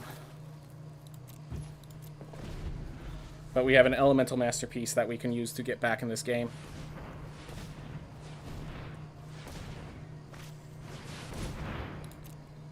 Alright. 1, 2, 3, 4, 5, 6, 7, 8, 9, 10. Unfortunately, we can Elemental Masterpiece or we can do the other. We're doing this just to save ourselves some health.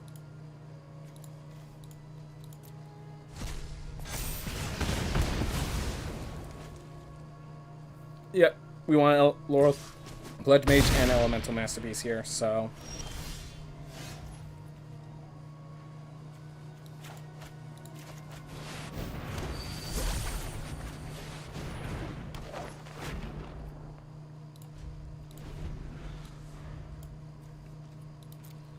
Now there's a Town Shredder way in the back, but... Oh, definitely want to put Upkeep Scry now. 1, 2, 3, 4, 5, 6, 7, 8, 9, 10. I'd rather just chump right now. If I'm given the option. But yeah. Good deck, sir. And just played the Fractal one turn before I can handle it. And all this card draw you're getting is now drowning me. 15 to 12. Oh, but I discarded a lot. I discarded a lot, so... I'm okay with 1. If he has charge through, sucks to be me. I'm not losing 2 4/4s for a single creature like that. Wondrous Cultivator. Sounds good. Thinning his deck of lands. Definitely want to use this one. Oh, perfect.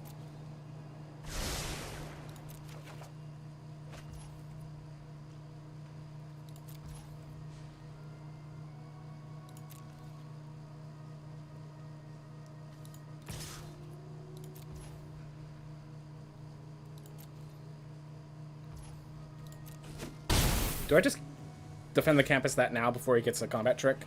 Let's see, what can he get? He could get a counterspell?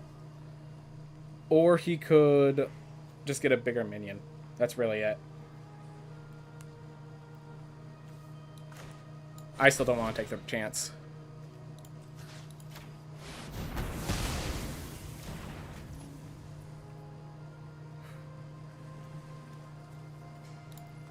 The upkeep. He's going to do some upkeep tries himself. Oof. Tough game.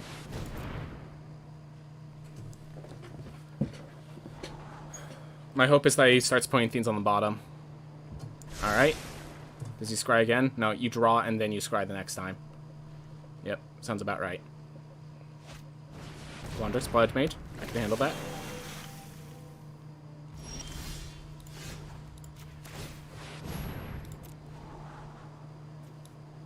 Not right now. Not a bad card, but not right now. That's what I wanted.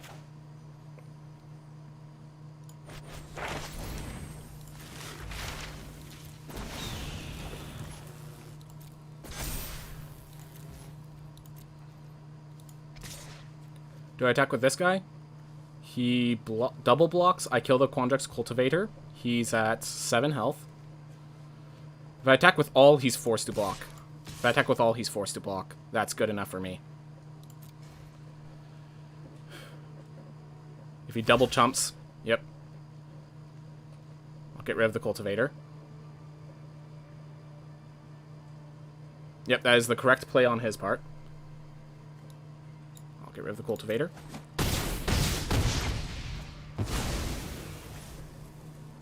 And now he has to have a spell that is like big play or something like that to get his Quandrix Pledge Mage big enough to kill me, and also, yeah. So he has to deal 3 damage out of nowhere, and he doesn't have that power output. Even if he gets Leyline Invocation now, which he did not scry, so not sure what he was playing for. Whatever you play here is the game. Alright, 7-1. 2 in a row. 2 7-1s in a row. That's beautiful. Alright. Look at that. I just need to look at this deck. What was I doing right with this deck? What am I doing right with this deck? So we have big late game that actually finishes the game. That's 1. We had a board clear, which we took full advantage of every time. That's 2. We have big body. Where we had bad cards, we threw them away. Because we had bad cards. I'm not going to deny that. We had flying to get around their threats. Yeah, I just dirtled and then I had a win condition. That's really it. Dirtle and win condition. That's the 2 things you need. Alright, let's pop open the packs. So that, because I know people like seeing the pack openings, so... Nice. And yeah, this was the card I was afraid of. This is the only thing that he could have done, but I'm like, he has to top deck it. So I'd rather just go aggressive, force him to have it, so that if he Leyline Invocations, I still have the win. Alright. 2 Quintoriuses. I appreciate it. I appreciate it. Magma Opus. Always a good card. Glad to have it. For my Cody Brawl deck, I'm going to love it. Cooling Ritual. I now have 2. Gosh. But yeah, we apparently took the right route. It might have just been that we were facing bad players, but like, yeah, we definitely could have had a better deck. But we went 7-1 with that deck, and I'm still trying to figure out what I did right, other than I did nothing wrong. Oh well, it worked. It worked. Blex. Ooh boy, I like Blex as a idea for a commander. Oof. Alright. And last one. Body of Research. Really fun card. Really fun card. Glad to have it. Glad to have it. Alright. Well, everyone, thank you so much for watching. I hope you all have a wonderful day. And since I have one viewer, I'm not even going to raid. But thank you all for watching. I really do appreciate it.